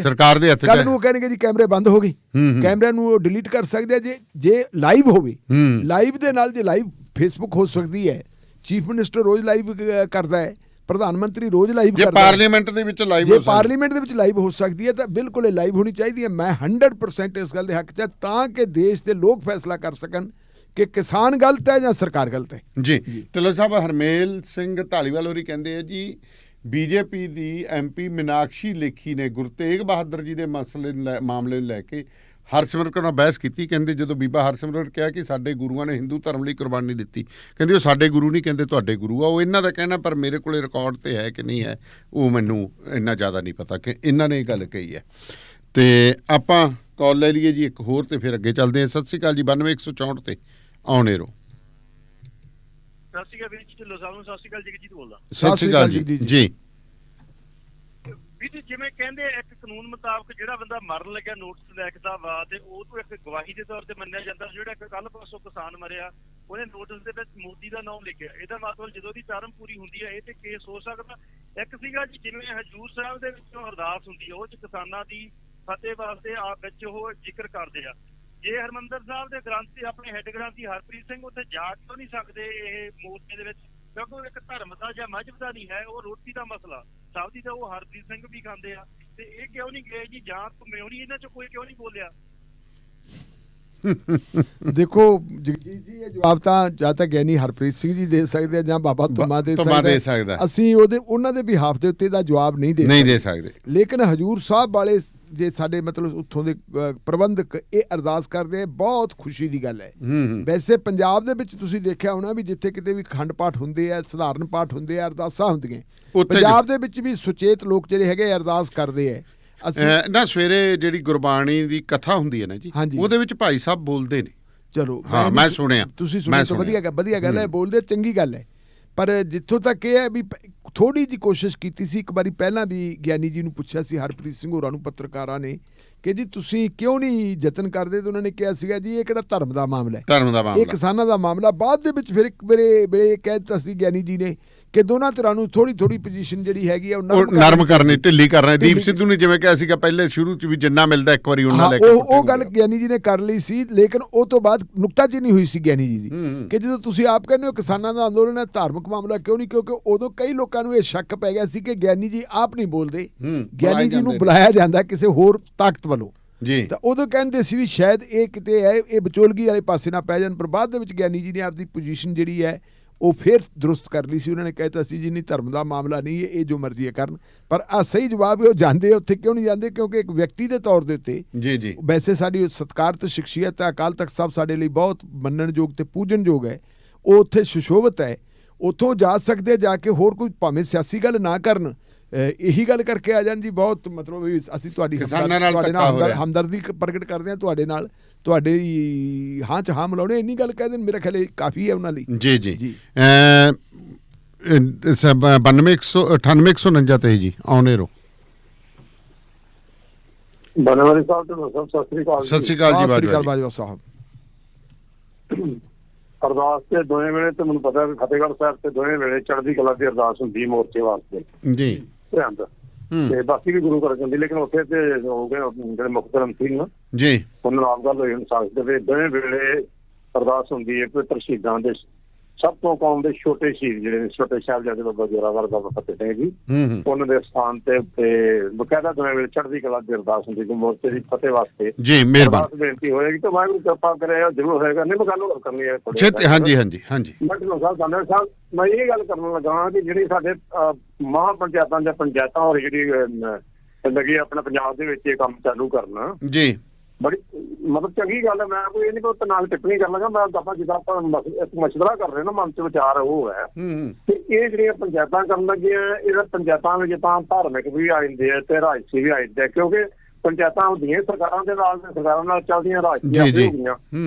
ਇਸ ਕਰਕੇ ਇਹ ਪੰਚਾਇਤਾਂ ਜਿਹੜੀਆਂ ਇਹਦੇ ਵਿੱਚ ਕਾਂਗਰਸ ਦੇ ਵੀ ਆ ਜਾਣੇ ਨੇ, BJP ਦੇ ਵੀ ਆ ਜਾਣੇ ਨੇ, ਤੇ ਆਉਣਾ ਜਾਂ ਨਾ ਆਉਣਾ ਕਿਹਦੀ ਮਰਜ਼ੀ, ਅਕਾਲੀਆਂ ਦੇ ਵੀ ਬੰਦੇ ਆਉਣੇ, ਸਾਰੇ ਆਉਣੇ ਨੇ। ਮੇਰਾ ਮਤਲਬ ਹੈ ਕਿ ਇਹ ਪੰਚਾਇਤਾਂ ਜੇ ਇਕੱਠੀਆਂ ਹੋ ਕੇ ਕਰਦੀਆਂ ਨੇ ਤੇ ਇਹਨਾਂ ਦਾ ਅਸਰ ਕੀ ਹੋਏਗਾ ਜੀ ਮੈਂ ਗੱਲ ਸਮਝ ਗਿਆ, ਗੱਲ ਨਹੀਂ ਕਿਉਂਕਿ ਸਮਾਂ ਬੜਾ ਘੱਟ ਸੀਗਾ। ਚਲੋ ਸਭ ਇਹਦਾ ਕੀ ਅਸਰ ਪੈ ਸਕਦਾ ਜਿਹੜੀਆਂ ਮਹਾਂ ਪੰਚਾਇਤਾਂ ਇਕੱਠੀਆਂ? ਦੇਖੋ ਗੱਲ ਇਹ ਕਿ ਇਹ ਪੰਚਾਇਤਾਂ ਉਹ ਪੰਚਾਇਤਾਂ ਨਹੀਂ ਜਿਵੇਂ ਆਪਣੀਆਂ ਪਿੰਡਾਂ ਵਾਲੀਆਂ ਨਹੀਂ, ਇਹ ਤਾਂ ਪੰਚਾਇਤਾਂ ਭਾਈਚਾਰਕ ਇਕੱਠ ਜਿਹੜਾ ਕਹਿੰਦੇ ਕਿ ਪੰਚਾਇਤ ਇਕੱਠੇ ਹੋ ਲੋ, ਜਿਵੇਂ ਪੰਜਾਂ 'ਚ ਪਰਮੇਸ਼ਰ ਵਾਲੀ ਗੱਲ, ਹਾਂਜੀ ਉਸ ਢੰਗ ਦੇ ਨਾਲ ਇਹ ਕਿਸਾਨਾਂ ਨੂੰ ਇਕੱਠਿਆਂ ਕਰਨ ਦਾ ਇੱਕ ਤਰੀਕਾਕਾਰ ਹੈ ਜੀ। ਕਿਉਂਕਿ ਜਿਵੇਂ ਜਿਵੇਂ ਸਰਕਾਰ ਸਖਤੀ ਕਰ ਰਹੀ ਹੈ, ਉਹਦਾ ਰਵੱਈਆ ਬਦਲ ਰਿਹਾ, ਟਿਕਰੀ ਵਾਰਡ ਰਿਹਾ, ਗਾਜ਼ੀਪੁਰਾ, ਉੱਥੇ ਲੋਕਾਂ ਨੂੰ ਜਾਣ ਨਹੀਂ ਦਿੱਤਾ ਜਾਂਦਾ, ਕਿੱਲਾਂ ਲਾਤੀਆਂ, ਸਾਰਾ ਕੁਝ ਕਰਤਾ, ਉਹਦਾ ਇੱਕ ਬਦਲ ਹੈ। ਅੰਦੋਲਨ ਨੂੰ ਦਿੱਲੀ ਤੋਂ ਬਾਹਰ ਕੱਢ ਕੇ ਲੋਕਾਂ ਨੂੰ ਸੁਚੇਤ ਕਰਨਾ, ਲੋਕਾਂ ਨੂੰ ਜਥੇਬੰਦ ਕਰਨਾ, ਲੋਕਾਂ ਨੂੰ ਜਾਗਰਤ ਕਰਨਾ, ਔਰ ਜਿਹੜੇ ਵੱਡੇ ਵੱਡੇ ਇਕੱਠ ਹੋ ਰਹੇ ਇਹ ਸਰਕਾਰ ਦੀਆਂ ਚੂਲਾਂ ਹਿਲਾ ਕੇ ਰੱਖ ਦੇਣੀਆਂ। ਪੰਜਾਬ ਦੇ ਵਿੱਚ ਵੀ ਜਿਹੜਾ ਇਕੱਠ ਹੋਣ ਦੀ ਗੱਲ ਕੀਤੀ ਹੈ, ਉਹ ਇਹੀ ਕੀਤੀ ਹੈ ਕਿ ਉੱਥੇ ਸਾਰੇ ਭਾਈਚਾਰਿਆਂ ਨੂੰ ਸੱਦਿਆ ਜਾਵੇ। ਵੈਸੇ ਜਿਹੜੀ ਗੱਲ ਬਾਜਵਾ ਸਾਹਿਬ ਨੇ ਕਹੀ ਹੈ ਉਹ ਇਹ ਹੈ ਕਿ ਇਹਦੇ ਨਾਲ ਕਿਤੇ ਕੋਈ ਨੁਕਸਾਨ ਤਾਂ ਨਹੀਂ ਹੋ ਜਾਊਗਾ। ਯੂਪੀ ਦੇ ਵਿੱਚ ਤੁਸੀਂ ਦੇਖੋ ਕਿ ਉੱਥੇ ਜਿਹੜੇ ਹੈਗੇ ਪੋਲੀਟੀਕਲ ਬੰਦੇ ਆਉਂਦੇ ਹਾਂਜੀ, ਪੋਲੀਟੀਕਲ ਬੰਦਿਆਂ ਨੂੰ ਉਹਨਾਂ ਨੇ ਕਿਸਾਨ ਪੰਚਾਇਤਾਂ ਦੇ ਵਿੱਚ ਉਹ ਆਪਣੀ ਗੱਲ ਕਹਿ ਜਾਂਦੇ ਆ, ਲੇਕਿਨ ਉਹਨਾਂ ਨੇ ਆਪਣਾ ਮੰਚ ਨਹੀਂ ਇਸਤੇਮਾਲ ਕਰਨ ਨਹੀਂ ਦਿੱਤਾ। ਹਾਂਜੀ, ਨਾ ਸਿੰਘੂਪੁਰ ਦੇ ਮੰਚ ਦੇ ਉੱਤੇ ਉਹਨਾਂ ਨੂੰ ਆਉਣ ਦਿੱਤਾ, ਨਾ ਟਿਕਰੀ ਤੇ ਆਉਣ ਦਿੱਤਾ, ਤੇ ਨਾ ਹੀ ਸਿੰਘੂ ਤੇ ਆਪਣਾ ਗਾਜੀਪੁਰ ਤੇ ਆਉਣ ਦਿੱਤਾ। ਇਹ ਆਪਣੀ ਥਾਂ ਦੇ ਉੱਤੇ ਹੈਗਾ, ਉਹ ਸਾਰੀ ਗੱਲਬਾਤ ਉਹਨਾਂ ਨੇ ਕਰਨੀ ਕਰਾਉਣੀ ਹੈ। ਲੇਕਿਨ ਰਾਜਨੀਤਿਕ ਬੰਦੇ ਜੇ ਉੱਥੇ ਹਮਦਰਦੀ ਪ੍ਰਗਟ ਕਰਨ ਜਾਂਦੇ ਹੈ ਜੇ ਉਹ ਆਪਣੇ ਵੱਲੋਂ ਹਮਾਇਤ ਦੇ ਦਿੰਦੇ ਹੈ, ਉਹਨਾਂ ਦੀ ਹਮਾਇਤ ਦਾ ਮਤਲਬ ਵਾਅਦਾ ਉਹਨਾਂ ਦਾ ਜ਼ਰੂਰ ਲੈ ਲੈਣ, ਉਹਨਾਂ ਨੂੰ ਸਿਆਸੀ ਰੋਟੀਆਂ ਸੇਕਣ ਦੀ ਇਜਾਜ਼ਤ ਨਾ ਦਿੱਤੀ ਜਾਵੇ। ਕਿਸਾਨ ਇੰਨੇ ਕੁ ਸੁਚੇਤ ਹੈਗੇ ਹੈ। ਅੱਛਾ ਢਿੱਲੋਂ ਸਾਹਿਬ, ਇੱਕ ਜਲਦੀ ਨਾ ਮੈਂ ਪੁੱਛਣਾ ਚਾਹੁੰਦਾ, ਇੱਕ ਖਬਰ ਬੜੀ ਚਰਚਾ 'ਚ ਹੈਗੀ ਹੈ ਕਿ ਕਾਂਗਰਸ ਪਾਰਟੀ ਕਹਿ ਰਹੀ ਹੈ ਕਿ ਸੰਸਦ 'ਚ ਅਸੀਂ ਇਹਨਾਂ ਕਿਸਾਨ ਜਿਹੜਾ ਹੈਗਾ ਇੱਕ ਪ੍ਰਾਈਵੇਟ ਬਿੱਲ ਲੈ ਕੇ ਆਵਾਂਗੇ। ਉਹ ਕੀ ਪ੍ਰਾਈਵੇਟ ਬਿੱਲ ਹੈ ਜੀ? ਉਹਦਾ ਕੀ ਅਸਰ ਹੈ? ਅਸਲ ਮਸਲਾ ਇਹ ਹੈ ਪ੍ਰਬੰਧ ਉਹਦਾ ਇਹ ਹੈਗਾ ਜੀ, ਉਹਦੇ ਵਿੱਚ ਇਹ ਪ੍ਰਬੰਧ ਕੀਤਾ ਹੋਇਆ ਸਾਡੇ ਕੰਸਟੀਟਿਊਸ਼ਨ ਦੇ ਵਿੱਚ ਵੀ ਇੱਕ ਰੈਜੂਲੇਸ਼ਨ ਤਾਂ ਸਰਕਾਰ ਲੈ ਕੇ ਆਉਂਦੀ ਹੈ ਜੀ, ਜਿਹੜਾ ਕੈਬਨਿਟ ਵੱਲੋਂ ਪ੍ਰਵਾਨ ਹੁੰਦਾ ਹੈ। ਕੈਬਨਿਟ ਦਾ ਪ੍ਰਵਾਨ ਕੀਤਾ ਹੋਇਆ ਮਤਾ ਰੱਖਿਆ ਜਾਂਦਾ ਹੈ ਤੇ ਉਹਨੂੰ ਅਸੀਂ ਬਿੱਲ ਕਹਿ ਦਿੰਦੇ ਹਾਂ ਜੀ। ਉਸ ਬਿੱਲ ਦੇ ਉੱਤੇ ਵੋਟਿੰਗ ਵਗੈਰਾ ਹੁੰਦੀ ਹੈ, ਪਾਸ ਹੁੰਦਾ ਹੈ। ਪਰ ਜੇ ਸਰਕਾਰ ਕੋਈ ਬਿੱਲ ਨਾ ਲੈ ਕੇ ਆਵੇ ਜੀ, ਹਰ ਪਾਰਲੀਮੈਂਟ ਦੇ ਮੈਂਬਰ ਕੋਲੇ ਇਹ ਹੱਕ ਹੈ ਕਿ ਉਹ ਆਪਣੇ ਪੱਧਰ ਦੇ ਉੱਤੇ ਕਹਿ ਸਕਦਾ ਜੀ ਆਹ ਇੱਕ ਵਰਨਿੰਗ ਇਸ਼ੂ ਹੈ ਜੀ, ਆਹ ਇੱਕ ਪੱਖ ਦਾ ਮਸਲਾ ਹੈ, ਇਹ ਮਸਲਾ ਮੈਂ ਤੁਹਾਡੇ ਸਾਹਮਣੇ ਪੇਸ਼ ਕਰਦਾ, ਇਹਦੇ ਤੇ ਆਪਾਂ ਨੂੰ ਜਿਹੜੀ ਹੈਗੀ ਹੈ ਸਹਿਮਤੀ ਦੇਣੀ ਚਾਹੀਦੀ ਹੈ, ਤੁਸੀਂ ਆਪਣੇ ਵਿਚਾਰ ਪ੍ਰਗਟ ਕਰੋ। ਹੁਣ ਕਾਂਗਰਸ ਪਾਰਟੀ ਦੇ ਜਿਹੜੇ ਪੰਜਾਬ ਨਾਲ ਸੰਬੰਧਿਤ ਪਾਰਲੀਮੈਂਟ ਦੇ ਮੈਂਬਰ ਹੈ, ਉਹਨਾਂ ਦੀ ਕੱਲ ਇੱਕ ਮੀਟਿੰਗ ਹੋਈ ਸੀ ਪੰਜਾਬ ਭਵਨ ਦੇ ਵਿੱਚ ਜੀ, ਔਰ ਉਸ ਮੀਟਿੰਗ ਤੋਂ ਬਾਅਦ ਪ੍ਰਨੀਤ ਕੌਰ ਜਿਹੜੇ ਪਟਿਆਲਾ ਤੋਂ ਪਾਰਲੀਮੈਂਟ ਦੇ ਮੈਂਬਰ ਹੈ ਜੀ, ਉਹਨਾਂ ਨੇ ਕਿਹਾ ਕਿ ਅਸੀਂ ਆਪਣੇ ਵੱਲੋਂ ਇੱਕ ਪ੍ਰਾਈਵੇਟ ਬਿੱਲ ਲੈ ਕੇ ਆਵਾਂਗੇ। ਜੀ। ਹੁਣ ਤੁਸੀਂ ਇਹਨੂੰ ਦੇਖੋ ਪ੍ਰਾਈਵੇਟ ਬਿੱਲ ਆਉਣ ਦਾ ਕੀ ਹੈ। ਪਿਛਲੇ ਦਿਨਾਂ ਦੇ ਵਿੱਚ ਬਲਵੀਰ ਸਿੰਘ ਰਾਜੇਵਾਲ ਦੀ ਇੱਕ ਤਕਰੀਰ ਸੀ ਜੀ, ਉਹਨਾਂ ਨੇ ਕਿਹਾ ਸੀ ਪਾਰਲੀਮੈਂਟ ਸੈਸ਼ਨ ਆਊਗਾ, ਅਸੀਂ ਉੱਥੇ ਕੱਲੇ ਪਾਰਲੀਮੈਂਟ ਦੇ ਮੈਂਬਰ ਤੇ ਨਜ਼ਰ ਰੱਖਾਂਗੇ ਕਿ ਕੌਣ ਕਿਸਾਨਾਂ ਦੇ ਹੱਕ ਵਿੱਚ ਭੁਗਤਦਾ ਤੇ ਕੌਣ ਖਿਲਾਫ ਭੁਗਤਦਾ ਹੈ। ਜਿਹੜੇ ਸਾਡੇ ਖਿਲਾਫ ਭੁਗਤੇ ਉਹਨਾਂ ਦੀ ਅਸੀਂ ਰਾਤਾਂ ਦੀ ਨੀਂਦ ਹਰਾਮ ਕਰਾਂਗੇ, ਉਹਨਾਂ ਨੂੰ ਅਸੀਂ ਉਹਨਾਂ ਦੇ ਘਰਾਂ ਦੇ ਵਿੱਚ ਜਾ ਕੇ ਘੇਰਾਂਗੇ, ਉੱਥੋਂ ਦੇ ਲੋਕਾਂ ਨੂੰ ਸੁਚੇਤ ਕਰਾਂਗੇ ਕਿ ਗਾਹ ਨੂੰ ਇਹਨਾਂ ਨੂੰ ਵੋਟਾਂ ਨਾ ਪਾਓ ਜੀ, ਉਹਨਾਂ ਨੂੰ ਮਜਬੂਰ ਕਰ ਦੇਣ ਕਿ ਉਹ ਕਿਸਾਨਾਂ ਦੇ ਨਾਲ ਆ ਜਾਣ। ਸੋ ਇਹਨੂੰ ਅਸੀਂ ਯੁੱਧ ਨੀਤਿਕ ਤੌਰ ਦੇ ਉੱਤੇ ਬਹੁਤ ਇੰਪੋਰਟੈਂਟ ਗੱਲ ਕਵਾਂਗੇ, ਕਿਉਂਕਿ ਪੰਜਾਬ ਦੇ ਕਾਂਗਰਸੀ ਜੇ ਉਹ ਬਿੱਲ ਪੇਸ਼ ਕਰਦੇ ਹੈ, ਵੋਟਿੰਗ ਉਹਦੇ ਤੇ ਕਰਾਉਣੀ ਪੈਣੀ ਹੈ। ਇਹੀ ਗੱਲ ਪ੍ਰਨੀਤ ਕੌਰ ਨੇ ਕਹੀ ਹੈ ਕਿ ਸਪੀਕਰ ਸਾਹਿਬ ਨੂੰ ਮਿਲ ਕੇ ਅਸੀਂ ਬੇਨਤੀ ਕਰਾਂਗੇ ਕਿ ਇਹਦੇ ਤੁਰੰਤ ਵੋਟਿੰਗ ਕਰਵਾਈਏ, ਤਾਂ ਕਿ ਜਿਹੜੇ ਪਾਰਲੀਮੈਂਟ ਦੇ ਮੈਂਬਰ ਦੂਜੀਆਂ ਪਾਰਟੀਆਂ ਦੀਆਂ ਜਿਹੜੇ ਬੀਜੇਪੀ ਨਾਲ ਵੀ ਖੜੇ ਹੈ, ਹਾਂਜੀ, ਉਹਨਾਂ ਦੀ ਜ਼ਮੀਰ ਜਿਹੜੀ ਹੈਗੀ ਉਹ ਦੇਖੀ ਜਾਵੇ ਕਿ ਕਿਸਾਨਾਂ ਨਾਲ ਖੜਦੇ ਕਿ ਨਹੀਂ ਖੜਦੇ। ਬਹੁਤ ਇੰਪੋਰਟੈਂਟ ਇਹ ਜਿਹੜਾ ਫੈਸਲਾ ਇਸ਼ੂ ਹੈ। ਬਿਲਕੁਲ। ਸੋ ਬਹੁਤ ਧੰਨਵਾਦ ਢਿੱਲੋਂ ਸਾਹਿਬ ਤੁਹਾਡਾ, ਮਿਹਰਬਾਨੀ, ਸ਼ੁਕਰੀਆ। ਤੇ ਇੱਕ ਬ੍ਰੇਕ ਤੋਂ ਬਾਅਦ ਫਿਰ ਹਾਜ਼ਰ ਹੁੰਦੇ ਹਾਂ ਜੀ। ਜੁੜੇ ਰਹੋ ਰੇਡੀਓ ਪੰਜਾਬ ਟੂਡੇ ਦੇ ਨਾਲ। ਤੇ ਤੁਸੀਂ ਵੀ ਜੇਕਰ ਇਸ ਪ੍ਰੋਗਰਾਮ ਦੇ ਵਿੱਚ ਕੋਈ ਯੋਗਦਾਨ ਜਾਂ ਸਪਾਂਸਰਸ਼ਿਪ ਕਰਨੀ ਚਾਹੁੰਦੇ ਹੋ ਤਾਂ ਮੇਰੇ ਨਾਲ ਸੰਪਰਕ ਕਰ ਸਕਦੇ ਹੋ ਜੀ 9780141741 ਤੇ 9780141741 41741 ਦੇ ਉੱਤੇ ਤੁਸੀਂ ਮੇਰੇ ਨਾਲ ਸੰਪਰਕ ਕਰ ਸਕਦੇ ਹੋ। ਰੇਡੀਓ ਪੰਜਾਬ ਟੂਡੇ ਦੇ ਪ੍ਰੋਗਰਾਮ ਸ਼ਮਾਦਾਨ ਦੇ ਵਿੱਚ ਤੁਹਾਡਾ ਮੁੜ ਤੋਂ ਸਵਾਗਤ ਹੈ ਜੀ। ਹੁਣ ਚਰਚਾ ਕਰਦੇ ਹਾਂ ਅੱਜ ਦੀਆਂ ਅਹਿਮ ਖਬਰਾਂ ਦੇ ਉੱਤੇ। ਲਗਾਤਾਰ ਆਪਾਂ ਗੱਲ ਕਰਦੇ ਹਾਂ ਤਾਂ ਡਿਵੈਲਪਮੈਂਟ ਹੋ ਰਹੀ ਹੈ। ਸਭ ਤੋਂ ਪਹਿਲਾਂ ਹਰਿਆਣੇ ਤੋਂ ਬਲਜੀਤ ਸਿੰਘ ਮੇਰੇ ਨਾਲ ਜੁੜ ਗਏ ਨੇ। ਬਲਜੀਤ ਜੀ ਸਤਿ ਸ਼੍ਰੀ ਅਕਾਲ। ਸਤਿ ਸ਼੍ਰੀ ਅਕਾਲ ਬਲਜੀਤ ਜੀ, ਸਭ ਤੋਂ ਪਹਿਲਾਂ ਤਾਂ ਗੱਲ ਕਰੀਏ ਕਿ ਜਿਵੇਂ ਮੰਨਿਆ ਜਾ ਰਿਹਾ ਸੀਗਾ ਕਿ ਦੀਪ ਸਿੱਧੂ ਆਲੇ ਦੁਆਲੇ ਫਿਰਦਾ, ਪਰ ਅੱਜ ਕਾਫੀ ਗੱਲਾਂ ਕਲੀਅਰ ਹੋ ਰਹੀਆਂ। ਜਿਵੇਂ ਪਹਿਲਾਂ ਮੀਡੀਆ 'ਚ ਆ ਰਿਹਾ ਸੀ ਕਿਤੇ ਉਹਦੀ ਲੋਕੇਸ਼ਨ ਬਿਹਾਰ ਆ ਰਹੀ ਸੀ, ਕਿਤੇ ਆ ਰਹੀ ਸੀ, ਕਿਤੇ ਆ ਰਹੀ ਸੀ, ਪਰ ਹੁਣ ਕਿਹਾ ਜਾ ਰਿਹਾ ਕਿ ਕਰਨਾਲ ਤੋਂ ਫੜਿਆ ਗਿਆ। ਕੋਈ ਅਪਡੇਟਸ ਆਈਆਂ ਕਿਹਦੇ ਕਰੋ? ਕਿਉਂਕਿ ਹਜੇ ਤੱਕ ਮੀਡੀਆ ਨੇ ਇਹ ਨਹੀਂ ਦੱਸਿਆ ਵੀ ਕਿਹਦੇ ਘਰੇ ਬੈਠੇ ਸੀ, ਕੀ ਉਹਨਾਂ ਦੀ ਗ੍ਰਿਫਤਾਰੀ ਹੋਈ ਹੈ, ਉਹਨਾਂ ਨੂੰ ਪਨਾਹ ਦੇਣ ਵਾਲਿਆਂ ਦੀ ਜਾਂ ਹੋਰ, ਕਿਉਂਕਿ ਇਸ ਮਾਮਲੇ 'ਚ ਪਨਾਹ ਦੇਣ ਵਾਲੇ ਵੀ ਉਨੇ ਹੀ ਗੁਨੇਗਾਰ ਹੁੰਦੇ ਨੇ। ਜੀ ਬਿਲਕੁਲ ਸਹੀ ਕਿਹਾ ਤੁਸੀਂ। ਪੁਲਿਸ ਨੇ ਹਾਲਾਂਕਿ ਜਿਹੜਾ ਸਟਾਰਟਿੰਗ ਦੇ ਵਿੱਚ ਆਪਣਾ ਬਰੀਫਿੰਗ ਕੀਤੀ ਸੀ ਉਹਦੇ 'ਚ ਇਹੀ ਦੱਸਿਆ ਸੀ ਵੀ ਕਰਨਾਲ ਤੋਂ ਬਿਹਾਰ ਦੇ ਪੂਰਨੀਆ ਜ਼ਿਲ੍ਹੇ 'ਚ ਜਾ ਰਿਹਾ ਸੀ, ਜਿੱਥੇ ਉਹਦੇ ਮਾਂ-ਬਾਪ ਇਸ ਟਾਈਮ ਮੌਜੂਦ ਨੇ, ਉਹਦੇ ਪਰਿਵਾਰ ਦੇ ਲੋਕ ਉੱਥੇ ਮੌਜੂਦ ਨੇ। ਮਾਂ-ਬਾਪ ਨਹੀਂ, ਉਹਦਾ ਸਹੁਰਾ ਪਰਿਵਾਰ ਜੀ, ਸਹੁਰਾ ਪਰਿਵਾਰ। ਹਾਂ, ਉਹਨਾਂ ਦੇ ਕੋਲ ਜਾ ਰਿਹਾ ਸੀਗਾ, ਉੱਥੇ ਹੀ ਛੁਪਣ ਦਾ ਰਸਤਾ ਬਣਾ ਰਿਹਾ ਸੀਗਾ। ਲੇਕਿਨ ਇਹ ਪਤਾ ਨਹੀਂ ਕਿ ਪੁਲਿਸ ਦੀ ਇਹ ਮਨਗੜੰਤ ਗੱਲ ਹੈ ਜਾਂ ਸੱਚਮੁੱਚ ਉੱਥੇ ਉਹ ਜਾਣਾ ਚਾਹੁੰਦਾ ਸੀ, ਕਿਉਂਕਿ ਜੋ ਉਹਦਾ ਪਹਿਲੇ ਦਿਨ ਤੋਂ ਉਹਦਾ ਆਪਦਾ ਬਿਆਨ ਜੋ ਉਹਨੇ ਲਾਈਵ ਚਲਾਏ, ਚਾਹੇ ਹੁਣ ਪੁਲਿਸ ਕਹਿ ਰਹੀ ਆਪਣੀ ਗਰਲਫ੍ਰੈਂਡ ਦੇ ਥਰੂ ਵਿਦੇਸ਼ ਤੋਂ ਲਾਈਵ ਕਰਵਾ ਰਿਹਾ ਸੀਗਾ, ਜੋ ਵੀ ਸੀ ਉਹਨੇ ਕਿਹਾ ਸੀ ਵੀ ਮੈਂ ਮੈਦਾਨ ਛੱਡ ਕੇ ਨਹੀਂ ਜਾਵਾਂਗਾ, ਮੈਂ ਇੱਥੇ ਮੌਕੇ ਤੇ ਹੀ ਰਵਾਂਗਾ। ਲੇਕਿਨ ਜਿਵੇਂ ਜਿਵੇਂ ਹੁਣ ਉਹ ਪੁਲਿਸ ਨੂੰ ਜੋ ਸਟੇਟਮੈਂਟ ਉਹ ਦੇ ਰਿਹਾ ਹੈ, ਉਹ ਰੋਜ਼ ਹੀ ਆਪਣੇ ਵੱਖਰੀਆਂ ਗੱਲਾਂ ਤੇ ਆ ਰਹੀ ਹੈ। ਅੱਜ ਉਹਨੇ ਮਤਲਬ ਪੁਲਿਸ ਸਟੇਟਮੈਂਟ ਦੇ ਵਿੱਚ ਇਹ ਗੱਲ ਕਹੀ ਹੈ ਕਿ ਮੈਂ ਹੁਣ ਜੋ ਵੀ ਸਟੇਟਮੈਂਟ ਦਿਆਂਗਾ ਆਪਣੇ ਵਕੀਲ ਦੇ ਸਾਹਮਣੇ ਦਿਆਂਗਾ। ਇਸ ਕਰਕੇ ਐਜ਼ ਉਹਨੇ ਇੱਕ ਐਪਲੀਕੇਸ਼ਨ ਵੀ ਮੂਵ ਕੀਤੀ ਇਸ ਗੱਲ ਦੀ ਕਿ ਮੇਰੇ ਵਕੀਲ ਨੂੰ ਜਿਹੜਾ ਨਾਲ ਬਿਠਾ ਕੇ ਹੀ ਮੇਰੀ ਸਟੇਟਮੈਂਟ ਰਿਕਾਰਡ ਕੀਤੀ ਜਾਏ।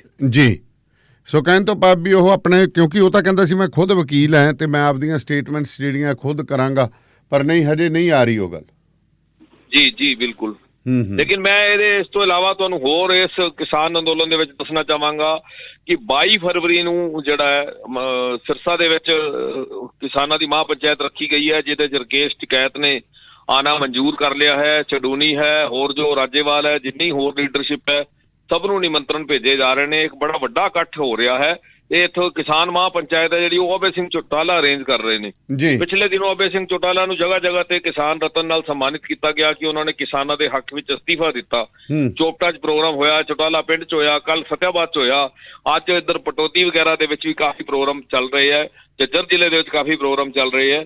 ਔਰ ਹੁਣ ਇਹ ਜਿਹੜੀ ਕੁਰਸ਼ੇਤਰ ਮਹਾਪੰਚਾਇਤ ਹੋਈ ਸੀ, ਉਸ ਤੋਂ ਬਾਅਦ ਕੱਲ ਭਿਵਾਣੀ ਮਹਾਪੰਚਾਇਤ ਹੋਈ, ਹੁਣ ਸਿਰਸਾ ਦੀ ਮਹਾਪੰਚਾਇਤ। ਇਸ ਮਹਾਪੰਚਾਇਤਾਂ ਦਾ ਇੱਕੋ ਹੀ ਉਦੇਸ਼ ਹੈ, ਜਿਹੜੇ ਕਿਸਾਨ ਆਮ ਉੱਥੇ ਨਹੀਂ ਪਹੁੰਚ ਪਾਏ ਉਹ ਇੱਥੇ ਲੋਕਲ ਇਕੱਠੇ ਹੋ ਜਾਣ। ਇੱਥੇ 2-4 ਘੰਟਿਆਂ ਦੀ ਗੱਲ ਹੁੰਦੀ ਹੈ ਔਰ ਉਹਨਾਂ ਦੇ ਵਿੱਚ ਵੀ ਵੱਡੀ ਲੀਡਰਸ਼ਿਪ ਆ ਕੇ ਜੋਸ਼ ਖਰੋਸ਼ ਭਰ ਕੇ ਜਾਵੇ, ਤਾਂ ਕਿ ਇਹ ਅੰਦੋਲਨ ਸਿਰਫ ਉਹਨਾਂ ਲੋਕਾਂ ਦਾ ਸੀਮਿਤ ਅੰਦੋਲਨ ਨਾ ਰਹਿ ਜਾਏ ਜਿਹੜੇ ਉੱਥੇ ਬੈਠੇ ਨੇ, ਆਮ ਆਦਮੀ ਤੱਕ ਅੰਦੋਲਨ ਦੀ ਤਸਵੀਰ ਪਹੁੰਚੇ। ਦੂਜੇ ਪਾਸੇ ਮੈਂ ਤੁਹਾਨੂੰ ਇਹ ਦੱਸਣਾ ਚਾਹਾਂਗਾ, ਹਰਿਆਣਾ ਦੇ ਵਿੱਚ ਇੱਕ ਹੋਰ ਤਾਜ਼ਾ ਘਟਨਾ ਹੈ।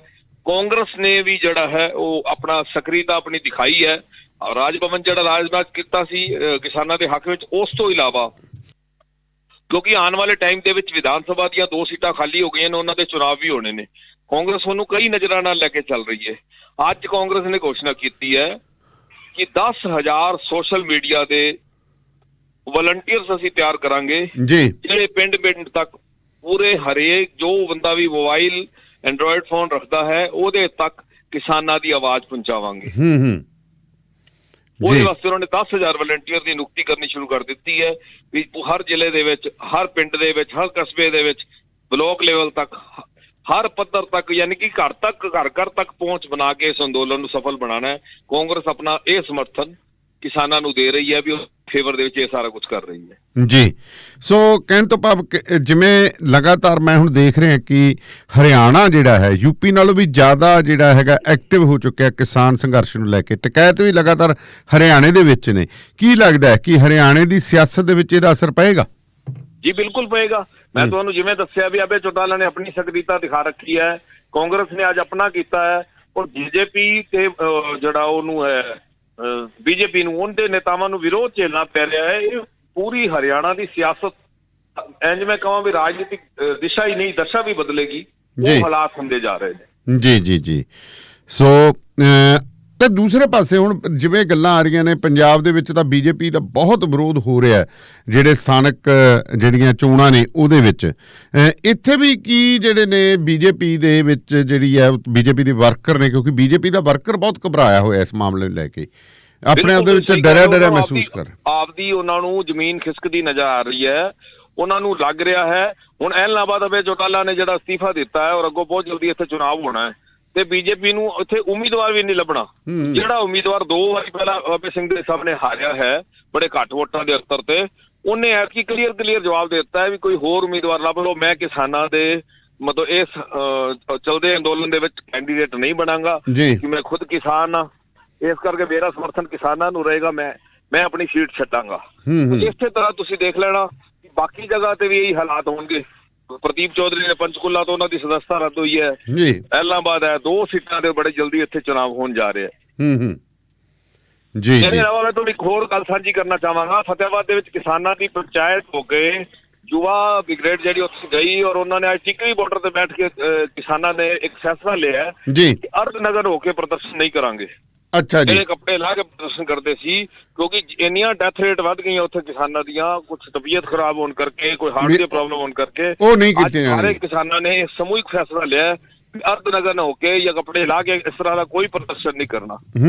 ਬੜੇ ਸ਼ਾਂਤਮਈ ਤਰੀਕੇ ਨਾਲ ਸ਼ਾਂਤ ਰੱਖਣਾ, ਆਪਦਾ ਸਵਸਥ ਪਹਿਲਾਂ ਰੱਖਣਾ, ਆਪਦੇ ਆਪ ਨੂੰ ਪਹਿਲਾਂ ਸਵਸਥ ਰੱਖੋਗੇ ਤਾਂ ਹੀ ਅੰਦੋਲਨ ਚਲਾ ਪਾਓਗੇ। ਬਿਲਕੁਲ। ਹਾਂ। ਬਾਕੀ ਪੂਰੇ ਹਰਿਆਣਾ ਦੀ ਸਿਆਸਤ ਦੀ ਗੱਲ ਤੁਸੀਂ ਕਰੀਏ ਤੇ ਜੋ ਮੋਦੀ ਜੀ ਨੇ ਸੰਸਦ ਦੇ ਵਿੱਚ ਬਿਆਨ ਦਿੱਤਾ ਹੈ ਵੀ ਇਹਨਾਂ ਕਿਸਾਨ ਨੇਤਾਵਾਂ ਨੂੰ ਅੰਦੋਲਨ ਜੀਵੀ ਔਰ ਆਹ ਚੀਜ਼ ਕਹਿਣ ਦੇ ਉੱਤੇ, ਉਹਦੇ ਉੱਤੇ ਕਿਸਾਨਾਂ ਨੇ ਇੱਕ ਮੁਹਿੰਮ ਛੇੜੀ ਆਪਣੇ WhatsApp ਸਟੇਟਸ ਦੇ ਉੱਤੇ ਲਿਖੋ ਮੈਂ ਹੂੰ ਅੰਦੋਲਨ ਜੀਵੀ। ਉਹ ਬੜਾ ਜ਼ਿਆਦਾ ਮਤਲਬ ਹਰਿਆਣਾ ਦੀ ਅਗਰ ਮੈਂ ਗੱਲ ਕਰਾਂ ਤੇ ਹਰ ਜ਼ਿਲ੍ਹੇ ਦੇ ਵਿੱਚ, ਹਰ ਕਿਸਾਨ ਦੇ ਵਿੱਚ ਜਗ੍ਹਾ ਲੋਕਾਂ ਨੇ ਸਟੇਟਸ ਲਾਏ ਨੇ, ਇਹਦੇ ਪੋਸਟਰ ਬਣਾ ਕੇ ਲਗਾਏ ਨੇ। ਸਿਰਸਾ ਦੇ ਵਿੱਚ ਜਿਹੜਾ ਲਗਾਤਾਰ ਪੱਕਾ ਧਰਨਾ ਚੱਲ ਰਿਹਾ, ਉੱਥੇ ਵੀ ਇਸ ਚੀਜ਼ ਦਾ ਬੜਾ ਵੱਡਾ ਬੈਨਰ ਲਗਾਇਆ ਗਿਆ ਹੈ ਮੋਦੀ ਜੀ ਨੂੰ ਜਵਾਬ ਦੇਣ ਵਾਸਤੇ। ਜੀ ਬਹੁਤ ਧੰਨਵਾਦ ਤੁਹਾਡਾ ਜੀ, ਮਿਹਰਬਾਨੀ, ਸ਼ੁਕਰੀਆ। ਇਹ ਸਨ ਮੇਰੇ ਨਾਲ ਬਲਜੀਤ ਸਿੰਘ ਹਰਿਆਣੇ ਤੋਂ ਜੀ, ਸਿਰਸਾ ਤੋਂ। ਤੇ ਹੁਣ ਗੁਰਦਾਸਪੁਰ ਵੱਲ ਦਾ ਰੁਖ ਕਰਦੇ ਹਾਂ। ਨਿਤਨ ਜੀ ਮੇਰੇ ਨਾਲ ਨੇ। ਨਿਤਨ ਜੀ ਸਤਿ ਸ਼੍ਰੀ ਅਕਾਲ। ਸਤਿ ਸ਼੍ਰੀ ਅਕਾਲ ਦਾਨੇਵਾਲੇ ਸਾਹਿਬ। ਨਿਤਨ ਜੀ, ਲਗਾਤਾਰ ਹੁਣ ਜੇਕਰ ਗੱਲ ਕਰੀਏ 10 ਤਰੀਕ ਹੋ ਗਈ ਹੈ, ਚੋਣ ਪ੍ਰਚਾਰ ਪੂਰਾ ਭੱਗ ਗਿਆ, ਜੋੜ ਤੋੜ ਦੀ ਰਾਜਨੀਤੀ ਵੀ ਜ਼ਰੂਰ ਸ਼ੁਰੂ ਹੋਈ ਹੋਏਗੀ, ਚਿੱਕੜਬਾਜੀ ਤਾਂ ਤੁਹਾਨੂੰ ਪਤਾ ਵੀ ਹੋ ਨਹੀਂ ਸਕਦਾ ਕਿ ਨਾ ਹੋਵੇ, ਕੀ ਹੈ ਜੀ ਮਾਹੌਲ?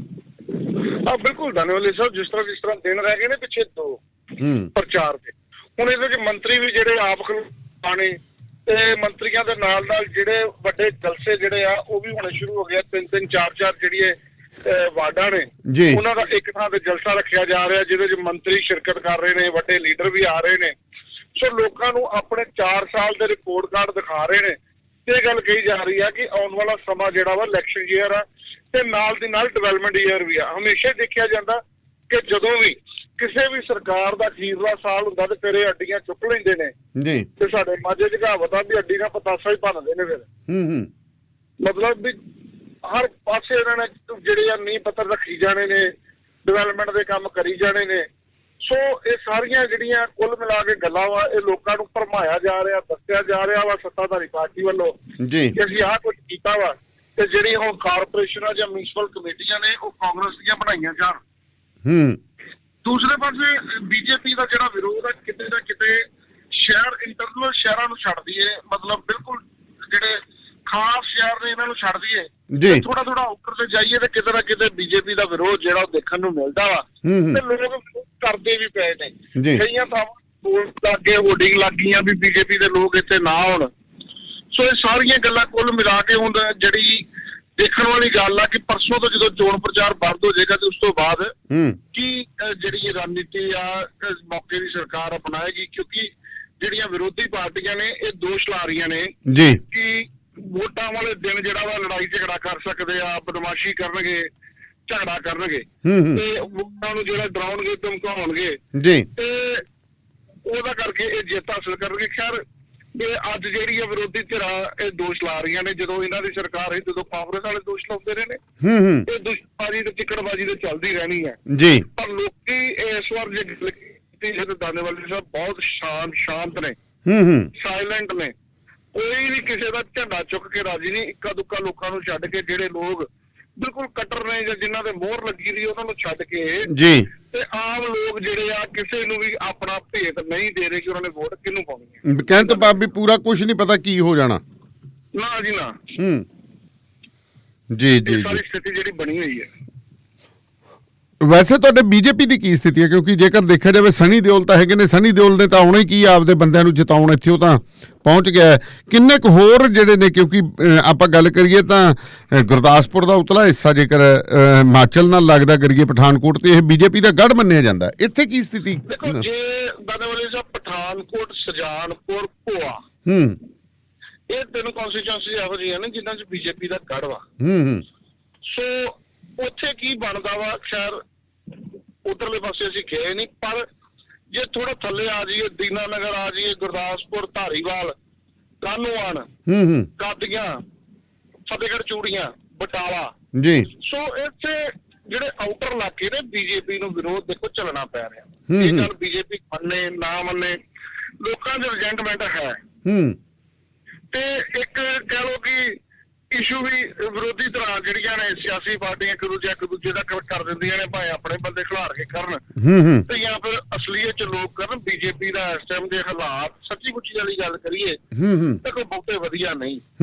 ਤੇ ਜੇ ਅੰਦੋਲਨ ਥੋੜਾ ਚਿਰ ਹੋਰ ਏਦਾਂ ਚੱਲ ਗਿਆ ਤੇ ਇਲੈਕਸ਼ਨ ਸ਼ੁਰੂ ਹੋ ਗਿਆ ਤੇ ਬੀਜੇਪੀ ਨੂੰ ਹੋਰ ਵੀ ਵੱਡਾ ਨੁਕਸਾਨ ਹੋ ਸਕਦਾ। ਪਰ ਜੇ ਸਿਆਸੀ ਚਸ਼ਮਾ ਲਾ ਕੇ ਵੇਖੀਏ ਦਾਨੇਵਾਲ ਸਾਹਿਬ ਤੇ ਲੱਗਦਾ ਵਾ ਕਿ ਜਦੋਂ ਵੀ ਕਦੀ ਇਹ ਨੇੜੇ ਤੇੜੇ ਜਾ ਕੇ ਚੋਣਾਂ ਦੇ ਤੇ ਕਿਸਾਨਾਂ ਦੀ ਫੇਵਰ ਹੋ ਜਾਏਗੀ। ਜੀ ਇਹ ਲੱਗਦਾ ਦੇਖੋ ਕੋਸ਼ਿਸ਼, ਕਿਉਂਕਿ ਯੂਪੀ ਜੇਕਰ ਆਪਾਂ ਗੱਲ ਕਰੀਏ ਸਥਿਤੀਆਂ ਤਾਂ ਹਜੇ ਯੂਪੀ ਤੋਂ ਪਾਸੇ ਰੱਖਿਆ ਜਾ ਰਿਹਾ ਇਸ ਸੰਘਰਸ਼ ਨੂੰ ਕਿਵੇਂ ਨਾ ਕਿਵੇਂ। ਤੁਸੀਂ ਦੇਖੋ ਹਰਿਆਣੇ ਦੇ ਵਿੱਚ ਪੂਰਾ ਜ਼ੋਰ ਫੜਿਆ ਹੋਇਆ ਸੰਘਰਸ਼ ਨੇ। ਦੇਖੋ ਇਹ ਕੀ ਹੋਣਾ ਵਾ ਕਿ ਬਿਲਕੁਲ ਜਦੋਂ ਚੋਣਾਂ ਨੇੜੇ ਆਏ ਨਾ, ਹੋਰ ਮਹੀਨੇ ਤੱਕ ਸੰਘਰਸ਼ ਚੱਲ ਜੇ, 2 ਮਹੀਨੇ ਤੱਕ ਚੱਲ ਜੇ ਤੇ ਇਹ ਫੇਵਰ ਜਿਹੜੀ ਹੈ ਕਿਸਾਨਾਂ ਦੀ ਹੀ ਹੋਣੀ, ਜਿੱਤ ਅਖੀਰ ਕਿਸਾਨਾਂ ਦੀ ਹੋਣੀ ਹੈ। ਜਦੋਂ ਜਿੱਤ ਹੋ ਗਈ ਤੇ ਕਿਉਂਕਿ ਸਾਡੇ ਜਿਹੜੇ ਪੰਜਾਬੀ ਲੋਕ ਨੇ ਨਾ ਇਹ ਜਲਦੀ ਭੁੱਲ ਜਾਂਦੇ ਆ, ਯਾਦਾਸ਼ਤ ਛੋਟੀ ਇਹਨਾਂ ਦੀ। ਸੋ ਮੈਨੂੰ ਲੱਗਦਾ ਵੀ ਕਿਤੇ ਨਾ ਕਿਤੇ ਬੀਜੇਪੀ ਦੀ ਪਲੈਨਿੰਗ ਆ ਵੀ ਕਿਉਂ ਨਾ ਸੰਘਰਸ਼ ਮਹੀਨਾ ਡੇਢ ਹੋਰ ਖਿੱਚਿਆ ਜਾਵੇ, ਇਸ ਤੋਂ ਬਾਅਦ ਕਿਸਾਨਾਂ ਨੂੰ ਕੋਈ ਚੰਗਾ ਤੋਹਫਾ ਦੇ ਦਿੱਤਾ ਜਾਣ, ਕਿਸਾਨ ਨੱਚਦੇ ਗਾਉਂਦੇ ਹੱਸਦੇ ਘਰ ਆਉਣ, ਭੁੱਲ ਜਾਣ ਸਾਰਾ ਕੁਝ, ਨਾਲ ਦੀ ਨਾਲ ਕੈਸ਼ ਕਰ ਲਿਆ ਜਾਏ। ਉਹਦੇ ਵਿੱਚ ਕਈ ਕੁਝ ਨਿਕਲ ਕੇ ਆਉਣਾ, ਕਈ ਲੀਡਰਾਂ ਦੇ ਪਰਚੇ ਹੋਣੇ ਆ, ਕਈ ਕਿਸਾਨ ਲੀਡਰਾਂ ਦੇ ਵੀ ਹੋਣੇ ਆ, ਕਈ ਮੇਰੇ ਤੁਹਾਡੇ ਵਰਗੇ ਪੱਤਰਕਾਰਾਂ ਦੇ ਵੀ ਹੋਣੇ ਆ। ਬਿਲਕੁਲ ਬਿਲਕੁਲ ਹੋ ਹੀ ਜਾਂਦੇ ਨੇ, ਕਈ ਕੁਝ ਨਿਕਲ ਕੇ ਆਉਣਾ ਵਾ। ਜਦੋਂ ਇਹ ਕੁਝ ਸਾਹਮਣੇ ਆਇਆ ਤੇ ਕਿਸਾਨਾਂ ਨੇ ਵੀ ਫਿਰ ਕਹਿਣ ਲੱਗ ਪੈਣਾ ਬਸ ਜੀ ਬਸ, ਜੋ ਬੀਜੇਪੀ ਨੇ ਕੀਤਾ ਠੀਕ ਕੀਤਾ। ਠੀਕ ਹੈ ਨਾ, ਉਹ ਸੰਘਰਸ਼ ਭੁੱਲ ਜਾਣਾ ਕਿਸਾਨਾਂ ਨੇ, ਕਿਉਂਕਿ ਲੰਬੇ ਵੱਡੇ ਦੁੱਖ ਤੋਂ ਬਾਅਦ ਜਦੋਂ ਸੁੱਖ ਮਿਲਦਾ ਨਾ ਤੇ ਉਹ ਬਹੁਤ ਪਿਆਰਾ ਲੱਗਦਾ ਵਾ। ਤੇ ਹੁਣ ਸਾਨੂੰ 4 ਤੋਂ 5 ਮਹੀਨੇ ਦੇ 6 ਮਹੀਨੇ ਦੇ ਹੋ ਗਏ ਆ ਸੰਘਰਸ਼ ਚ ਜੁਟਿਆਂ ਨੂੰ ਜੀ, ਤੇ 3 ਮਹੀਨੇ ਦੇ ਦਿੱਲੀ ਹੋ ਚੱਲੇ ਆ। ਬਿਲਕੁਲ ਬਿਲਕੁਲ। ਇਹ ਸਾਰੇ ਜਦੋਂ ਦੁੱਖ ਤੋਂ ਬਾਅਦ ਲੱਗਦਾ ਵਾ ਕਿ ਜਿਹੜਾ ਸੁੱਖ ਵਾ ਉਹ ਨੇੜੇ ਨੇੜੇ ਆ। ਤੇ ਬੀਜੇਪੀ ਕੈਸ਼ ਕਰਨ ਜਿੱਦਾਂ ਤੁਹਾਨੂੰ ਪਤਾ ਪਹਿਲਾਂ ਹੀ ਬੜੀ ਬਹੁਤ ਇਹਦਾ ਹਿੰਮਤੀ ਹੈ ਜੀ। ਦੇਖੋ ਕਿਵੇਂ ਉਹਨਾਂ ਨੇ ਪੰਜਾਬੀ ਦੇ ਵਿੱਚ ਵੀ ਆਪ ਐਕਟਿਵ ਹੋ ਗਏ ਨੇ ਪੂਰੇ, ਉਹਨਾਂ ਦੇ ਜਿਹੜੇ ਗੁਰਗੇ ਨੇ ਸੋਸ਼ਲ ਮੀਡੀਆ ਦੇ ਗੁਰਗੇ ਨੇ। ਤੁਸੀਂ ਵੇਖੋ ਇਹ ਵੀ ਇਸ ਇਤਿਹਾਸ ਦੇ ਪਤਾ ਨਹੀਂ ਸੁਨਹਿਰੇ ਅੱਖਰਾਂ 'ਚ ਲਿਖਿਆ ਜਾਂਦਾ ਕਿ ਨਹੀਂ ਲਿਖਿਆ ਜਾਂਦਾ ਕਿ ਕਿਸੇ ਦੇਸ਼ ਦਾ ਪ੍ਰਧਾਨ ਮੰਤਰੀ ਇੰਨੀ ਵਾਰ ਰੋਇਆ ਹੋਵੇ। ਇਹ ਵੀ ਲਿਖਣਾ ਪੈਣਾ। ਭਾਵੇਂ ਉਹ ਸੰਸਦ ਦੇ ਅੰਦਰ ਤੇ ਭਾਵੇਂ ਉਹ ਰੈਲੀਆਂ 'ਚ ਇਹ ਵੀ ਲਿਖਿਆ ਜਾਏਗਾ ਜਾਂ ਲਿਖਿਆ ਜਾਣਾ ਚਾਹੀਦਾ ਵਾ ਜੀ। ਨਹੀਂ ਤੇ ਆਮ ਤੌਰ ਤੇ ਦੇਖੋ ਜਦੋਂ ਦੇਸ਼ ਦਾ ਪ੍ਰਧਾਨ ਮੰਤਰੀ ਆ ਉਹਦੇ ਅਥਰੂ ਡਿੱਗਣੇ ਮਤਲਬ ਬੜੀ ਪਰ ਅਥਰੂ ਕਿਸਾਨਾਂ ਲਈ ਨਹੀਂ ਨਾ ਡਿੱਗੇ, ਉਹ ਤਾਂ ਆਪਦੇ ਗੁਲਾਮ ਨਬੀ ਆਜ਼ਾਦ ਸਾਹਿਬ ਦੇ ਲਈ ਡਿੱਗ ਪਏ ਆਪਣੇ। ਗੱਲ ਤੇ ਅਥਰੂ ਸੁੱਟਣ ਦੀ ਹੋਈ ਆ ਦਾੜੇਵਾਲੀ ਸਾਹਿਬ, ਇਹਨੂੰ ਆਪਾਂ ਦੇਖੀਏ ਵੀ ਕਿਉਂ ਡਿੱਗਦੇ ਆ। ਤੇ ਉਹਨਾਂ ਗੱਲਾਂ 'ਚ ਡਿੱਗਦੇ ਆ ਜਿਨ੍ਹਾਂ ਦੀ ਗੱਲਾਂ 'ਚ ਬੀਜੇਪੀ ਨੂੰ ਫਾਇਦਾ ਹੁੰਦਾ। ਬਿਲਕੁਲ ਬਿਲਕੁਲ, ਐਵੇਂ ਤਾਂ ਡਿੱਗਦੇ ਨਹੀਂ। ਤੁਹਾਡੇ ਮੇਰੇ ਵਰਗੇ ਡਿੱਗੇ ਜੀ ਜੀ। ਕਿਸਾਨ ਤੇ ਮਰ ਗਿਆ ਸਾਡਾ 100 ਤੋਂ ਵੱਧ। ਉਹਨਾਂ ਲੋਕਾਂ ਦੇ ਘਰਾਂ 'ਚ ਕੋਈ ਬੀਜੇਪੀ ਦਾ ਲੀਡਰ ਅਫਸੋਸ ਕਰਨ ਵੀ ਗਿਆ? ਨਾ, ਕੋਈ ਨਹੀਂ ਗਿਆ। ਉਹਨਾਂ ਦੇ ਬੱਚਿਆਂ ਨੂੰ ਰੋਟੀ ਕਿੱਥੋਂ ਮਿਲਣੀ? ਨਾ ਉਹਨਾਂ ਤਾਂ ਕਹਿ ਦਿੰਦੇ ਕਾਂਗਰਸੀ ਆ ਨਾ। ਇੱਕ ਬੜਾ ਵਧੀਆ ਬਹਾਨਾ ਮਿਲਿਆ ਵੀ ਉਹਨੂੰ ਕਿਸਾਨ ਨਾ ਕਹੋ, ਉਹਨੂੰ ਕਾਂਗਰਸੀ ਕਹਿ ਦਿਓ। ਦਾਨੇਵਾਲੇ ਸਾਹਿਬ ਕਾਂਗਰਸੀ ਪਹਿਲਾਂ ਅੱਤਵਾਦੀ ਕਹੇ ਤਾਂ ਹੁਣ ਕਾਂਗਰਸੀ ਕਹੀ ਜਾਂਦੇ ਨੇ। ਹੁਣ ਕਾਂਗਰਸੀ ਕਹੀ ਜਾਂਦੇ। ਕੀ ਉਹ ਇਨਸਾਨ ਨਹੀਂ? ਉਹਨਾਂ ਦੇ ਬੱਚੇ ਨਹੀਂ, ਉਹਨਾਂ ਦਾ ਪਰਿਵਾਰ ਨਹੀਂ, ਉਹਨਾਂ ਨੇ ਕਰਜ਼ਾ ਕਿੱਥੋਂ ਲਾਉਣਾ ਵਾ? ਇਸ ਟਾਈਮ ਤੁਸੀਂ ਵੇਖੋ ਇਸ ਵਾਰ ਕਣਕ ਦਾ ਝਾੜ ਕੁਦਰਤੀ ਵੱਧ ਜਵੇ ਤੇ ਮੈਂ ਕਹਿ ਨਹੀਂ ਸਕਦਾ, ਪਰ ਇਸ ਵਾਰ ਕਿਸਾਨਾਂ ਨੇ ਕਣਕ ਵੱਲ ਬਹੁਤਾ ਲੰਬਾ ਚੌੜਾ ਧਿਆਨ ਨਹੀਂ ਦਿੱਤਾ। ਬਿਲਕੁਲ ਜੀ, ਉੱਥੇ ਹੀ ਬੈਠੇ ਨੇ ਸਾਰੇ। ਉੱਥੇ ਬੈਠੇ ਨੇ। ਰੱਬ ਬਾਹ ਫੜੇ ਐਤਕੀ ਕਿਸਾਨਾਂ ਦੀ, ਇੱਕ ਫਸਲ ਚੰਗੀ ਨਿਕਲ ਆਵੇ। ਜੀ ਜੀ, ਨਹੀਂ ਤੇ ਦੋਹਰੀ ਮਾਰ ਜਿਹੜੀ ਹੈ ਝੱਲੀ ਨਹੀਂ ਜਾਣੀ। ਬਿਲਕੁਲ ਬਿਲਕੁਲ ਬਿਲਕੁਲ। ਬਹੁਤ ਬਹੁਤ ਧੰਨਵਾਦ ਜੀ।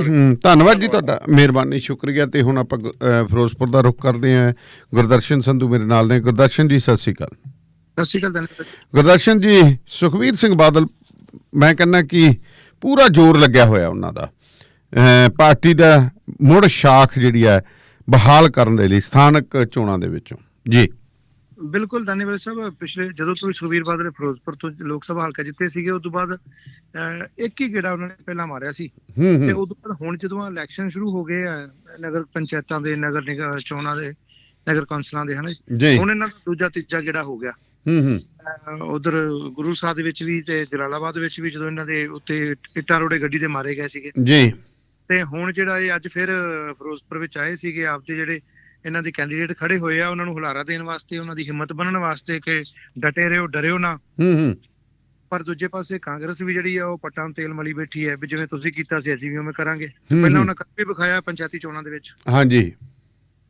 ਸੋ ਹੁਣ ਜਿਹੜਾ ਇਹਨਾਂ ਦਾ ਇੱਥੇ ਆਉਣਾ, ਅੱਜ ਜਿਹੜੀ ਪ੍ਰੈਸ ਕਾਨਫਰੰਸ ਕੀਤੀ ਉਹਦੇ 'ਚ ਸੁਖਬੀਰ ਬਾਦਲ ਨੇ ਕਿਹਾ ਕਿ ਜਿਹੜਾ ਸਾਡਾ ਚੋਣ ਕਮਿਸ਼ਨ ਹੈ ਉਹਦੀ ਨਿਖੇਧੀ ਕਰਦੇ ਉਹਨਾਂ VP ਸਿੰਘ ਬਦਨੌਰ ਸਾਡੇ ਜਿਹੜੇ ਹੈਗੇ ਰਾਜਪਾਲ, ਉਹਨਾਂ ਨੂੰ ਕਿਹਾ ਕਿ ਇਹਨੂੰ ਬਦਲਣਾ ਚਾਹੀਦਾ ਹੈ। ਬੰਦਾ ਜਿਹੜਾ ਹੈਗਾ ਜੀ, ਜਿਸ ਤਰੀਕੇ ਦੇ ਨਾਲ ਸੁਖਬੀਰ ਬਾਦਲ ਦੇ ਲਫ਼ਜ਼ ਸੀਗੇ ਕਿ ਕੰਟਰੋਲ ਸਥਿਤੀ ਨੂੰ ਜਿਹੜਾ ਹੈਗਾ ਕੰਟਰੋਲ ਨਹੀਂ ਕਰ ਪਾ ਰਹੇ, ਲੋਕਤੰਤਰੀ ਸਿਧਾਂਤਾਂ ਦੀ ਜਿਹੜੀ ਰਾਖੀ ਕਰਨ 'ਚ ਸਫਲ ਰਹੇ ਨੇ ਤੇ ਇਹਨਾਂ ਨੂੰ ਬਰਖਾਸਤ ਜਿਹੜਾ ਉਹ ਕਰਨਾ ਚਾਹੀਦਾ ਜੀ। ਉਹ ਇਹ ਵੀ ਕਿਹਾ ਉਹਨਾਂ ਕਿ 15 ਦਿਨਾਂ ਤੋਂ ਜ਼ਿਆਦਾ ਸਮਾਂ ਹੋ ਗਿਆ ਵੀ ਅਸੀਂ ਇਹ ਮੰਗ ਕਰ ਰਹੇ ਹਾਂ ਫੋਰਸ ਲਾਈ ਜਾਵੇ, ਆਜ਼ਾਦ ਤੌਰ ਤੇ ਨਿਰਪੱਖ ਜਿਹੜੀਆਂ ਹੈਗੀਆਂ ਉਹ ਚੋਣਾਂ ਕਰਵਾਈਆਂ ਜਾਣ ਜੀ। ਉਹਨਾਂ ਨੇ ਇਹ ਵੀ ਕਿਹਾ ਵੀ ਵੀਡੀਓਗ੍ਰਾਫੀ ਕਰਾਈ ਜਾਵੇ ਬੂਥਾਂ ਦੀ। ਉਹ ਹਰ ਵਾਰੀ ਜਿਹੜੀ ਓਪੋਜੀਸ਼ਨ ਦੇ ਵਿੱਚ ਧਿਰ ਹੁੰਦੀ ਹੈ ਉਹ ਇਹਨਾਂ ਗੱਲਾਂ ਦੀ ਮੰਗ ਕਰਦੀ ਹੁੰਦੀ ਹੈ, ਚਾਹੇ ਕੋਈ ਵੀ ਸਰਕਾਰ ਹੋਵੇ ਜੀ। ਤੇ ਹੁਣ ਜਿਹੜੀ ਉਹਨਾਂ ਨੇ ਮੰਗ ਕੀਤੀ ਹੈ ਇਹ ਤਾਂ ਪਤਾ ਨਹੀਂ ਉਹਨਾਂ ਦੀ ਪੂਰੀ ਹੁੰਦੀ ਕਿ ਨਹੀਂ ਹੁੰਦੀ। ਦੂਜੇ ਪਾਸੇ ਜਿਹੜਾ ਹੈਗਾ ਅਕਾਲੀ ਦਲ ਦੇ ਜਿਹੜੇ ਵਰਕਰ ਹੈਗੇ ਉਹ ਆਪਣਾ ਪੂਰਾ ਜ਼ੋਰ ਲਾਈ ਬੈਠੇ ਐਮਸੀ ਚੋਣਾਂ ਦੇ ਵਿੱਚ ਜਿੱਤਣ ਵਾਸਤੇ। ਤੇ ਸਮਾਂ ਕਿੱਧਰ ਨੂੰ ਜਾਂਦਾ ਹੈ ਇਹ ਅੱਜ ਜਿਹੜੀ ਇੱਕ ਰਿਪੋਰਟ ਮੇਰੇ ਕੋਲੇ ਆਈ ਸੀਗੀ ਫਿਰੋਜ਼ਪੁਰ ਸ਼ਹਿਰੀ ਹਲਕੇ ਦਾ ਵਾਰਡ ਨੰਬਰ ਮੈਨੂੰ ਭੁੱਲ ਗਿਆ ਜੀ, ਫਿਰੋਜ਼ਪੁਰ ਸਿਟੀ ਬੱਸ ਸਟੈਂਡ ਦੇ ਨਾਲ ਉਹ ਵਾਰਡ ਹੈ। ਉਹ ਸਾਰੇ ਕੱਟੜ ਕਾਂਗਰਸੀ ਜਿਹੜੇ ਹੈਗੇ ਉੱਥੋਂ ਦੇ ਜਿਹੜੇ ਵਰਕਰ ਨੇ ਜਿਆਦਾ ਉਸ ਮਹੱਲੇ ਦੇ ਕਹਿ ਲਈਏ, ਉਸ ਕੌਂਸਲ ਏਰੀਏ ਦੇ ਕਹਿ ਲਈਏ, MC ਏਰੀਏ ਦੇ ਕਹਿ ਲਈਏ, ਉਹਨਾਂ ਦਾ ਕਹਿਣਾ ਸੀ ਕਿ ਅਸੀਂ ਕਾਂਗਰਸ ਨੂੰ ਜਿਹੜੀਆਂ ਇਸ ਵਾਰ ਵੋਟਾਂ ਨਹੀਂ ਪਾਉਣੀਆਂ, ਜਿਹੜੇ ਕਿ ਕਦੀ ਵੀ ਕਿਸੇ ਕਾਂਗਰਸ ਤੋਂ ਪਾਸੇ ਉਹਨਾਂ ਵੋਟ ਨਹੀਂ ਪਾਈ। ਇਹ ਬਿੱਲੀ ਜਿਹੜੀ ਥੱਲਿਓਂ ਬਾਹਰ ਜਿਹੜੀ ਨਿਕਲਦੀ ਉਹ ਕਿੱਧਰ ਨੂੰ ਜਾਂਦੀ ਹੈ, ਇਹ ਰਿਜ਼ਲਟ ਤੇ ਪਤਾ ਲੱਗੂਗਾ। ਫਿਲਹਾਲ ਕਾਂਗਰਸੀਆਂ ਦਾ ਦਬਦਬਾ ਜਿਹੜਾ ਉਹ ਜ਼ਿਆਦਾ ਹੈ। ਚਾਹੇ ਸੁਖਬੀਰ ਬਾਦਲ ਨੇ ਕਾਫੀ ਜਿਹੜੇ ਆਪਾਂ ਕੀ ਕਹਿੰਦੇ ਦੋਸ਼ ਲਾਏ ਨੇ ਸੱਤਾਧਾਰੀ ਧਿਰ ਤੇ, ਮੋਗੇ ਦੇ ਕਾਂਡ ਨੂੰ ਵੀ ਲੈ ਕੇ, ਜਿਹੜੇ ਜਿਹੜੇ ਕਿਸਾਨ ਉੱਥੇ ਕਿਸਾਨ ਕਹਿਣਾ ਅਕਾਲੀ ਦਲ ਦੇ ਜਿਹੜੇ ਹੈਗੇ ਆ ਵਰਕਰ ਸੀਗੇ, ਉਹਨਾਂ ਦੀ ਜਿਹੜੀ ਮੌਤ ਹੋਈ ਹੈ ਜੀ, ਉਹਦੀ ਵੀ ਨਿਖੇਧੀ ਜਿਹੜੀ ਕੀਤੀ ਹੈ ਕਿ ਜਿਹੜਾ ਕਾਂਗਰਸ ਜਿਹੜੀ ਧੱਕਾਸ਼ਾਹੀ ਕਰ ਰਹੀ ਹੈ। ਸੋ ਦੂਜੀ ਫੇਰੀ ਜਿਹੜੀ ਹੈਗੀ ਹੈ ਸੁਖਬੀਰ ਬਾਦਲ ਦੀ, ਉਹਦਾ ਮਨਸ਼ਾ ਇਹੀ ਹੈ ਕਿ ਕਿਤੇ ਨਾ ਕਿਤੇ ਦੁਬਾਰਾ ਰੂਹ ਫੂਕ ਰਿਹਾ ਕਿ ਜਿਹੜੇ ਉਹਨਾਂ ਦੇ ਸ਼ਾਂਤ ਬੈਠੇ ਜਿਹੜੇ ਵਰਕਰ ਸੀਗੇ ਉਹਨਾਂ ਦੇ ਵਿੱਚ ਦੁਬਾਰਾ ਰੂਹ ਫੂਕੀ ਜਾਵੇ, ਉਹਨਾਂ ਨੂੰ ਦੁਬਾਰਾ ਜਿਹੜਾ ਬੂਸਟ ਕੀਤਾ ਜਾਵੇ ਕਿ ਅਕਾਲੀ ਦਲ ਦੁਬਾਰਾ ਮੁੜ ਸਰਜੀਤ ਹੋ ਜੇ। ਹੁੰਦਾ ਕਿ ਨਹੀਂ ਹੁੰਦਾ, ਕਿੰਨੀਆਂ ਸੀਟਾਂ ਲੈ ਕੇ ਜਾਂਦੇ ਨੇ, ਇਹ ਤਾਂ ਜਿਹੜਾ ਹੈਗਾ ਰਿਜ਼ਲਟ ਤੋਂ ਬਾਅਦ ਪਤਾ ਲੱਗੂਗਾ। ਇਹ ਬਾਅਦ ਪਤਾ ਲੱਗੂ, ਇਹਨਾਂ ਦੇ ਉਦੋਂ ਹੀ ਪਿੜ ਬੰਨਿਆ ਜਾਣਾ ਹੈ ਕਿ ਵਾਕਈ ਜਿਹੜੀ ਅਕਾਲੀ ਦਲ ਹੈਗਾ ਉਹ ਹੁਣ ਦੁਬਾਰਾ ਉੱਠ ਸਕਦਾ ਹੈ ਕਿ ਨਹੀਂ। ਲੋਕ ਅਜੇ ਵੀ ਉਹਨੂੰ ਨਕਾਰ ਰਹੇ ਆ ਕਿਉਂਕਿ ਜਿਵੇਂ ਗੁਰੂ ਗ੍ਰੰਥ ਸਾਹਿਬ ਦੀ ਬੇਅਦਬੀ ਤੋਂ ਲੈ ਕੇ ਇਹਨਾਂ ਨੂੰ ਲਾਂਭੇ ਕੀਤਾ ਹੋਇਆ ਸੀ। ਪਰ ਜੇ ਦੂਜੀ ਪਾਸੇ ਵੇਖੀਏ ਤੇ ਇਸ ਟਾਈਮ BJP ਦੇ ਉੱਤੇ ਵਿਰੋਧ ਜ਼ਿਆਦਾ ਹੈ। ਹੁਣ ਜਿਵੇਂ ਸੁਖਬੀਰ ਬਾਦਲ ਆਏ, ਉਹਨਾਂ ਦਾ ਘਰਾਓ ਕਿਤੇ ਨਹੀਂ ਹੋਇਆ ਆਪਣੇ ਕਿਸਾਨਾਂ ਵੱਲੋਂ, ਕਿਸਾਨ ਜਥੇਬੰਦੀਆਂ ਵੱਲੋਂ। ਪਰ ਜੇ ਕੱਲ BJP ਦੇ ਉਹ ਆਏ ਸੀਗੇ ਅਸ਼ਵਨੀ ਸ਼ਰਮਾ ਜਿਹੜੇ ਜੀ ਪ੍ਰਧਾਨ ਨੇ ਜਿਹੜੇ BJP ਪੰਜਾਬ ਦੇ, ਤਾਂ ਉਹਨਾਂ ਦਾ ਵਿਰੋਧ ਜਿਹੜਾ ਕਾਫੀ ਜ਼ਿਆਦਾ ਹੋਇਆ ਸੀ। ਉਸ ਤਰੀਕੇ ਦੇ ਨਾਲ ਅਕਾਲੀ ਦਲ ਦਾ ਵਿਰੋਧ ਜਿਹੜਾ ਨਹੀਂ ਹੋਇਆ ਜਾਂ ਕਿਸੇ ਨੇ ਇਹਨਾਂ ਦਾ ਵਿਰੋਧ ਨਹੀਂ ਕੀਤਾ। ਅਕਾਲੀ ਦਲ ਤਾਂ ਨਹੀਂ ਆ ਰਿਹਾ, BJP ਦਾ ਤਾਂ ਬਹੁਤ ਜ਼ਿਆਦਾ ਰਿਹਾ, ਤਾਂ ਆਪਾਂ ਨੂੰ ਹਰੇਕ ਜਗ੍ਹਾ ਤੋਂ BJP ਦਾ ਵਿਰੋਧ ਆ ਰਿਹਾ। ਉੱਥੇ ਲੱਗਦਾ ਹੈ ਕਿ ਜਿਹੜੀਆਂ ਲੋਕਾਂ ਦੇ ਵਿੱਚ ਹੈਗਾ ਕੋਈ 2-4 ਸੀਟਾਂ ਜਿਹੜੀਆਂ ਵੱਧ 2-4 ਸੀਟਾਂ ਜਿਹੜੀਆਂ ਉਹ ਲਿਜਾਣਗੇ। ਪਰ ਜ਼ਿਆਦਾ ਜਿਹੜਾ ਹੈਗਾ, ਜਿਵੇਂ ਮੈਂ ਪਹਿਲਾਂ ਵੀ ਇੱਕ ਦਿਨ ਜ਼ਿਕਰ ਕੀਤਾ ਸੀਗਾ ਕਿ ਸੁਖਬੀਰ ਬਾਦਲ ਨੇ ਕਾਗਜ਼ ਭਰਾ ਕੇ ਸਗੋਂ ਮੁਸੀਬਤ ਖੜੀ ਕਰ ਦਿੱਤੀ ਆ, ਕਿਉਂਕਿ ਇਹਨਾਂ ਨੇ ਜਿਹੜੇ ਗੁੰਡੇ ਪਾਲੇ ਹੋਏ ਆ ਉਹ ਇਲੈਕਸ਼ਨ ਵਾਲੇ ਦਿਨਾਂ ਦੇ ਵਿੱਚ ਮਾਹੌਲ ਖਰਾਬ ਕਰਨਗੇ। ਦਾਨੀਵਾਲ ਸਾਹਿਬ ਜੀ, ਇਹ ਤਾਂ ਦੇਖੋ ਹੁੰਦਾ ਹੀ ਆਇਆ, ਆਪਾਂ ਨੂੰ ਪਤਾ ਹੀ ਹੈ ਸਾਰਾ ਕੁਝ। ਹਾਂਜੀ, ਮੈਂ ਤਾਂ ਇੰਨਾ ਕੁ ਪਤਾ 2002 ਤੋਂ ਬਾਅਦ ਮੈਂ ਬਹੁਤ ਕੁਝ ਦੇਖਦਾ ਆਇਆ ਸਾਰਾ ਕੁਝ। ਹਾਂਜੀ, ਤੇ ਜਿਵੇਂ ਮੋਗੇ ਦੇ ਵਿੱਚ 2 ਹੋ ਵੀ ਗਿਆ ਕੰਮ। ਹਾਂ ਬਿਲਕੁਲ ਬਿਲਕੁਲ। ਪਰ ਇੱਕ ਚੀਜ਼ ਦੱਸੋ ਵੀ ਚੋਣ ਜ਼ਾਬਤੇ ਦੇ ਕੀ ਹਾਲਾਤ ਨੇ? ਮੈਨੂੰ ਤਾਂ ਇੱਥੇ ਬਠਿੰਡੇ ਦਾ ਕੋਈ ਜੇ ਆਖੀਏ ਕਿ ਇਹੋ ਜਿਹੀ ਗੱਲ ਹੀ ਨਹੀਂ ਨਜ਼ਰ ਆਉਂਦੀ ਕਿ ਕੋਈ ਇੱਥੇ ਕੋਈ ਚੋਣ ਕਮਿਸ਼ਨ ਹੋਊਗਾ। ਹੈ ਜੀ, ਸਰਕਾਰੀ ਕੰਧਾਂ ਦੇ ਉੱਤੇ, ਸਰਕਾਰੀ ਖੰਭਿਆਂ ਦੇ ਉੱਤੇ ਪੋਸਟਰ ਲੱਗੇ ਪਏ ਨੇ, ਝੰਡੀਆਂ ਲੱਗੀਆਂ ਨੇ ਜੀ।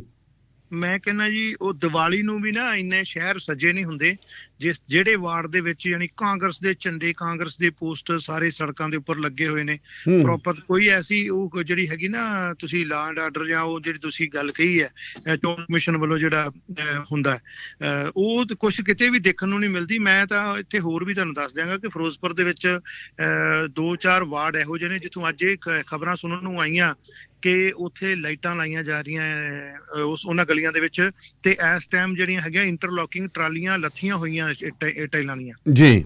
ਜੀ ਹਾਂ, ਹੁਣ ਇਹਨਾਂ ਦਿਨਾਂ ਦੇ ਵਿੱਚ ਜਿੱਥੇ ਕਿ ਜਦੋਂ ਕੋਡ ਆਫ ਕੰਡਕਟ ਲੱਗਦਾ ਉਦੋਂ ਇਸ ਚੀਜ਼ਾਂ ਦੀ ਮਨਾਹੀ ਹੁੰਦੀ ਆ, ਰੋਕ ਹੁੰਦੀ ਆ, ਇੱਕ ਨਿਯਮ ਬਣਿਆ ਹੋਇਆ। ਪਰ ਉਹਦੇ ਉਲਟ ਜੇ ਇੱਟਾਂ ਸੁੱਟੀਆਂ ਹੋਈਆਂ, ਲਾਈਟਾਂ ਲੱਗ ਰਹੀਆਂ ਸ਼ਰੇਆਮ, ਓਪੋਜੀਸ਼ਨ ਵੱਲੋਂ ਕੋਈ ਅਜੇ ਫਿਲਹਾਲ ਇਹੋ ਜਿਹੀ ਆਵਾਜ਼ ਨਹੀਂ ਆਈ ਕਿ ਓਪੋਜੀਸ਼ਨ ਨੇ ਵਿਰੋਧ ਕੀਤਾ ਹੋਵੇ। ਪਰ ਐਜ਼ ਏ ਪੱਤਰਕਾਰ ਜੇ ਉਸ ਚੀਜ਼ ਨੂੰ ਦੇਖੀਏ ਤੇ ਇਹ ਜਿਹੜਾ ਹੈਗਾ ਇਹ ਜਿਹੜਾ ਚੋਣ ਕਮਿਸ਼ਨ ਆ ਉਹਦੇ ਨਿਯਮਾਂ ਦੀ ਉਲੰਘਣਾ ਹੈ। ਹੁਣ ਉਹ ਜਿੱਥੇ ਕੋਡ ਆਫ ਕੰਡਕਟ ਦੇ ਵਿੱਚ ਕੋਈ ਵੀ ਇਹੋ ਜਿਹਾ ਵਿਕਾਸ ਕਾਰਜ ਨਹੀਂ ਕਰ ਸਕਦੇ, ਉੱਥੇ ਗਲੀਆਂ ਦੇ ਵਿੱਚ ਟਾਈਲਾਂ ਸੁੱਟੀਆਂ ਜਾਣਾ ਜਾਂ ਉੱਥੇ ਲਾਈਟਾਂ ਜਿਹੜੀਆਂ ਗਲੀਆਂ ਜਿਨ੍ਹਾਂ ਦੀ ਗਲੀਆਂ 'ਚ ਹਨੇਰਾ ਉਹ ਲੱਗ ਜਾਣਾ, ਤੇ ਉਹ ਜਿਹੜਾ ਵਿਕਾਸ ਕਾਰਜ ਜਿਹੜਾ ਇਹਨਾਂ ਦਿਨਾਂ ਦੇ ਦੌਰਾਨ ਸ਼ੁਰੂ ਹੋਣਾ, ਕਿਤੇ ਨਾ ਕਿਤੇ ਜਿਹੜਾ ਹੈਗਾ ਉਹ ਚੋਣ ਕਮਿਸ਼ਨ ਵਾਕਿਆ ਹੀ ਇਸ ਕੰਮ ਦੇ ਲਈ ਬੈਕਫੁੱਟ ਤੇ ਆ। ਸੁਖਬੀਰ ਬਾਦਲ ਦੇ ਜਿਹੜੇ ਇਲਜ਼ਾਮ ਆ ਉਹ ਸਹੀ ਹੈ ਜੀ ਜੀ ਜੀ। ਤੇ ਕਿਸਾਨ ਸੰਘਰਸ਼ ਨੂੰ ਲੈ ਕੇ ਕੀ ਮਾਹੌਲ ਹੈ ਜੀ? ਬਿਲਕੁਲ, ਕਿਸਾਨ ਸੰਘਰਸ਼ ਨੂੰ ਲੈ ਕੇ ਆਪਾਂ ਪਹਿਲਾਂ ਵੀ ਜ਼ਿਕਰ ਕੀਤਾ ਧੰਨਵਾਦ ਸਾਹਿਬ, ਜਿਹੜੀਆਂ ਕਿਸਾਨ ਜਥੇਬੰਦੀਆਂ ਕਿਸੇ ਪਿੰਡ ਤੱਕ ਪਹੁੰਚ ਉਹਨਾਂ ਦੀ ਨਹੀਂ ਸੀ ਹੈਗੀ। ਮੈਂ ਇਹੀ ਗੱਲ ਕਰਾਂ, ਫਿਰੋਜ਼ਪੁਰ ਦੇ ਵਿੱਚ ਨਾ ਅੱਜ ਤੋਂ 3-4 ਸਾਲ ਪਹਿਲਾਂ ਜਿਹੜਾ ਹੈ ਉਹ ਕਿਸੇ ਪਿੰਡ ਚੋਂ 2-2 4-4 ਬੰਦੇ ਕਿਸਾਨ ਯੂਨੀਅਨ ਦੇ ਮੈਂਬਰ ਹੁੰਦੇ ਸੀ, ਤੇ ਹੁਣ ਸਾਰੇ ਦਾ ਸਾਰਾ ਪਿੰਡ ਮੈਂਬਰ ਆ ਜੀ। ਉਹ ਗੱਲੇ ਕਹਿੰਦੇ ਵੀ ਅਸੀਂ ਜਾਂਦੇ ਨਹੀਂ ਪਰ ਅਸੀਂ ਫੰਡ ਦਿੰਨੇ ਆ ਤੁਹਾਨੂੰ, ਜੇ ਅਸੀਂ ਜਾ ਸਕਦੇ ਸਾਡੇ ਤੋਂ ਫੰਡ ਲੈ ਲਓ, ਜੇ ਅਸੀਂ ਜਾ ਸਕਦੇ ਹਾਂ ਤਾਂ ਫੰਡ ਵੀ ਦਿਆਂਗੇ ਤੇ ਜਾਵਾਂਗੇ ਵੀ, ਸਾਥ ਵੀ ਦਿਆਂਗੇ। ਤੇ ਮੈਂਬਰ ਬਣ ਰਿਹਾ ਬਹੁਤ ਕਿਸਾਨੀ ਜਿਹੜਾ ਸੰਘਰਸ਼ ਆ ਉਹਨੂੰ ਬਲ ਮਿਲ ਰਿਹਾ। ਆਹ ਮਹਿਮੇ ਪਿੰਡ ਜਿਹੜਾ ਹੈਗਾ ਉੱਥੋਂ ਇੱਕ ਦੋ ਪਿੰਡ ਹੋਰ ਸੀਗੇ, ਸ਼ਾਇਦ ਫਿਰੋਜ਼ਪੁਰ ਦਿਹਾਤੀ ਹਲਕੇ ਦੇ 2-3 ਪਿੰਡ ਸੀ ਜਿਨ੍ਹਾਂ ਨੇ ਮਤੇ ਪਾਏ ਨੇ ਕਿ ਜਿਹੜਾ ਉਹ ਹਰ ਹਫਤੇ 10 ਬੰਦੇ ਜਿਹੜੇ ਆ ਉਹ ਨਵੇਂ ਉਹ ਲਗਭਗ ਸਾਰੇ ਪਿੰਡਾਂ ਚੋਂ ਹੀ ਹੋ ਗਿਆ ਜੀ, ਲਗਭਗ ਸਾਰੇ ਪਿੰਡਾਂ ਚੋਂ ਲਗਭਗ ਵੀ ਉਹ ਇੱਕ ਵਧੀਆ ਇੱਕ ਹੈਗੀ ਹੈ, ਕਿਉਂਕਿ ਇਹ ਧੰਨਵਾਦ ਸਾਹਿਬ ਕਿਸਾਨ ਯੂਨੀਅਨ ਦੀ ਜਿਹੜੀ ਯੂਨਿਟੀ ਹੈ ਉਹਦੇ ਕਰਕੇ ਆ। ਕਿਸਾਨ ਯੂਨੀਅਨ ਦੇ ਮੈਂਬਰ ਬਣ ਕੇ ਉਹਨਾਂ ਦੀ ਜ਼ਿੰਮੇਵਾਰੀ ਬਣ ਜਾਂਦੀ ਹੈ ਕਿ ਉਹ ਸੰਘਰਸ਼ ਦਾ ਸਾਥ ਦੇਣ। ਤਾਂ ਇਹਦੇ ਕਰਕੇ ਜਿਹੜੇ ਸਾਰੇ ਪਿੰਡਾਂ ਦੇ ਵਿੱਚੋਂ ਜਿਹੜਾ ਲੋਕ ਜਾਣੇ ਸ਼ੁਰੂ ਹੋ ਗਏ, 10 ਜਾਂਦੇ ਆ, 10 ਉਧਰੋਂ ਚੜ੍ਹ ਆਉਂਦੇ ਜੀ। ਮਿਹਰਬਾਨੀ ਜੀ, ਮਿਹਰਬਾਨੀ, ਸ਼ੁਕਰੀਆ ਜੀ ਤੁਹਾਡਾ। ਤੇ ਹੁਣ ਮੋਗੇ ਚੱਲਦੇ ਆ। ਮੋਗੇ ਤੋਂ ਸੂਰਜ ਜੀ ਮੇਰੇ ਨਾਲ ਨੇ ਇਸ ਵਕਤ। ਸੂਰਜ ਜੀ ਸਤਿ ਸ਼੍ਰੀ ਅਕਾਲ। ਸਤਿ ਸ਼੍ਰੀ ਅਕਾਲ ਜੀ। ਸੂਰਜ ਜੀ, ਇਹ ਘਟਨਾ ਕੀ ਵਾਪਰੀ ਜਿਹੜੇ ਉੱਥੇ ਜੋ ਵਿਅਕਤੀਆਂ ਦੀ ਮੌਤ ਹੋਈ ਹੈ, ਕਤਲ ਹੋਇਆ, ਕੀ ਹੋਇਆ ਸਾਰਾ, ਕੀ ਸੀ ਸਾਰਾ ਘਟਨਾਕ੍ਰਮ, ਕਿੱਥੋਂ ਸਾਰੀ ਗੱਲ ਸ਼ੁਰੂ ਹੋਈ ਹੈ? ਦੇਖੋ, ਬੀਤੀ ਰਾਤ ਦੀ ਜਿਹੜੀ ਘਟਨਾ ਹੈਗੀ ਹੈ, ਕੋਈ 9 ਵਜੇ ਦੀ 9:45 ਵਜੇ ਦੀ ਘਟਨਾ ਹੈ, ਮੋਗਾ ਦੇ ਕੱਚਾ ਦਸਾਂਝ ਰੋਡ ਦੇ ਵਾਰਡ ਨੰਬਰ 9 ਦੇ ਵਿੱਚ। ਅੱਛਾ ਜੀ। ਕਾਂਗਰਸ ਉਮੀਦਵਾਰ ਜਿਹੜੇ ਹੈਗੇ ਆ ਨਰਿੰਦਰ ਸਿੰਘ ਸਿੱਧੂ ਦੀ ਘਰਵਾਲੀ ਜਿਹੜੀ ਹੈਗੀ ਕਾਂਗਰਸ ਵੱਲੋਂ ਚੋਣ ਲੜ ਰਹੀ ਹੈਗੀ ਹੈ, ਔਰ ਉਹ ਆਪਣੇ ਕੁਝ ਸਾਥੀਆਂ ਨਾਲ 3 ਗੱਡੀਆਂ ਦੇ ਨਾਲ ਜਿਹੜਾ ਹੈਗਾ ਵਾ ਪ੍ਰਚਾਰ ਲਈ ਨਿਕਲੇ ਸੀ। ਉੱਧਰੋਂ ਜੋ ਦੱਸਣ ਚ ਆ ਰਿਹਾ, ਪਤਾ ਲੱਗ ਰਿਹਾ, ਉੱਧਰੋਂ ਅਕਾਲੀ ਦਲ ਜਿਹੜੇ ਹੈਗੇ ਆ ਉਹਨਾਂ ਦੇ ਜਿਹੜੇ ਹੈਗੇ ਆ ਵਰਕਰ ਉਹ ਵੀ ਪ੍ਰਚਾਰ ਕਰ ਰਹੇ ਸੀਗੇ ਤੇ ਆਮੋ ਸਾਹਮਣੇ ਆਉਣ ਨਾਲ ਕੁਝ ਕਲੈਸ਼ ਹੋ ਗਿਆ। ਔਰ ਕਿਤੇ ਕਲੈਸ਼ ਹੋਣ ਤੋਂ ਬਾਅਦ ਇਹਨਾਂ ਦੀ ਹੱਥਾਪਾਈ ਵੀ ਹੋਈ ਹੈ, ਔਰ ਉੱਥੇ ਥੋੜੀ ਗਿਣਤੀ ਜਿਹੜੀ ਹੈਗੀ ਆ ਅਕਾਲੀ ਜਿਹੜੇ ਹੈਗੇ ਆ ਵਰਕਰ ਵੱਧ ਗਈ। ਔਰ ਜਿਹੜੇ ਕਾਂਗਰਸ ਵਾਲੇ ਹੈਗੇ ਉੱਥੋਂ ਗੱਡੀਆਂ ਭਜਾ ਕੇ ਜਦੋਂ ਉੱਥੋਂ ਨਿਕਲਣ ਲੱਗੇ ਤੇ ਜ਼ਿਆਦਾ ਰਸ਼ ਹੋਣ ਕਰਕੇ ਉਹ ਜਿਹੜੀ ਗੱਡੀ ਹੈਗੀ ਹੈ ਬੰਦਿਆਂ ਦੇ ਜਿਹੜੇ ਉੱਤੇ ਖੜੇ ਉਹਨਾਂ ਦੇ ਉੱਪਰ ਚੜ ਗਈਆਂ ਤੇ ਇਸ ਹਾਦਸੇ ਦੇ ਵਿੱਚ 4 ਜਿਹੜੇ ਬੰਦੇ ਹੈਗੇ ਨੀਚੇ ਆਉਣ ਨਾਲ ਇੱਕ ਦੀ ਡੈਥ ਦਾ ਰਸਤੇ 'ਚ ਆਉਂਦੇ ਹੋ ਗਏ, ਉੱਥੋਂ ਹਸਪਤਾਲ ਲਿਆਂਦੇ ਹੋਏ, ਦੂਜੇ ਦੀ ਜਿਹੜੇ ਹੈਗਾ ਲੁਧਿਆਣਾ ਰੈਫਰ ਕੀਤਾ ਗਿਆ, ਨਾਜ਼ੁਕ ਸਥਿਤੀ ਦੇਖਦੇ ਹੋਏ ਉਹਦੇ ਲੁਧਿਆਣੇ ਜਾ ਕੇ ਡੈਥ ਹੋ ਗਈ। ਉਹ ਜਿਹੜਾ ਦੂਜੇ ਬੰਦੇ ਦੀ ਡੈਥ ਹੋਈ ਹੈ ਉਹ ਤਾਂ ਅਕਾਲੀ ਦਲ ਨਾਲ ਸੰਬੰਧ ਰੱਖਦਾ ਹੈਗਾ ਵਾ, ਪਿੰਡ ਤਤਾਰੀ ਵਾਲੇ ਦਾ ਸਾਬਕਾ ਸਰਪੰਚ ਹੈਗਾ ਵਾ। ਉਹ ਜਿਹੜਾ ਪਹਿਲਾ ਵਿਅਕਤੀ ਸੀਗਾ ਉਹ ਆਮ ਜਿਵੇਂ ਕੋਈ ਰੌਲਾ ਪੈਣ ਲੱਗ ਜਾਂਦਾ, ਘਰੋਂ ਬਾਹਰ ਆ ਕੇ ਦੇਖਣ ਲੱਗ ਜਾਂਦਾ ਉਹ ਖੜਾ ਸੀਗਾ, ਉਹਨੂੰ ਉਹੀ ਚੀਜ਼ ਉਹਨੂੰ ਮਹਿੰਗੀ ਪੈ ਗਈ, ਜਿਹੜੀ ਦੇਖਣ ਆਈ ਜਿਹੜਾ ਉਹਦੇ ਜਾਨਲੇਵਾ ਸਾਬਤ ਹੋ ਗਿਆ ਤੇ ਉਹਦੀ ਵੀ ਜਿਹੜੀ ਹੈਗੀ ਮੌਤ ਹੋ ਗਈ। ਹਰਵਿੰਦਰ ਸਿੰਘ ਬੱਬੂ ਉਹਦਾ ਨਾਮ ਹੈ ਤੇ 2 ਜਿਹੜੇ ਬੰਦੇ ਜ਼ਖਮੀ ਹੈਗੇ, ਇੱਕ ਦੀਆਂ ਲੱਤਾਂ ਟੁੱਟੀਆਂ, ਇੱਕ ਬੰਦਾ ਜਿਹੜਾ ਠੀਕ ਹੈਗਾ। ਉਹ ਜਿਹੜਾ ਦੂਜਾ ਜਿਹਦੇ ਥੋੜੀਆਂ ਸੱਟਾਂ ਵੱਜੀਆਂ ਉਹ ਵੀ ਅਕਾਲੀ ਪਾਰਸ਼ਦ ਦੇ ਜਿਹੜੀ ਹੈਗੀ ਚੁਣਾਵ ਲੜ ਰਹੇ ਹੈਗੇ ਆ, ਉਹਦਾ ਹਸਬੈਂਡ ਹੈਗਾ ਵਾ ਜਿਹਦੇ ਹਲਕੀਆਂ ਫੁਲਕੀਆਂ ਸੱਟਾਂ ਵੀ ਵੱਜੀਆਂ ਹੈਗੀਆਂ ਜੀ। ਬਰਹਾਲ ਜਿਹੜਾ ਰਾਤ ਨੂੰ ਜਿਹੜਾ ਹੈਗਾ ਮੋਗਾ ਦੇ ਵਿੱਚ ਜਿਹੜਾ ਹੈਗਾ ਪੂਰਾ ਇੱਕਦਮ ਛੋਣੀ ਤਬਦੀਲ ਹੋ ਗਿਆ। 12:30-1 ਵਜੇ ਅਸੀਂ ਸਿਵਲ ਹਸਪਤਾਲ ਦੇ ਵਿੱਚ ਹੀ ਮੌਜੂਦ ਸੀਗੇ, ਪੁਲਿਸ ਭਾਰੀਵਾਲ ਚ ਮੌਜੂਦ ਸੀਗੀ ਤਾਂ ਕਿ ਕੋਈ ਹੋਰ ਕਲੈਸ਼ ਨਾ ਹੋ ਜਾਵੇ।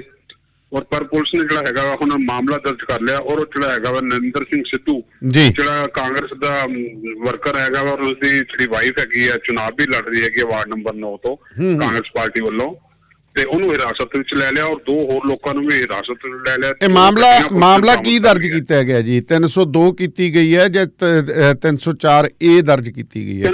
302 ਦਾ ਦਰਜ ਕੀਤਾ ਗਿਆ, 302, 323, 120 ਦੇ ਤਹਿਤ ਦਰਜ ਕੀਤਾ ਗਿਆ ਮਾਮਲਾ। ਜੋ ਸ਼ਿਕਾਇਤਕਰਤਾ ਵੱਲੋਂ ਸ਼ਿਕਾਇਤ ਲਗਾਈ ਹੈਗੀ ਆ ਉਸ ਦੇ ਆਧਾਰ ਦੇ ਉੱਤੇ। ਔਰ ਬਾਕੀ ਜਿਹੜਾ ਫੜਨ ਦੀ ਜਿਹੜੀ ਹੈਗੀ ਪੁਲਿਸ ਵੱਲੋਂ ਕੋਸ਼ਿਸ਼ ਕੀਤੀ ਜਾ ਰਹੀ ਹੈਗੀ, ਉਹ ਜਲਦ ਜਿਹੜੇ ਹੈਗੇ ਆ ਤੇ ਉਹ ਨਰਿੰਦਰ ਸਿੰਘ ਸਿੱਧੂ ਦਾ ਜਿਹੜਾ ਬੇਟਾ ਹੈਗਾ ਉਹਦੇ ਤੇ ਵੀ ਮਾਮਲਾ ਦਰਜ ਹੈਗਾ ਵਾ ਜੀ। ਬਾਕੀ ਜਿਹੜੇ ਹੋਰ 8 ਬੰਦੇ 9 ਬੰਦੇ ਜਿਹੜਾ ਹੈਗਾ ਬਾਈ ਨੇਮ ਦਰਜ ਹੋਇਆ ਮਾਮਲਾ, ਬਾਕੀ ਅਨਨੋਨ ਵੀ ਹੈ, ਉਹਨਾਂ ਨੂੰ ਫੜਨ ਦੀ ਜਿਹੜੀ ਹੈਗੀ ਪੁਲਿਸ ਕੋਸ਼ਿਸ਼ ਕਰ ਰਹੀ ਹੈਗੀ ਆ। ਔਰ ਅੱਜ ਸਵੇਰੇ ਜਿਹੜਾ ਹੈਗਾ ਵਾ ਸਾਬਕਾ ਖੇਤੀਬਾੜੀ ਮੰਤਰੀ ਜਥੇ ਤੋਤਾ ਸਿੰਘ SSP ਨੂੰ ਮੋਗਾ ਨੂੰ ਮਿਲੇ ਸੀਗੇ ਔਰ ਸਾਡੀ ਵੀ ਉਸ ਤੋਂ ਬਾਅਦ ਮੀਡੀਆ ਨਾਲ ਗੱਲਬਾਤ ਹੋਈ ਉਹਨਾਂ ਦੀ। ਉਹਨਾਂ ਨੇ ਇਹੀ ਕਿਹਾ ਹੈਗਾ ਵਾ ਵੀ 3 ਬੰਦਿਆਂ ਨੂੰ ਫੜ ਲਿਆ, 2 ਨੂੰ ਹੋਰ ਜਿਹੜਾ ਹੈਗਾ 2 ਗੱਡੀਆਂ ਫੜ ਲਈਆਂ ਗਈਆਂ, ਬਾਕੀ ਬੰਦਿਆਂ ਨੂੰ ਜਲਦੀ ਫੜ ਲਿੱਤਾ ਜਾਊਗਾ। ਔਰ ਕਿਸੇ ਕੰਮ ਦੀ ਕਿਸੇ ਨੂੰ ਕੋਈ ਹੈਗੀ ਆ ਕਾਨੂੰਨ ਭੰਗ ਕਰਨ ਦੀ ਇਜਾਜ਼ਤ ਨਹੀਂ ਦਿੱਤੀ ਜਾਊਗੀ, ਨਾ ਹੀ ਉਹਨਾਂ ਤੇ ਕੋਈ ਸਰਕਾਰੀ ਜਾਂ ਰਾਜਨੀਤਿਕ ਦਬਾਅ ਹੈਗਾ ਵਾ। ਉਹ ਬਿਲਕੁਲ ਫੇਅਰਲੈਸ ਹੋ ਕੇ ਕੰਮ ਕਰ ਰਹੇ ਹੈਗੇ ਆ ਔਰ ਛੇਤੀ ਹੀ ਬਾਕੀਆਂ ਨੂੰ ਫੜ ਲਿੱਤਾ ਜਾਊਗਾ ਜੀ। ਕੱਲ ਨੂੰ ਕਿਸਾਨ ਮਹਾਪੰਚਾਇਤ ਹੋ ਰਹੀ ਹੈ ਜਗਰਾਉਂ ਚ, ਕਿਸ ਤਰ੍ਹਾਂ ਦਾ ਮਾਹੌਲ ਹੋਏਗਾ? ਕੀ ਹੈ, ਕੌਣ ਵਿਅਕਤੀ ਨੇ ਆਗੂ? ਬਿਲਕੁਲ ਕਿਸਾਨਾਂ ਵੱਲੋਂ ਜਿਹੜੀ ਹੈਗੀ ਇੱਕ ਵੱਡੇ ਪੱਧਰ ਤੇ ਜਗਰਾਉਂ ਦੇ ਵਿੱਚ ਕਿਸਾਨ ਪੰਚਾਇਤ ਕਿਸਾਨ ਮਹਾਸਭਾ ਕੀਤੀ ਜਾ ਰਹੀ ਹੈ, ਜਿਹਦੇ ਚ ਵੱਖ-ਵੱਖ ਵਰਗਾਂ ਦੇ ਲੋਕ, ਵੱਖ-ਵੱਖ ਜਥੇਬੰਦੀਆਂ, ਆੜਤੀ ਐਸੋਸੀਏਸ਼ਨ ਹੋ ਗਿਆ, ਬਾਰ ਐਸੋਸੀਏਸ਼ਨ ਹੋ ਗਈ ਜਾਂ ਹੋਰ ਜਥੇਬੰਦੀਆਂ ਗੱਲ ਕਰ ਲਈ, ਉਹ ਉੱਥੇ ਪਹੁੰਚ ਰਹੀਆਂ। ਮੋਗਾ ਤੋਂ ਵੀ 7-8 ਜਥੇਬੰਦੀਆਂ ਉੱਥੇ ਜਾ ਰਹੀਆਂ ਔਰ ਬਾਰ ਐਸੋਸੀਏਸ਼ਨ ਮੋਗਾ ਵੱਲੋਂ ਜਿਹੜਾ ਹੈਗਾ ਵਾ ਉੱਥੇ ਜਾਣ ਦਾ ਐਲਾਨ ਕੀਤਾ। ਔਰ ਉਹਨਾਂ ਨੇ ਇਹ ਵੀ ਕਿਹਾ ਹੈਗਾ ਵਾ ਕਿ ਦਿੱਲੀ ਦੌਰਾਨ ਜਿਹੜੇ 26 ਜਨਵਰੀ ਤੋਂ ਬਾਅਦ ਹਾਦਸਾ ਹੋਇਆ ਉਸ ਦੌਰਾਨ ਜਿਹੜੇ ਨੌਜਵਾਨ ਜਿਹੜੇ ਫੜੇ ਗਏ ਹੈ, ਜਿਨ੍ਹਾਂ ਨੂੰ ਜੇਲ੍ਹ ਦੇ ਵਿੱਚ ਧੱਕ ਦਿੱਤਾ ਗਿਆ ਤੇ ਹਾਰਡ ਜੇਲ੍ਹ 'ਚ ਬੰਦ ਹੈਗੇ ਆ ਜੀ, ਉਹਨਾਂ ਦੇ ਕੇਸ ਦੀ ਕਾਰਵਾਈ ਵੀ ਉਹ ਬਿਲਕੁਲ ਫ੍ਰੀ ਆਫ ਕੋਸਟ ਜਿਹੜੀ ਹੈਗੀ ਹੈ ਬਿਨਾਂ ਫੀਸ ਤੋਂ ਕਰਨਗੇ।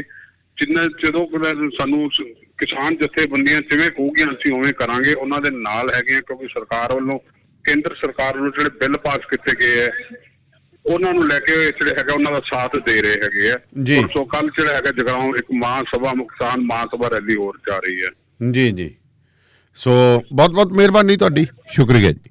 ਤੇ ਹੁਣ ਚੰਡੀਗੜ੍ਹ ਵੱਲ ਦਾ ਰੁਖ ਕਰਦੇ ਹਾਂ। ਹਰਜੀਤ ਮਠਾੜੂ ਮੇਰੇ ਨਾਲ ਨੇ। ਹਰਜੀਤ ਜੀ ਸਤਿ ਸ਼੍ਰੀ ਅਕਾਲ। ਸਤਿ ਸ਼੍ਰੀ ਅਕਾਲ ਦਾਨੀਵਾਲ ਸਾਹਿਬ। ਹਰਜੀਤ ਜੀ, ਅੱਜ ਤਾਂ ਵੱਖ-ਵੱਖ ਪਾਰਟੀਆਂ ਨੇ ਦੱਬ ਕੇ ਪ੍ਰੈਸ ਕਾਨਫਰੰਸਾਂ ਕੀਤੀਆਂ ਨੇ, ਪੱਤਰਕਾਰਾਂ ਦੇ ਕੋਲੇ ਆਪਦੇ ਦੁਖੜੇ ਰੋਏ ਨੇ। ਕੌਣ ਨੇ ਪ੍ਰੈਸ ਕਾਨਫਰੰਸ ਕੀਤੀ, ਕੀ ਕੁਝ ਕਿਹਾ ਉਹਨਾਂ ਨੇ? ਜੀ ਦਾਨੀਵਾਲ ਸਾਹਿਬ, ਦੱਸਣਾ ਚਾਹਾਂਗੇ ਕਿ ਜਿਵੇਂ ਪੰਜਾਬ ਕਾਂਗਰਸ ਦੇ ਪ੍ਰਧਾਨ ਨੇ ਸੁਨੀਲ ਜਾਖੜ ਜੀ, ਉਹਨਾਂ ਨੇ ਅੱਜ ਪ੍ਰੈਸ ਕਾਨਫਰੰਸ ਕੀਤੀ ਹੈ। ਉਹਨਾਂ ਨੇ ਸਿੱਧੇ ਤੌਰ ਤੇ ਆਮ ਆਦਮੀ ਪਾਰਟੀ ਦੇ ਉੱਤੇ ਦੋਸ਼ ਲਾਉਂਦਿਆਂ ਕਿਹਾ ਕਿ ਆਮ ਆਦਮੀ ਪਾਰਟੀ ਤੇ ਭਾਜਪਾ ਵੀ ਆਮ ਆਦਮੀ ਜਿਹੜੀ ਪਾਰਟੀ ਹੈ ਉਹ ਭਾਜਪਾ ਦੀ ਬੀ ਟੀਮ ਹੈ ਜੀ। ਉਹਨਾਂ ਕਿਹਾ ਕਿ ਰਾਘਵ ਚੱਡਾ ਦੀ ਜਿਹੜੀ ਬਿਆਨਬਾਜ਼ੀ ਤੋਂ ਇਹ ਸਪਸ਼ਟ ਹੁੰਦਾ ਸੀ ਕਿ ਉਹ ਬੀਜੇਪੀ ਦੀ ਭਾਸ਼ਾ ਬੋਲਦੇ ਪਏ ਨੇ ਜੀ। ਤੇ ਉਹਨਾਂ ਪ੍ਰਧਾਨ ਮੰਤਰੀ ਨਰਿੰਦਰ ਮੋਦੀ ਤੇ ਵੀ ਤਿੱਖੇ ਦੋਸ਼ ਲਾਏ ਨੇ। ਉਹਨਾਂ ਨੇ ਟਿੱਪਣੀ ਕੀਤੀ ਤੇ ਕਿਹਾ ਕਿ ਕਾਂਗਰਸ ਕਦੇ ਵੀ ਖੇਤੀ ਬਿੱਲਾਂ ਦੇ ਪੱਖ ਵਿੱਚ ਨਹੀਂ ਰਹੀ ਅਤੇ ਕੰਟਰੈਕਟ ਫਾਰਮਿੰਗ ਦਾ ਵੀ ਵਿਰੋਧ ਕਰਦੀ ਰਹੀ ਹੈ ਜੀ। ਤੇ ਦੂਜੇ ਪਾਸੇ ਜੇ ਆਪਾਂ ਬੀਜੇਪੀ ਦੀ ਗੱਲ ਕਰੀਏ, ਬੀਜੇਪੀ ਦੇ ਜਿਹੜੇ ਅਸ਼ਵਨੀ ਸ਼ਰਮਾ ਜੀ ਨੇ, ਉਹਨਾਂ ਨੇ ਅੱਜ ਪ੍ਰੈਸ ਕਾਨਫਰੰਸ ਕੀਤੀ ਸੀਗੀ। ਮੇਨ ਮਕਸਦ ਉਹਨਾਂ ਦਾ ਇਹੀ ਸੀਗਾ ਕਾਨਫਰੰਸ ਕਰਨ ਦਾ ਵੀ ਜਿਹੜੀਆਂ ਕਾਰਪੋਰੇਸ਼ਨ ਦੀਆਂ ਚੋਣਾਂ ਹੋ ਰਹੀਆਂ ਨੇ ਉਸ ਨੂੰ ਲੈ ਕੇ ਵੀ ਅਸ਼ਵਨੀ ਸ਼ਰਮਾ ਜਾਂ ਉਹਨਾਂ ਦੀਆਂ ਟੀਮ ਉੱਤੇ ਕਾਫੀ ਜਿਹੜੇ ਹਮਲੇ ਪੰਜਾਬ ਦੇ ਵਿੱਚ ਹੁੰਦੇ ਨਜ਼ਰ ਆ ਰਹੇ ਨੇ। ਆਏ ਦਿਨ ਹਮਲੇ ਹੋ ਰਹੇ ਨੇ, ਕਿਉਂਕਿ ਜੇ ਅੱਜ ਦੀ ਹੀ ਦਾਨੇਵਾਲ ਸਾਹਿਬ ਗੱਲ ਕੀਤੀ ਜਾਵੇ ਤਾਂ ਅੱਜ ਮੋਹਾਲੀ ਦੇ ਵਿੱਚ ਵਾਰਡ ਨੰਬਰ 37 ਦੀ ਇੱਕ ਮਹਿਲਾ ਕੈਂਡੀਡੇਟ ਸੀਗੀ ਬੀਜੇਪੀ ਦੀ, ਉਹਦੇ ਘਰ ਵਾਲੇ ਵੱਲੋਂ ਆਤਮ ਹੱਤਿਆ ਕਰ ਲਈ ਗਈ ਹੈ। ਉਹ ਕਿਉਂ ਜੀ? ਉਹ ਬੀਜੇਪੀ ਦੇ ਜਿਹੜੇ ਅਸ਼ਵਨੀ ਸ਼ਰਮਾ ਹੈ ਉਹ ਕਹਿੰਦੇ ਵੀ ਅਸੀਂ ਉਹਦੇ ਉੱਪਰ ਕੱਲ ਪ੍ਰੈਸ ਕਾਨਫਰੰਸ ਕਰਾਂਗੇ, ਪਰ ਸੂਤਰਾਂ ਤੋਂ ਪਤਾ ਲੱਗਿਆ ਹੈ ਵੀ ਜਿਹੜੇ ਇੱਥੇ ਮੋਹਾਲੀ ਦੇ ਹੋਰ ਲੀਡਰ ਨੇ ਸਿਆਸੀ, ਕਾਂਗਰਸ ਤੇ ਅਕਾਲੀ ਦਲ ਨੂੰ ਦੇ ਉੱਪਰ ਦੋਸ਼ ਲਗਾਏ ਜਾ ਰਹੇ ਨੇ ਵੀ ਉਹਨਾਂ ਵੱਲੋਂ ਉਹਨਾਂ ਨੂੰ ਬਹੁਤ ਜ਼ਿਆਦਾ ਥ੍ਰੈਟ ਕੀਤਾ ਜਾ ਰਿਹਾ ਸੀਗਾ ਜੀ।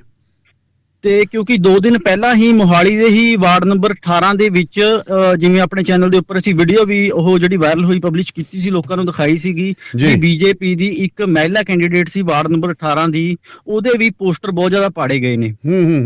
ਤੇ ਕਿਤੇ ਵੀ ਵੀਡੀਓ ਵੀ ਵਾਇਰਲ ਹੁੰਦੀਆਂ ਪਈਆਂ ਨੇ ਪਰਸੋਂ ਚੌਥੇ ਦੀਆਂ, ਉਹ ਮੋਹਾਲੀ ਦੀਆਂ ਹੀ ਸਾਰੀਆਂ ਵੀਡੀਓ ਨੇ ਜਿਹੜੀਆਂ ਅੱਗੇ ਆ ਰਹੀਆਂ ਨੇ। ਕਿਤੇ ਵੀ ਜਦੋਂ ਵੀ ਕੋਈ ਬੀਜੇਪੀ ਦਾ ਲੀਡਰ ਵਾਰਡਬੰਦੀ ਦੀਆਂ ਚੋਣਾਂ ਨੂੰ ਲੈ ਕੇ ਆਪਣੇ ਘਰ ਘਰ ਜਾ ਰਹੇ ਨੇ ਵੋਟਾਂ ਮੰਗਣ, ਤਾਂ ਉਹਨਾਂ ਨਾਲ ਵਿਰੋਧ ਕੀਤਾ ਜਾ ਰਿਹਾ ਹੈ ਜੀ। ਤੇ ਅਸ਼ਵਨੀ ਸ਼ਰਮਾ ਦੇ ਉੱਪਰ ਜਿਵੇਂ ਅਟੈਕ ਹੋਏ ਨੇ, ਅੱਜ ਇੱਥੇ ਮੌਤ ਹੋ ਚੁੱਕੀ ਹੈ। ਇੱਕ ਬੰਦੇ ਨੇ ਮਤਲਬ ਫਾਹ ਲੈ ਕੇ ਆਤਮ ਹੱਤਿਆ ਕਰ ਲਈ ਹੈ ਜੀ, ਪਰ ਕਹਿੰਦੇ ਅਜੇ ਤੱਕ ਵੀ ਕੋਈ ਪਰਚਾ ਨਹੀਂ ਦਰਜ ਕੀਤਾ ਗਿਆ, ਪੁਲਿਸ ਵੱਲੋਂ ਕੁਝ ਨਹੀਂ ਕੀਤਾ ਜਾ ਰਿਹਾ ਜੀ। ਤੇ ਹੋਰ ਕੋਈ ਖਾਸ ਖਬਰ ਕ੍ਰਾਈਮ ਵਗੈਰਾ ਦੀ ਜਾਂ ਕੋਈ ਹੋਰ ਘਟਨਾ ਵਾਪਰੀ ਹੋਵੇ? ਜੀ ਦਾਨੇਵਾਲ ਸਾਹਿਬ, ਦੱਸਣਾ ਚਾਹਾਂਗੇ ਅੱਜ ਇੱਕ ਹੋਰ ਹੈ ਜਿਹੜੇ ਮਤਲਬ ਹਰਿਆਣਾ ਦੇ ਦਿੱਲੀ ਐਸਜੀਪੀਸੀ ਵੱਲੋਂ ਲਗਾ ਲਓ ਜਾਂ ਉਹਨਾਂ ਦੇ ਕੁਝ ਮੈਂਬਰ ਸੀਗੇ, ਅੱਜ ਚੰਡੀਗੜ੍ਹ ਪ੍ਰੈਸ ਕਲੱਬ ਵਿੱਚ ਆ ਕੇ ਉਹਨਾਂ ਨੇ ਕਾਨਫਰੰਸ ਕੀਤੀ ਸੀਗੀ ਵੀ ਉਹਨਾਂ ਦੇ ਕੁਝ ਹੋਰ ਜਥੇਬੰਦੀਆਂ ਨਾਲ ਰਲ ਕੇ, ਬੁੱਧੀਜੀਵੀਆਂ ਨਾਲ ਰਲ ਕੇ ਇੱਕ ਜਥਾ ਤਿਆਰ ਕਰ ਰਹੇ ਹੈ ਜੋ ਕਿ ਸੈਂਟਰ ਸਰਕਾਰ ਨੂੰ ਚਿੱਠੀ ਲਿਖਣਗੇ ਤੇ ਸੈਂਟਰ ਸਰਕਾਰ ਨੂੰ ਜਾ ਕੇ ਦੱਸਣਗੇ ਵੀ ਇਹ ਜਿਹੜੇ ਕਾਲੇ ਕਾਨੂੰਨ ਨੇ ਇਹਨਾਂ ਨੂੰ ਲੈ ਕੇ ਵੀ ਸਾਡੇ ਪੰਜਾਬ ਦੇ ਵਿੱਚ ਬਹੁਤ ਜ਼ਿਆਦਾ ਮਾਹੌਲ ਖਰਾਬ ਹੋਇਆ ਜੀ। ਤੇ ਸਾਡੇ ਕਿਸਾਨਾਂ ਦਾ ਬਹੁਤ ਜ਼ਿਆਦਾ ਨੁਕਸਾਨ ਹੋਇਆ ਹੈ ਵੀ ਜਿਹੜੇ ਕਿਸਾਨ ਆਪਣੇ ਸ਼ਹੀਦ ਹੋ ਚੁੱਕੇ ਨੇ ਵੀ ਉਹਨਾਂ ਦੇ ਪਰਿਵਾਰਾਂ ਨੂੰ ਮੁਆਵਜ਼ਾ ਦਿੱਤਾ ਜਾਵੇ ਜੀ। ਜਿਹੜੇ ਬੱਚਿਆਂ ਦੇ ਝੂਠੇ ਪਰਚੇ ਦਰਜ ਕੀਤੇ ਗਏ ਨੇ ਉਹਨਾਂ ਦੀ ਸੂਚੀ ਜਾਰੀ ਕੀਤੀ ਜਾਵੇ ਵੀ ਕਿੰਨਿਆਂ ਤੇ ਕਿਹੜੇ ਪਰਚੇ ਦਰਜ ਕੀਤੇ ਨੇ, ਤੇ ਜਿਹੜੇ ਬੰਦੇ ਅਜੇ ਤੱਕ ਲੱਭ ਹੀ ਨਹੀਂ ਰਹੇ, ਜਿਹੜੇ ਉੱਥੋਂ ਗੈਪ ਹੋ ਚੁੱਕੇ ਨੇ, ਉਹਨਾਂ ਬਾਰੇ ਉਹਨਾਂ ਵੱਲੋਂ ਜਿਹੜਾ ਮੇਨ ਤੌਰ ਦੇ ਉੱਪਰ ਸੈਂਟਰ ਸਰਕਾਰ ਨੂੰ ਚਿੱਠੀ ਲਿਖੀ ਜਾ ਰਹੀ ਹੈ। ਤੇ ਕੁਝ ਉਹ ਕਹਿ ਰਹੇ ਵੀ ਅਸੀਂ ਆਪਣੀ ਟੀਮ ਤਿਆਰ ਕਰ ਰਹੇ ਹਾਂ ਇੱਕ, ਜਿਹੜੀ ਸੈਂਟਰ ਨੂੰ ਸਪੈਸ਼ਲ ਜਾ ਕੇ ਮਿਲ ਕੇ ਆਏਗੀ, ਉਹਨਾਂ ਨੂੰ ਜਿਹੜੇ ਉੱਪਰਲੇ ਲੀਡਰ ਨੇ ਉਹਨਾਂ ਨੂੰ ਜਾ ਕੇ ਅਸੀਂ ਕਹਿ ਕੇ ਆਵਾਂਗੇ ਵੀ ਜਿਹੜੇ ਸਾਡੇ ਬੱਚੇ ਪੰਜਾਬ ਦੇ ਚ ਹੋਣ ਚਾਹੇ ਹਰਿਆਣੇ ਦੇ ਹੋਣ, ਜਿੰਨੇ ਵੀ ਸੰਘਰਸ਼ ਦੇ ਵਿੱਚੋਂ ਤੁਸੀਂ ਚੱਕੇ ਨੇ, ਜਿਨ੍ਹਾਂ ਦੀ ਮੌਤ ਵੀ ਹੋ ਚੁੱਕੀ ਆ, ਕੁਝ ਸਾਨੂੰ ਵੇਰਵਾ ਦਿੱਤਾ ਜਾਵੇ ਜਿਹੜੇ ਅਜੇ ਤੱਕ ਲਾਪਤਾ ਦੱਸੇ ਜਾ ਰਹੇ ਨੇ ਜੀ। ਬਹੁਤ ਬਹੁਤ ਮਿਹਰਬਾਨੀ ਤੁਹਾਡੀ, ਸ਼ੁਕਰੀਆ, ਧੰਨਵਾਦ ਜੀ।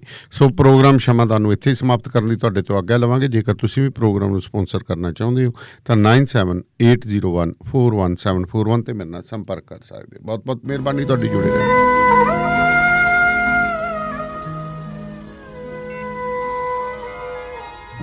ਸ਼ਮਾਦਾਨ।